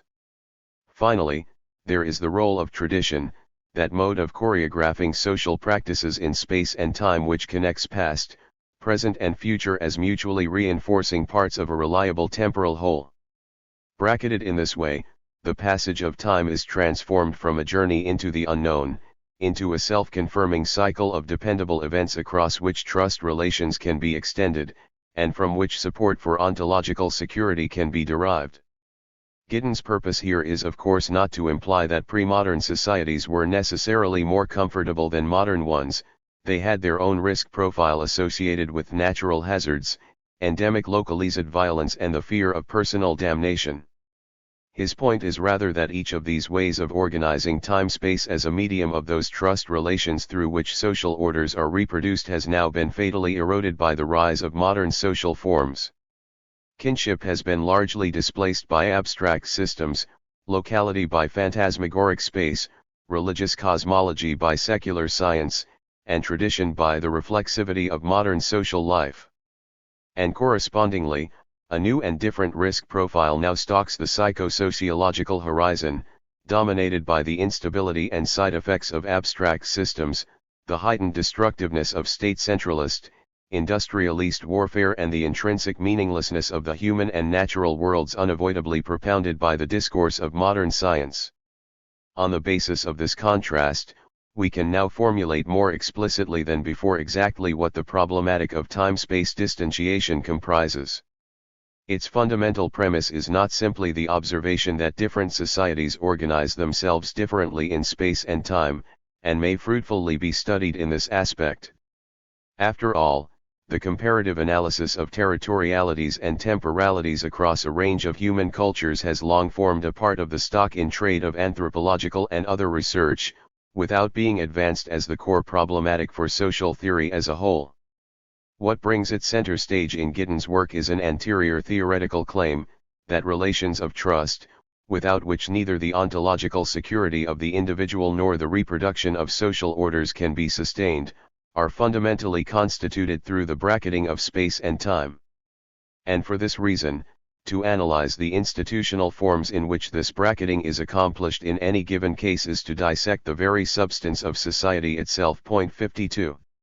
For time-space distantiation, it now becomes clear, does not become important only when its level is high, stretching the web of social relations into worldwide systems. The very fact of the existence of human beings as discrete centers of consciousness, separate both from other humans and from nature, unable therefore to have continuous certainty about the inner workings and future behavior of either. This fact entails that there will always be a gap to be bridged through the bracketing of space and time which enables trust, even in the most localized of face-to-face communities. Nothing less could explain how Giddens can meaningfully rediscover the problematic of time-space distantiation even in the most biologically and psychologically intimate of all human relations, that of an infant to its mother. For it follows that the primordial differentiation of the human individual itself can only occur through the training in the bracketing of space and time. Time-space distantiation begins at the moment we emerge from the womb. Here then finally we are given a reason, grounded in a general social theory, for that shift of problematic which Giddens has been advocating from the start of the book, but which up to now has lacked any firm foundation. Leaving aside any methodological misgivings about the conflation of sociological with psychological determinations, what can we say about the explanatory power of the overall theory, now that its different components have all finally snapped into place? In chapters 4 and 5, Giddens provides some key materials for answering this question. For although he begins with an analysis of the transformation of intimacy, he soon returns to the macro-sociological level to elaborate the globalist risk profile of modernity, and to reinterpret in that light the nature and possibilities of political action. Hide and seek with space and time. Chapter 4 therefore now becomes critical in substantiating the claims of time-space distantiation. And the one charge which cannot be levelled at Giddens at this point is that he shirks the enormity of the challenge by scaling down the ambition of those claims. Any attempt to capture the experience of modernity, he insists, 2/3 of the way through the chapter, must begin from view, which derives ultimately from the dialectics of space and time, as expressed in the time-space constitution of modern institutions. Moreover, these dialectics of space and time are now repeatedly invoked directly in terms of their consequences for ontological security within an implied spatial model of causal implications. In the three main parts of this chapter, the globalization of social relations is claimed explicitly to be fundamental to the changing nature of the human self, the overarching risk profile of modernity and the unique historical form of modern human agency. It might therefore awaken a natural skepticism in the reader to be told that the major problem with this chapter lies in its apparent failure even to argue for these claims, let alone to substantiate them. Yet this is exactly what we shall now discover, as we work our way through it, page by page. Every so often, we shall see Giddens popping up to make a bold declaration of the kind just quoted. but before the reader can catch him and hold him to his word, he ducks down again behind a thicket of descriptive elaboration. And by the time we have worked our way through the thicket, we find he has already moved on, only to pop up again at a different point in the field, with a new and equally tantalizing declaration. The chapter thereby resolves into a gigantic game of hide and seek, played out across the wide terrain of contemporary social theory. In the version of the game which we are about to play, however, there is a crucial difference to the rules. And it is not always clear that Giddens has grasped it. Ducking and weaving is permitted, up to a point, but in the end, if he cannot be caught and pinned down, his argument collapses, and it is he who loses the game. The reason for this change in the rules is very simple. Giddens can potentially save globalization theory and neutralize nearly all the major criticisms we have made of the work so far. All he must do to achieve this is to substantiate what we have now discovered to be the central claim of the work as a whole, namely, that changes in the spatio-temporal conditions of ontological security are the most causally significant feature of modernity. If he fails to achieve this, however, then all those previous criticisms will automatically resume their full destructive force, supplemented by whatever further liabilities he may have incurred in the meantime. From the very start of Chapter 4, Giddens' language suggests that he has every intention of providing this substantiation. He wastes no time in issuing his first bold declaration: here is a direct connection between the globalizing tendencies of modernity and what I shall call the transformation of intimacy in contexts of day-to-day life. From this point onwards, the argument of the chapter unfolds in three stages. The first stage works down from the spread of abstract systems at the macro-sociological level to the changed conditions of trust which they entail at the level of the individual. The second repeats the exercise with respect to the impact of the risk profile of modernity on conditions of ontological security. Finally, the third stage reasserts the dialectical nature of the analysis by revisioning each of these as a site of active human agency. Thus, as this unpacking implies, the expansive scope of Giddens' opening declaration is not unintended, the entire theory is surely about to be cashed in. Thicket number 1. The transformation of intimacy. The first stage of the argument is set up as follows. In the routines of day-to-day life, abstract systems must be recognized to provide a vastly enhanced security of human activities across time-space. And in our practice, we do so recognize them. Turning taps, sending letters, flying in aeroplanes, saving money, all these actions imply a pragmatic trust in the abstract systems on which modern life depends. However, there are some things which they cannot provide. In contrast to their pre-modern antecedents, the world religions, trust in abstract systems is not psychologically rewarding.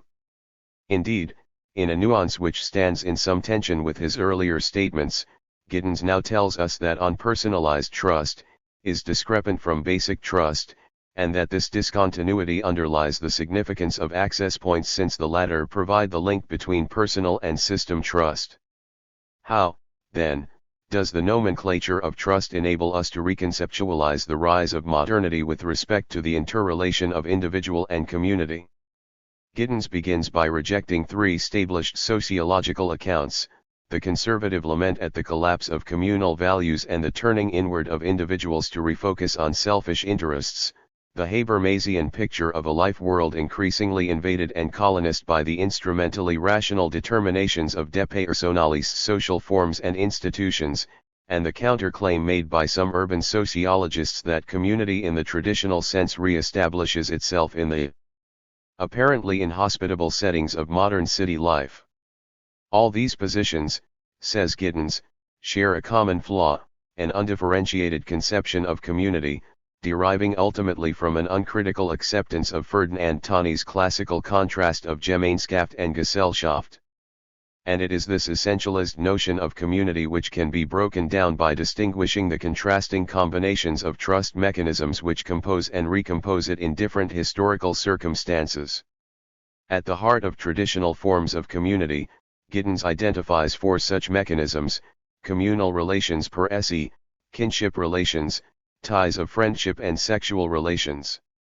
By contrast, in the contemporary world the first two of these have indeed largely been destroyed by the rise of abstract systems which both transcend the spatial limits of locality and explicitly overcome dependency upon personal ties.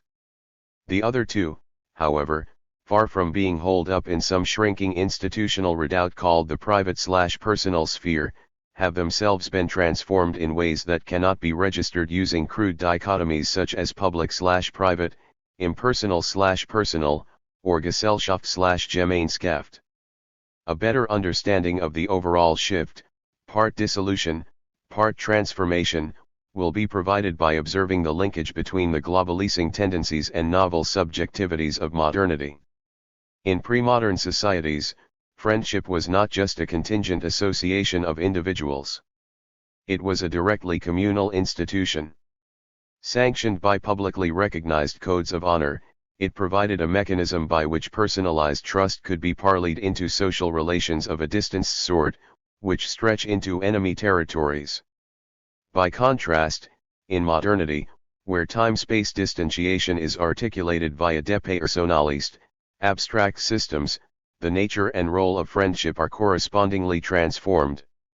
It appears to be reconstituted as a purely personal association, honor is replaced by loyalty, publicly significant sincerity by privately fostered authenticity, and so on. Yet this new purely personal quality is not to be understood as somehow external to the world of abstract systems. For the latter provide not only the socio-historical condition of this new intersubjective form, but also a vehicle for its extension over much greater distances and even the very language of its private discursive formulation by the agents themselves. What applies to friendship in general applies a fortiori to the yet more intimate sphere of sexual relations, unsupported by its interpolation into public institutions. Personalized trust must instead be worked upon in a mutual process of disclosure, yielding the historically novel social form of the relationship as a project. Indeed, because this disclosure is at the same time a self-discovery, it exemplifies nothing less than a reaching into the sphere of the intimate by the reflexivity of modernity itself. Similar points, however, apply also to other features of supposedly personal life. It has long been the case, for example, that Western diets reflect global economic interchanges, and the spiritual preferences of Western consumers of religion are now serviced by a truly global menu.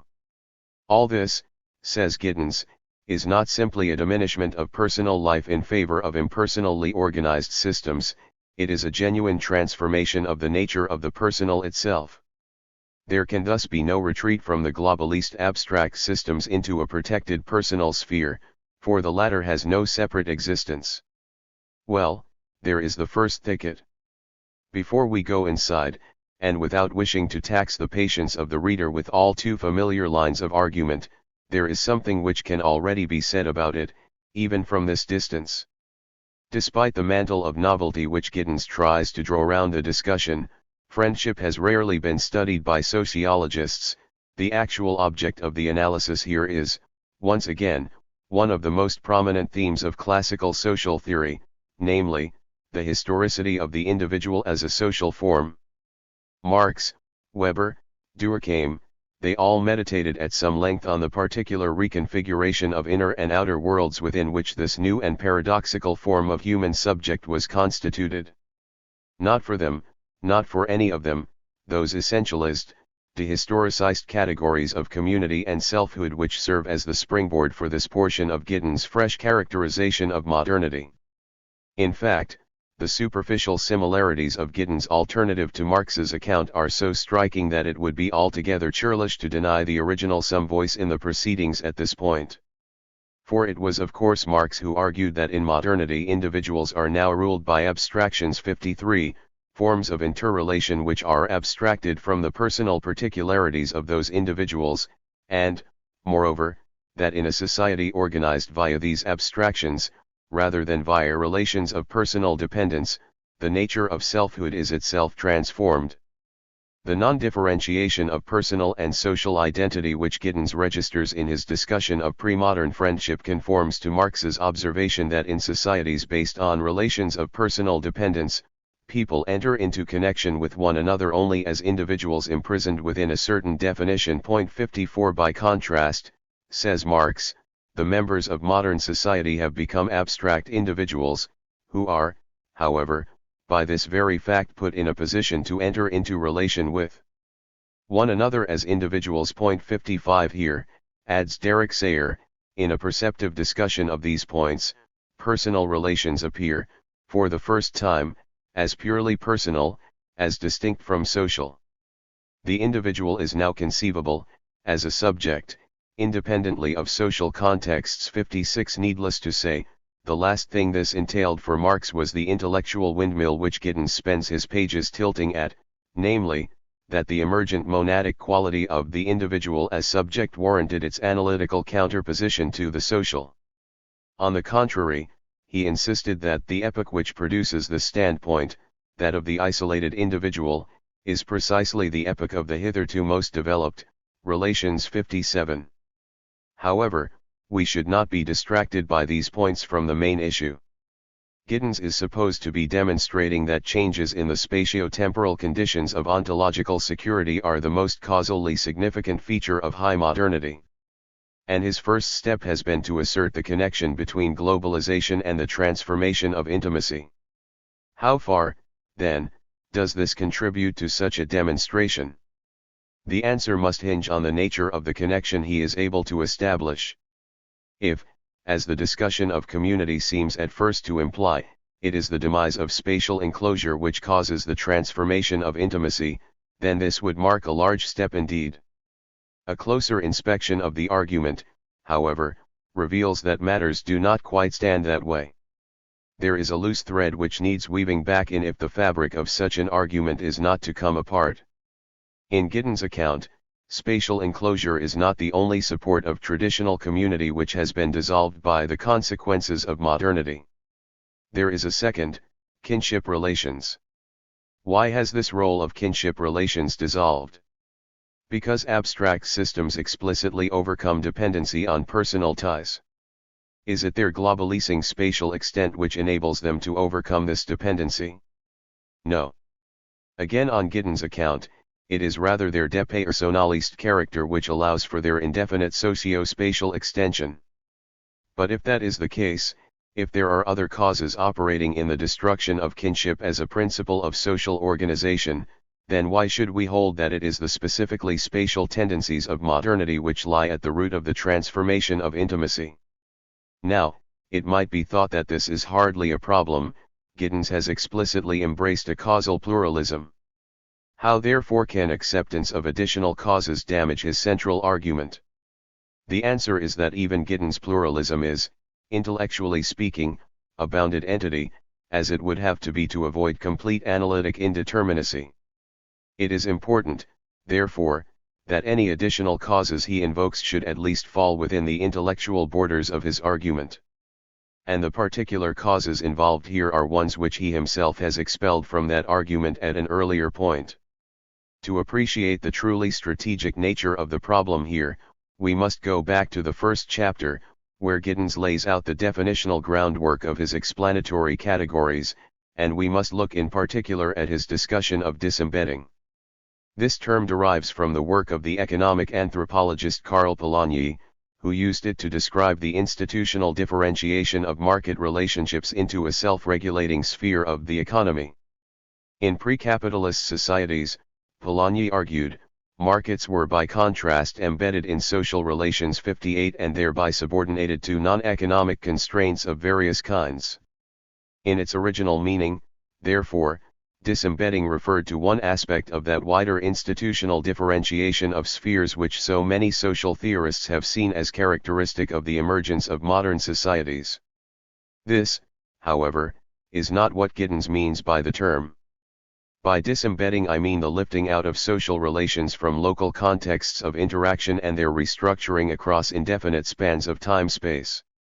Moreover, Giddens makes it clear that this spatio-temporal definition of disembedding is offered as a replacement for those concepts of differentiation by which theologists have often discussed the transition from the traditional to the modern world, on the grounds that, among other problems, the latter do not satisfactorily address the issue of time-space distanciation.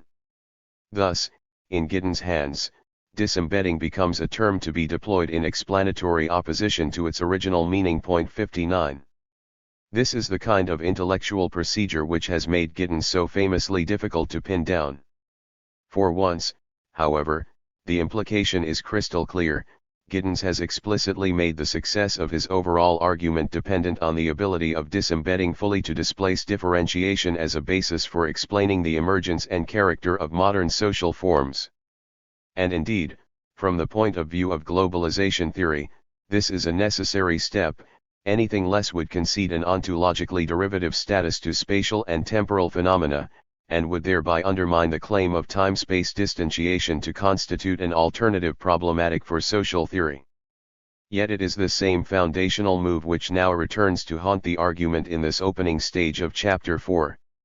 As we have seen, Giddens states that the decline of kinship as an organizational principle rests upon the capacity of abstract systems to explicitly overcome dependency on personal ties. But unless that capacity can be shown itself to derive from the spatio-temporal attributes of abstract systems, such a claim simply reopens the case for an antecedent process of institutional differentiation as the most significant feature of the rise of modern social forms. Giddens himself seems not to notice this problem. Not only does he make no attempt at a spatio-temporal regrounding of his observations on kinship, on the contrary, he extends the problem by applying the same observations to friendship and sexuality. It is, after all, now Giddens himself who defines the transformation of intimacy as an historical process by which personal ties, which were once publicly interpolated with social relations, lose this wider role, becoming reconstituted in new and apparently separate spheres of action and meaning. It would be hard to imagine a more faithful reproduction of the intellectual schema of differentiation by which theologists have often discussed the transition from the traditional to the modern world. But this is not a fidelity which Giddens' argument at this point can afford, for the more he relies on this schema, the more he becomes subject to his own earlier criticism of it. And it is not at all clear how his definitional reformulation of it could be said to more satisfactorily address the issue of time-space distanciation. What certainly should be clear by now is the following. There may indeed be direct connections between the transformation of intimacy and the globalizing tendencies of modernity. Those direct connections, however, are not the most significant ones for explaining either of these phenomena, and they therefore cannot begin to bear the weight which the ambitions of this chapter place upon them. Although Giddens claims that we must begin from view, which derives ultimately from the dialectics of space and time, the evidence of his own practice stands against any such premise. When push comes to shove, his own attempt to capture the experience of modernity tacitly reverts to the previously discarded differentiation of spheres which, it now turns out, ultimately stands behind both the personal and the spatial transformations he is trying to connect and explain. All of which, intellectually speaking, returns us to the state of play as it was left by the classical social theorists themselves. Well, these observations do not finally settle the matter. Giddens may still be right in his central claim. But they do entail, against initial appearances, that the argument so far has still not begun to substantiate that claim. However, there is no point in delaying any longer inside this thicket. Giddens himself has not tarried to engage us on these points. Before we have time to finish our cleaning up operation here, he has already popped up again elsewhere to issue his next bold declaration. It starts with a headline emphasis on the globalization of risk. And the stakes therefore rise once again as we head off towards the second thicket. Thicket number 2, risk and ontological security. There seem to be two dimensions to this next stage. On the one hand, the movement of the description retraces the top-down path of the first stage, moving this time not from abstract systems to interpersonal relations, but rather from the global risk profile of modernity down to its impact on the ontological security of individuals. This adds a second thread to the interweaving of the global and the personal, or as Giddens puts it, the extensional and the intentional. At the same time, however, These pages also extend Giddens' alternative image of the fabric of modern social life, the image offered as a substitute for those visions based on the false dichotomy of Gemeinschaft and Gesellschaft. For if the latter were mistaken in their account of the relations between these two, they were nonetheless right about one thing: the modern world has indeed taken on a menacing appearance which is full of significance for the life world of individuals. And it is this menacing appearance and its consequences which he now proposes to reinterpret via the categories of risk and ontological security. Clearly, risk is going to be an important category in this discussion. And one therefore has a natural impulse to refer back at this point to the earlier discussion in Chapter 1 for a definition. Alas, the reader should be warned against any such procedure, it will only breed confusion. For what does Giddens do in that earlier discussion? He lifts an apparently clear definition from the work of Luhmann, enters some caveats which supposedly open up a real conceptual difference, and then starts issuing categorical statements about risk which, in the absence of an actual redefinition, cannot now be referred back to any clear concept for purposes either of falsification or even comprehension. For this reason, the only sure guide we can have to what Giddens really means by risk is by practical inference from the descriptive content of the risk profile of modernity which he now sets out. We must enter the thicket.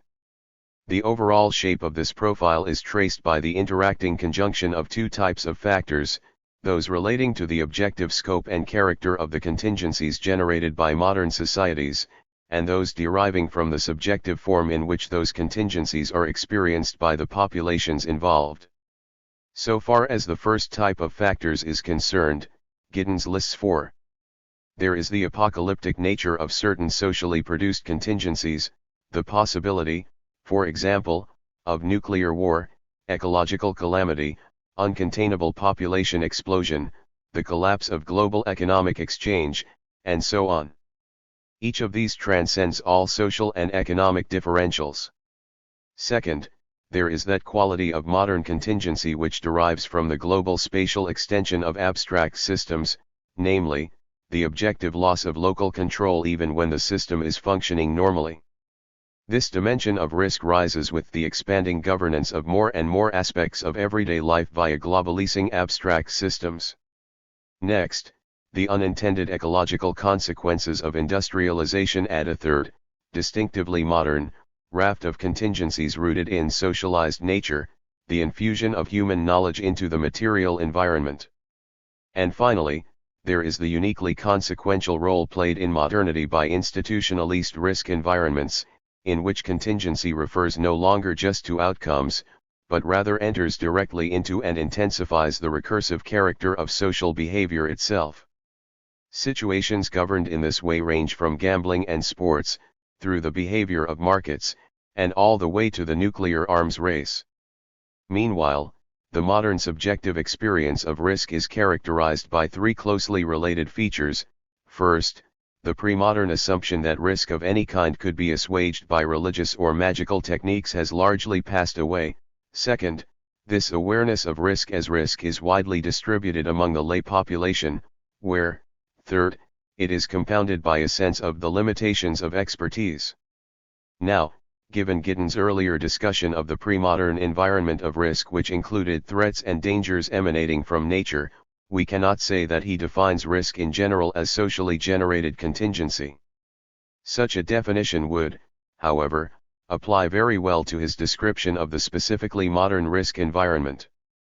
We may therefore summarize this passage as follows: by comparison with the pre-modern, the modern risk profile is dominated by forms of socially generated contingency which are more apocalyptic, more distantiated, more enmired in the consequences of socialized nature and the dilemmas of calculative rationality, and self-consciously so, in a culturally disenchanted and reflexively open-ended way.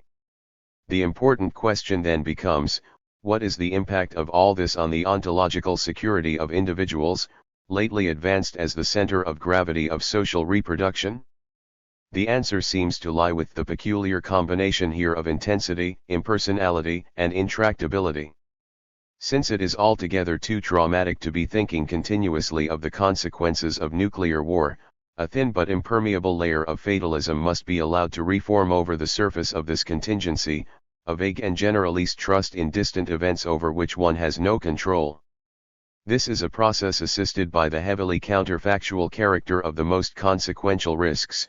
Low probability puzzles the will by rendering insoluble the calculus of political engagement. Risk of this kind has paradoxical narcoticing effects. And yet all this surely exacts a price on the level of the unconscious, since it essentially presumes the repression of anxiety.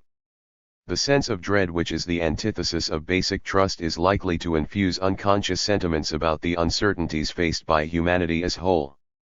Given what we now know of the centrality of trust to the general theory of time-space distantiation, this should surely be read as a very serious observation indeed, one which must be replete with all manner of causal implications. Rather than draw these out, however, Giddens concludes the second stage of his exposition with a description of 4 adaptive reactions to the risk profile of modernity.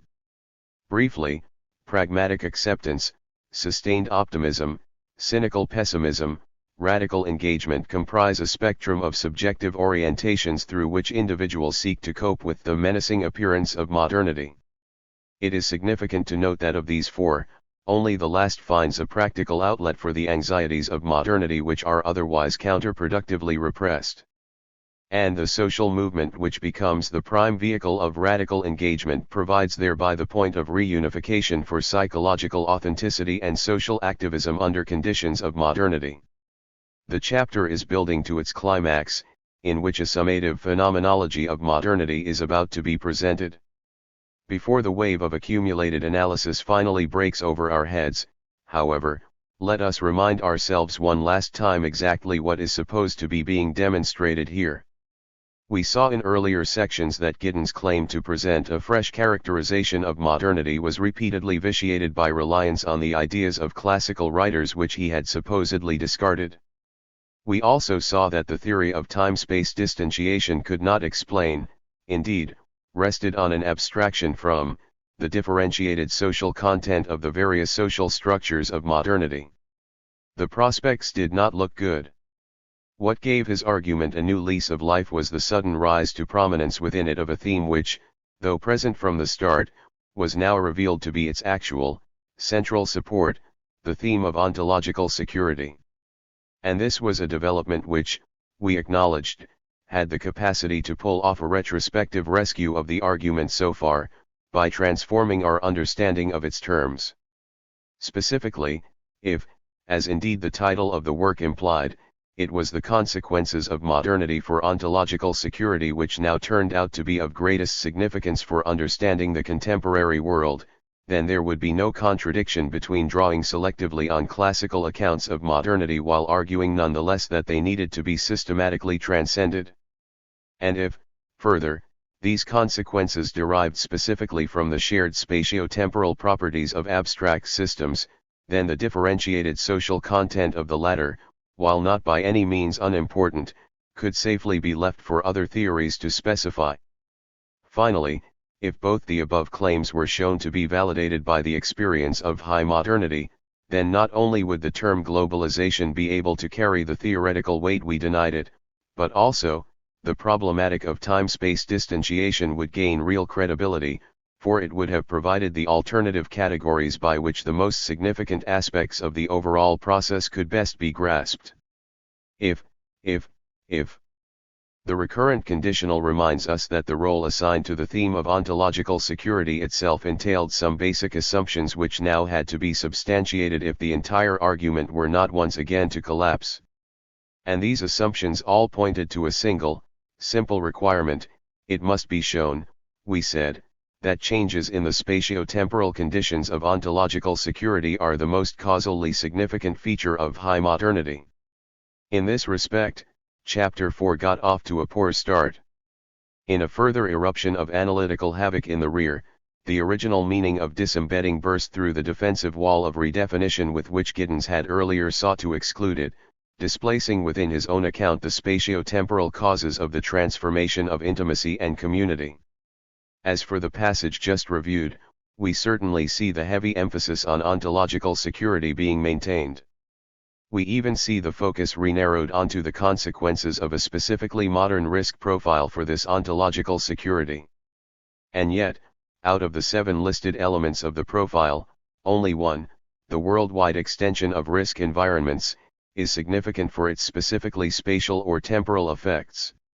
If ontological security has taken a battering, it seems rather to have been at the hands of a malignant posse of causes, led primarily by industrialism, disenchantment, and the contradictory rationality unleashed by the institutionalizing of autopoietic systems. The most that could be said of space and time in this assault is that any involvement they did have was due to having fallen under the bad influence of these other causes. And as for the front of the argument, where the transformed conditions of ontological security now badly need to start explaining social phenomena, we cannot even report a collapse, for the construction of such explanations has not yet been attempted. In terms therefore of what Chapter 4 needed to achieve, an awful lot now hangs on the last few pages. We are drawn to them by the loudest clarion call yet. Giddens is going to trump Marx and Weber themselves with his own alternative big picture of modernity. Thickets number 3, number 4, number 5, and number 6, the dialectics of space and time.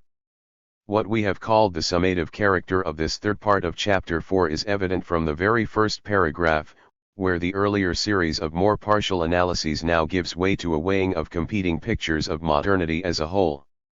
Weber, we are told, imagined modernity as the steel-hard cage of bureaucratic rationality. Marx, by contrast, saw it as a monster, albeit one that might be tamed. For these images, Giddens now proposes, we should substitute that of the juggernaut. Once again, there is something suspicious about this thicket, even when viewed from the outside. Giddens makes a point, in one of only 7 footnotes in the whole book, of referring the reader to the Hindi origin of the term juggernaut, with its connotations of idolatry and human sacrifice. And yet his own brief elaboration of the image in the main text indicates clearly that this is not the operative reference at all. The Hindi Jagannath, presumably, was not a runaway engine which veered at high speed in unpredictable directions, escaping the control of its drivers. The image which actually crystallizes as these descriptive brush strokes are painted in quite obviously relates not to the classical but rather to the vernacular meaning of the term. Giddens is telling us that modernity is like an enormous lorry, whose combined mass and speed generate a momentum which is alternately frightening and exhilarating for those who ride in it and who seek, with very limited controls, to steer its course. Well, no doubt there is something to be said for this image, even if uncontrollable momentum and unpredictable direction are hardly newly discovered attributes of modernity. 60 But if it is lorries we should be thinking about, why display the classical reference at this stage? After all, doing so cannot help but remind the reader who has an eye for such things that the image of modernity as a juggernaut, here presented as a fresh alternative to Marx and Weber, has in fact already been used by, who else? Marx himself. 61 In Marx's case, however, the classical reference fitted exactly the force of what he wanted to say. For a civilized society to slake capital's boundless thirst for value with a stream of unregulated child labor would be to reproduce on a vast scale the very barbarity which the Victorians imputed to their Indian subjects.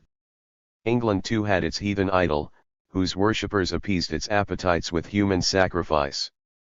But there is no point in proceeding further into this thicket, for Giddens himself now tells us that it is empty. No sooner has he introduced the image of the juggernaut than he pushes it aside, in a passage which surely indicates that the nub of the matter is about to be broached.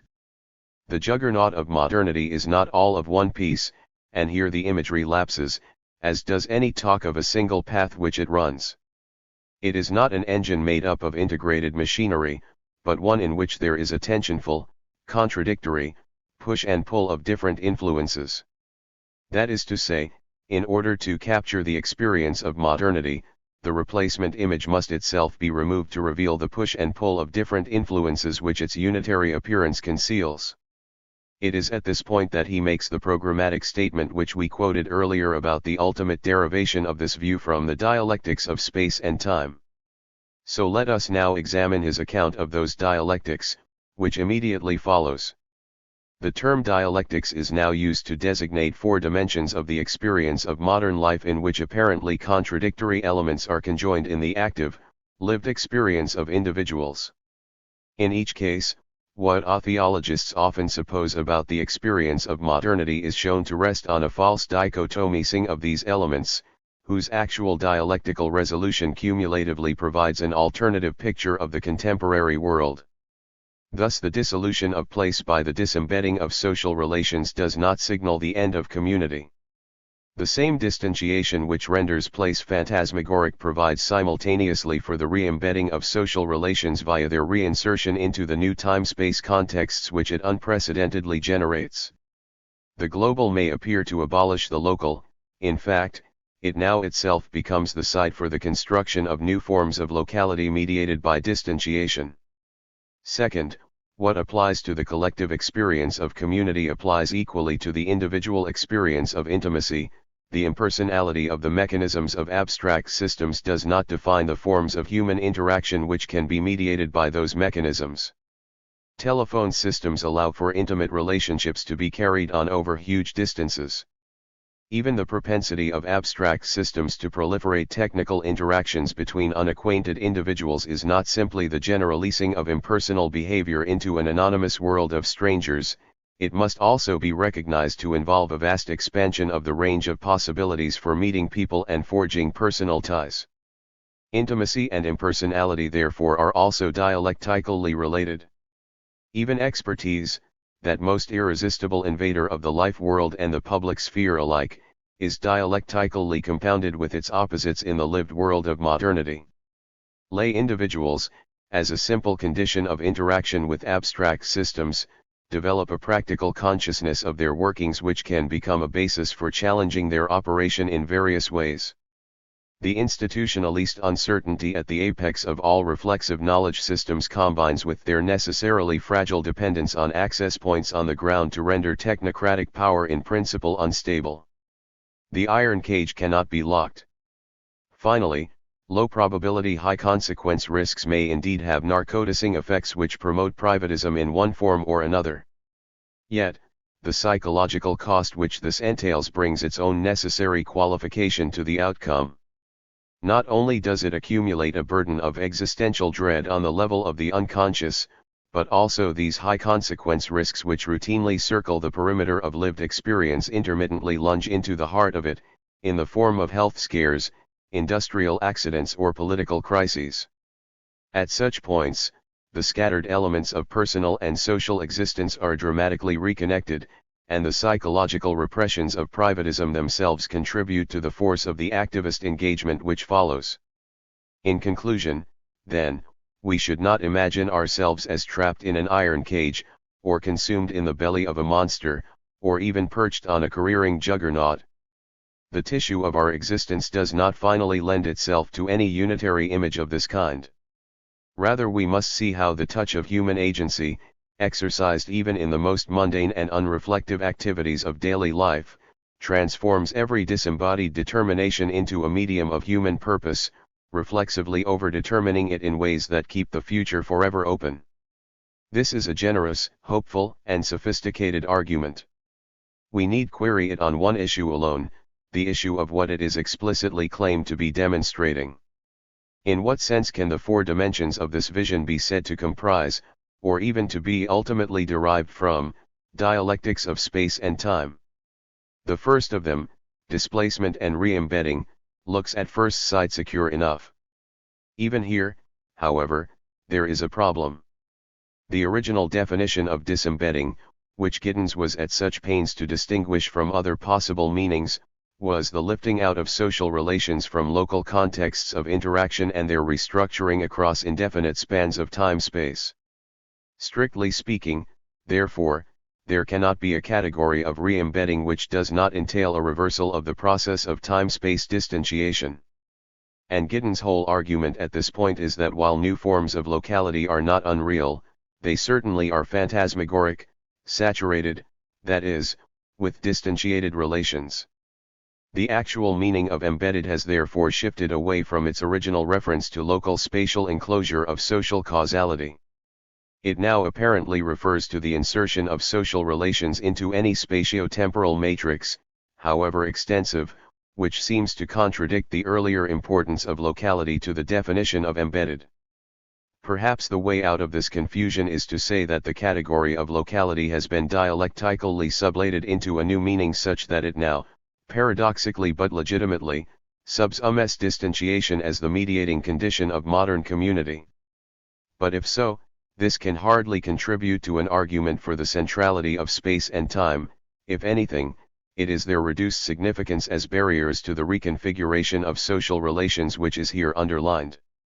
If there is a difficulty with the first of the four dialectics, it remains nonetheless the only one which provides any materials germane to the case which the four together are supposed to be establishing, or at least illustrating. True, Giddens makes some attempt to weave the second, intimacy and impersonality, into the case. The transformation of intimacy of which I have spoken, he says, referring us back to the earlier discussion which we have already considered above, is contingent upon the very distancing which the disembedding mechanisms bring about. We know, however, that thicket number 1 was empty on just this score.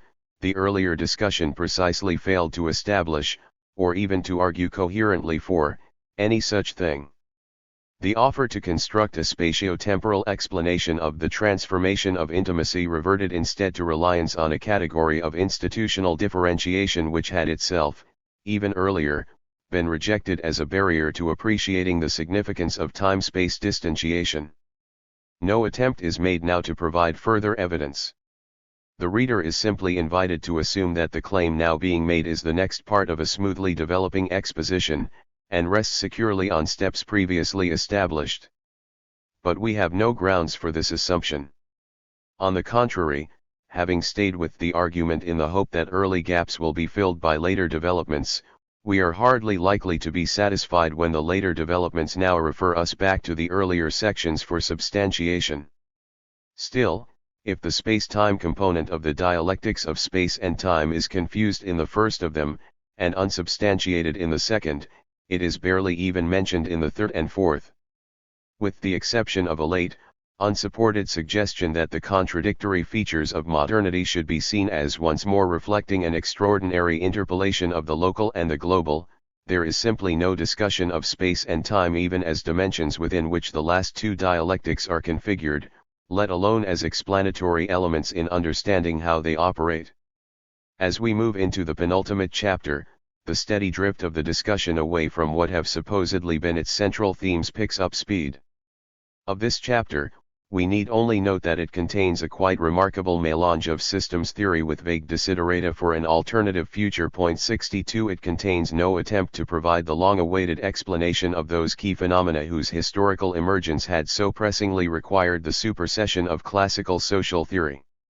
And most importantly for our purposes, there is no longer any significant mention of space, time, ontological security, or even time-space distantiation. They have fallen away, disappeared, gone. And yet they return, one last time, in the diminuendo of the last chapter. This brief reprise is made up of two sections. The first considers the question of whether modernity is a Western project, while the second mounts a valedictory summary of the overall argument. As this double exercise unfolds, the familiar characters troop back on stage to take their bows: globalization, risk, space, time, reflexivity and ontological security. But, strange to tell, when we look closely at them, we find that they are not what they were. Something has happened to them while they were off stage during the previous chapter. This first becomes apparent in the opening paragraph of chapter 6. The starting point for answering the question about the Western provenance of modernity is a sudden paring back of the organizational complexes are of particular significance for its institutional definition, from 4 to 2, the nation-state and systematic capitalist production. These, it is asserted, have swept across the world, above all because of the power they have generated. And it is in this context, before any mention of space and time, that globalization reappears, any of the fundamental consequences of modernity. Globalization, he says, is more than a diffusion of Western institutions across the world. But is it, at this stage in the argument, still something more than the worldwide spread and uneven development of capitalism and the nation-state? It seems not. For although we are speaking here of emergent forms of world interdependence and planetary consciousness, these are developing in a global system characterized by great inequalities of wealth and power and cannot but be affected by them. There is nothing here so far, neither the mental and material interdependence, nor the context of inequality, which cannot be tied back to the spread of the nation-state and capitalism. No wonder globalization looks different, it has been shorn of all its independent explanatory pretensions. The only additional element which Giddens adds back in at this point is the reflexivity of modern knowledge, and that is linked neither as an additional cause of globalization, nor as resting on any particular spatio-temporal conditions of its own. This heavy demotion of globalization, however, is as nothing compared to the fate which has been prepared for the hapless categories of space and time. That fate arrives on the very last page of the book. We are returned here, says Giddens, to the theme of time with which this work opened. What, he wonders, would become of time-space distantiation, disembedding, and reflexivity in a genuinely postmodern world? His answer, which would surely raise no eyebrows at all were it not for the direction of the entire antecedent argument, is as follows: If modern institutions are one day largely transcended, these would also necessarily be fundamentally altered. The astonished reader might well ask what then was meant by the earlier claim that these three sources of the dynamism of modernity lay in fact behind these institutional clusterings. 63 And indeed a review of that earlier passage does reveal even there a certain ambiguity, according to which the sources are involved in as well as conditioned by the institutional dimensions of modernity. Yet if we take that ambiguity seriously, what becomes of the yet earlier claims for an alternative problematic? In any case, by the last page of the book, Giddens' mind is made up. Now it is the changing character of time and space which must be ultimately derived from the broader institutional features of particular historical societies. And any dialectics of space and time which we identify must themselves presumably be referred to that more conventional problematic for explanation. In a single blow, the aspiration to a spatio-temporal problematic for social theory has finally been struck down by its own author. Not for the first time, the shade of Max Weber emerges from the shadows.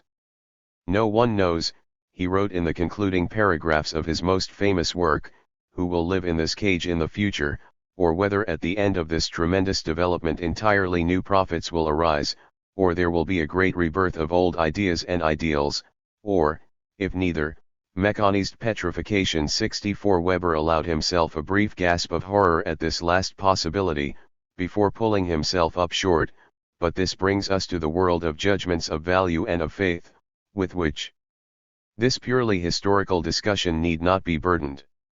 Whether, echoes Giddens, commenting on his own anticipation of the same postmodern future, whether this would imply a resurgence of religion in some form or other is difficult to say, but there would presumably be a renewed fixity to certain aspects of life that would recall some features of tradition. And, like Weber, he cuts short his ruminations after a few brief lines. With these sorts of reflections, however, we start to dissolve the connection between utopian speculation and realism. And that is further than a study of this type ought to go. It is a disarmingly modest injunction on which to end the work, albeit one which, one can't help feeling, might usefully have been heeded much, much earlier in the proceedings. Still, the return of these classical cadences in the closing stanza of the work merely expresses at the surface of the text the more fundamental intellectual adjustment which has occurred beneath. For in the course of these two chapters, implicitly in the first and explicitly in the second, a comprehensive reconfiguration of the argument has been at work. Gradually but unmistakably, explanans and explanandum have been changing places. And by the end, their initial inversion has itself been fully reversed, bringing us back into line with the pre-existing problematic of modern social theory. Anthony Giddens has left the building. And, it seems, he has got out just in time. For the overall argument of the book, which he has so hurriedly evacuated at the close, has been teetering dangerously since the opening sections of Chapter 4.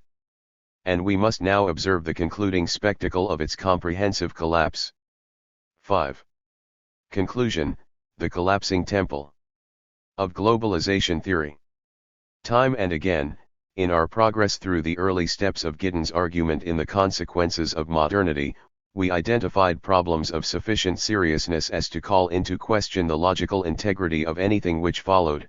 The springboard of classical exegesis was insecure, the central claim about space and time led a curious existence, at some points being excluded from the formulation of central propositions, at other points being operationalized with what seemed at the time to be remarkably underwhelming results. Even the definition of globalization seemed caught in a circularity which undermined its credibility at the very point of its original formulation. Yet these misgivings, however strong, could not be conclusive at the time. The argument was not yet fully unfolded. And this, combined with the widely noted spiraling character of Giddens' expository style, meant that they had rather to be referred forward for reconsideration at the end of the process in the light of fuller information. This policy seemed more than justified when Giddens, rounding a further curve on his spiral, carried the argument onto a new level, based on the integration of space, time, and ontological security. The intellectual possibilities of the argument seemed genuinely to rise at this point, together with those of a corresponding retrospective resolution of the earlier apparent difficulties. Now conclusive judgment really did have to be deferred until we saw the outcome of his attempt to cash in these possibilities. With the stakes thus raised, and the terms of engagement unambiguously set, we moved on to the fourth chapter, only to find a game of hide and seek which instead raised the evasive character of the whole argument to a new pitch. Perhaps this is the point at which to note that hide and seek is a smaller version of another game which Giddens has apparently been playing for many years now, with the willing cooperation of not a few of his readers.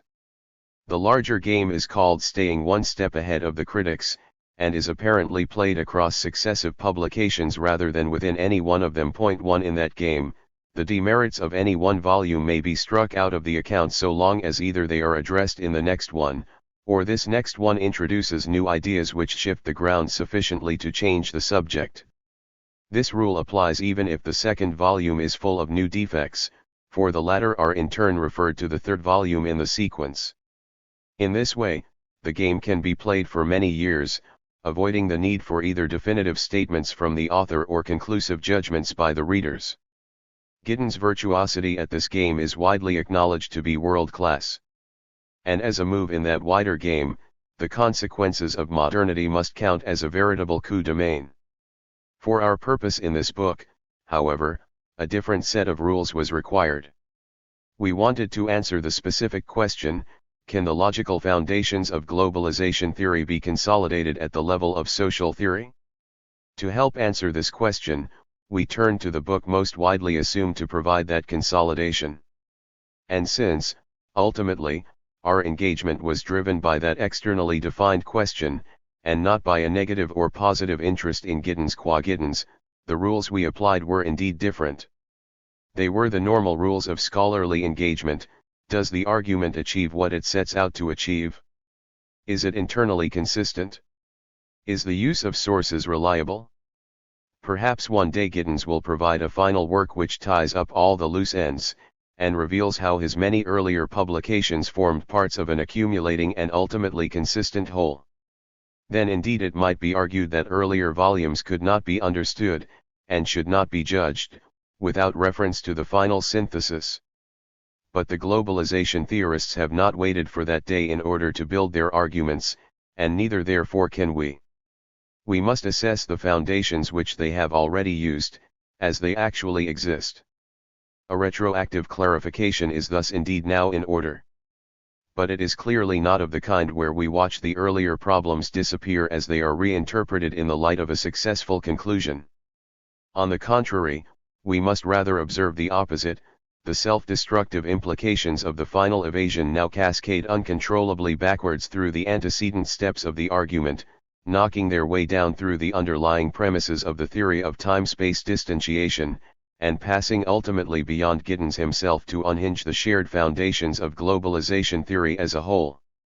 For with the argument left finally unsealed, it now becomes significant that Crabb charged Giddens with not understanding the writers from whom he has drawn his ideas about ontological security, that Sayre found the representation of Marx's work simply laughable, while Turner judged claims made about Weber obviously unsustainable, that Sicca drew attention to the subterranean sway of Parsons within the core of structuration theory, and that we ourselves were struck in addition not just by the apparently vulgar reading of Clausewitz, but also by the curious ambiguity in practice of the categorical redefinitions imposed with such apparent purpose on the ideas of writers such as Luhmann and Polanyi.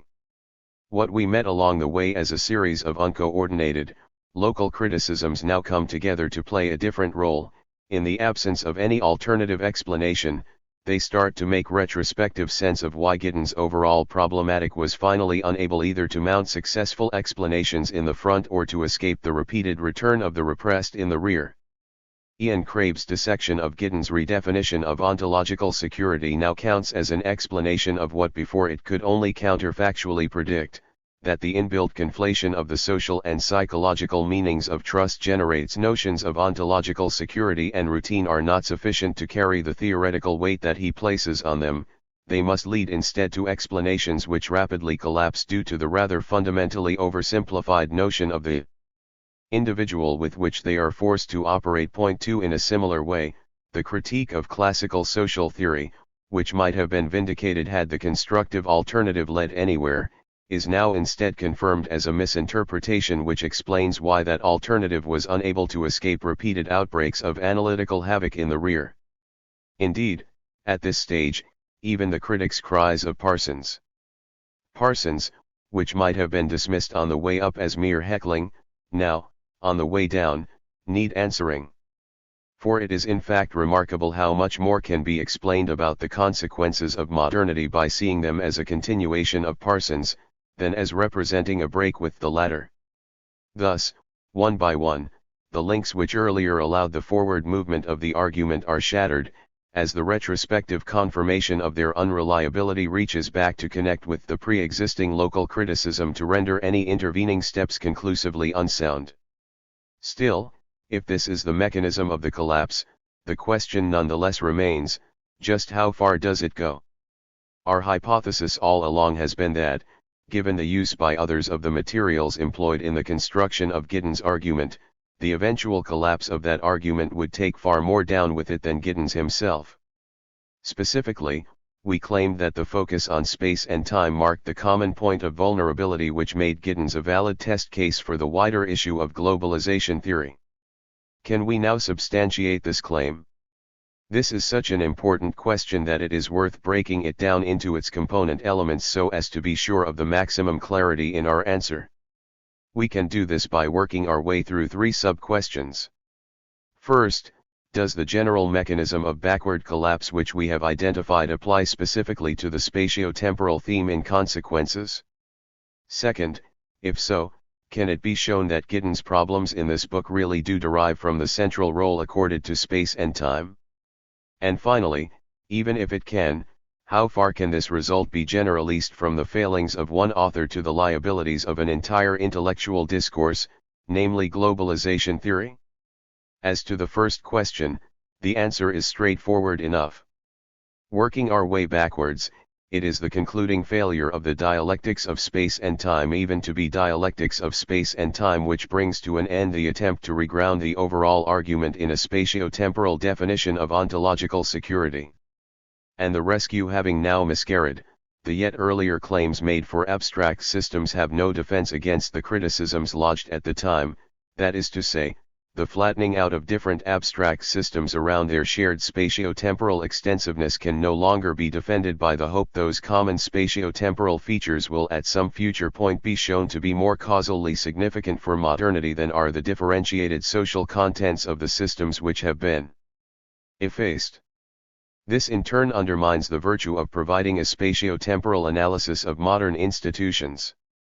And because the problem there clearly relates not to a descriptive use of these categories, but specifically to their explanatory use as an alternative to the explanatory categories of Marx and Weber, the collapse is transmitted further and further back, crashing down through the critique of classical social theory, and onto the foundations of time-space distantiation itself, whose basic propositions, it is now clear, were always unable to sustain the weight of the arguments which were erected above them. Our second question can receive an equally unambiguous answer. On the one hand, if we take Giddens at his word, then the centrality of the spatio-temporal theme to the entire argument is simply beyond dispute. The whole point, after all, of the fresh characterization of modernity was to provide a reinterpretation of contemporary society in the light of spatio-temporal transformations which now required the simultaneous installation of globalization at the empirical apex of social explanation, and the problematic of time-space distantiation at its theoretical base. And, as we have seen, Giddens' rhetorical insistence on this definition of his project remains undiminished almost to the very end. On the other hand, the really decisive point here does not depend on his intentions, declared or otherwise. For if we now work our way forwards through the stages of the argument, we can see for ourselves that almost all the key displacements which confound its logical coherence occur at nodal points where the pitch for spatio-temporal categories has to be made. It is the insistence on counterposing a spatio-temporal definition of disembedding to its traditional usage which lumbers Giddens with a category which cannot help but change meanings again when it is applied to the transformation of intimacy. Yet such a counterposing is what is entailed by the scale of the claims he has earlier made for time-space distantiation as an alternative problematic for social theory. Similarly, it is the final failure of the regrounding of ontological security in space and time to produce any explanation which eventually brings the whole thing crashing down. Yet, by halfway through consequences, such an effort is the only direction in which Giddens can go if he is to resolve under the sign of space and time the contradictions which have accumulated so far. In short, it is the enterprise itself that forces him onto these rocky paths. It confronts him with one impossible task after another. This tyrannical muse of space and time grants, it seems, only one consolation to the servant who labors so tirelessly on her behalf: miraculously, he is shielded from any awareness of the ultimate futility of the tasks. And the argument which appears to us to stumble at every turn feels itself to be soaring. On then, finally, to the third question, the argument may have collapsed. We might even infer from the direction of the collapse that the spatio-temporal element formed the central crack running through the entire structure, yet how far can these results seriously be generalised to the whole discourse of globalization theory? The question leads us all the way back to our opening reflections on exactly what is logically entailed by claims, any claims, for a new, spatio-temporal problematic for social theory. We suggested first that globalization theory, in the sense in which we have defined it, was tied to such claims. Without them, the term itself would revert to a purely descriptive role, and the categories of space and time could not assume the central explanatory significance which is urged for them. We saw in our discussions of Skold and Walker that the globalization theorists themselves, far from contesting this suggestion, seem happy in their different ways to embrace it. Consequently, there remains only one way in which the discourse as a whole can now avoid the falling masonry, and that is to claim that a better architect might yet build a sounder structure on the same foundations. Who could deny that Giddens has brought his own strengths and weaknesses as an individual writer to the intellectual challenge of globalization theory? Other writers have gone about it in different ways. There are many nuances to be drawn between Skold's supraterritoriality, Walker's temporal accelerations and Giddens' time-space distantiation. And we cannot predict what new approaches will be taken in the future. There is, however, one thing which we can predict with complete certainty: every one of these approaches, whatever its form, will have to face a common requirement which derives not from the approach itself but from the claims which it is attempting to substantiate. If there really is to be an alternative, spatio-temporal problematic for social theory, and not simply another middle-range hypothesis operating within the known world of existing theoretical assumptions, then there is a limit to how far this new problematic can pick and choose where its explanatory propositions apply. It is compelled, by its own self-definition, to compete with existing problematics on the center ground of social explanation, or to convince us that the center ground lies elsewhere. It was this requirement which actually defeated Giddens' enterprise, as he failed first to occupy and then to shift that center ground. Scholz, wisely, did not try to meet it. Walker found its implications exceptionally difficult. It is, at any rate, not a requirement that Giddens faces alone. Admittedly, the example of consequences appears at first sight to be rather extreme. Not only do the very institutional dimensions of modernity escape spatio-temporal definition, but often spatio-temporal explanations are proclaimed where they are not in fact occurring. Extreme as it may appear, however, it is not at all unrepresentative. On the contrary, because these problems are rooted ultimately in the general case, and precisely not in any individual approach to it, they resurface automatically within any attempt to substantiate that case. They express, in short, the inner contradiction of the idea itself. Consider, as a last example, the parallel instance of Zygmunt Bauman. Writing of the erosion of the nation-state by transnational forces, he tells us, its causes are not fully understood, it cannot be exactly predicted even if the causes are known, and it certainly cannot be prevented from happening even if predicted. Point 3. Well, fine, but this is hardly fighting talk from a brave new problematic which began by loudly announcing itself as the basis for a comprehensive reinterpretation of world history, no less. And when he tells us on the same page that the collective demiurge of this process, comprised of the same transnational forces, is itself blurred in the mist of mystery, one feels compelled to ask, on what intellectual basis, then, is this new problematic recommending itself? Before one can find an answer to this, however, the central claims are, just as with Giddens, overtaken by analytical havoc in the rear. Although these claims retain their rhetorical sound and fury, the overwhelming analytical significance of space and time gradually recedes within them. And as the mist of mystery clears, the argument comes to rest on a different, and altogether more familiar, shore. The spatio-temporal transformations which we call globalization are, it turns out, triggered by the radical leap in the technology of speed. Point 4. What actually drives them is their use by capital to secure, extend, and obscure the exploitative and distributive mechanisms through which inequalities of wealth and power are reproduced in the contemporary world. And since Bauman does not offer to use space and time to explain the mechanisms themselves, one must assume that the intellectual horns of the new problematic, so vigorously thrust forward at the start of the book, have been well and truly drawn in by the close. And wisely so. For all the evidence now seems to point to a single, simple conclusion: the intellectual requirement we have been discussing is itself the ultimate source of the problem.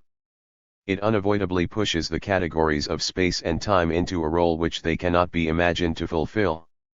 That being so, even the arguments over whether globalization theory is right or wrong start to lose their purchase. Hamstrung at a deeper, definitional level, the discourse would be unable even to rise to a coherent propositional statement without incurring the charge of a category error. And for the argument built on a category error, a special kind of intellectual judgment is reserved, reminiscent of Richard Cobden's verdict on balance of power theory. It is not a fallacy, a mistake, an imposture, it is an undescribed, indescribable, incomprehensible nothing, mere words, conveying to the mind not ideas, but sounds like those equally barren syllables which our ancestors put together for the purpose of puzzling themselves about words, in the shape of Prestigion, or the philosopher's stone. 5. Cobden, in fact, was mistaken about the balance of power. And we may yet be mistaken about globalization theory. But if so, this now needs to be shown. The wild, speculative debut of this discourse cannot go on forever. At some point, the normal rules of intellectual coherence must reassert themselves. And when they do, the message for globalization theory will be the same as for every other grand theory which has strutted and turned on the stage of social science: substance, soon, or silence.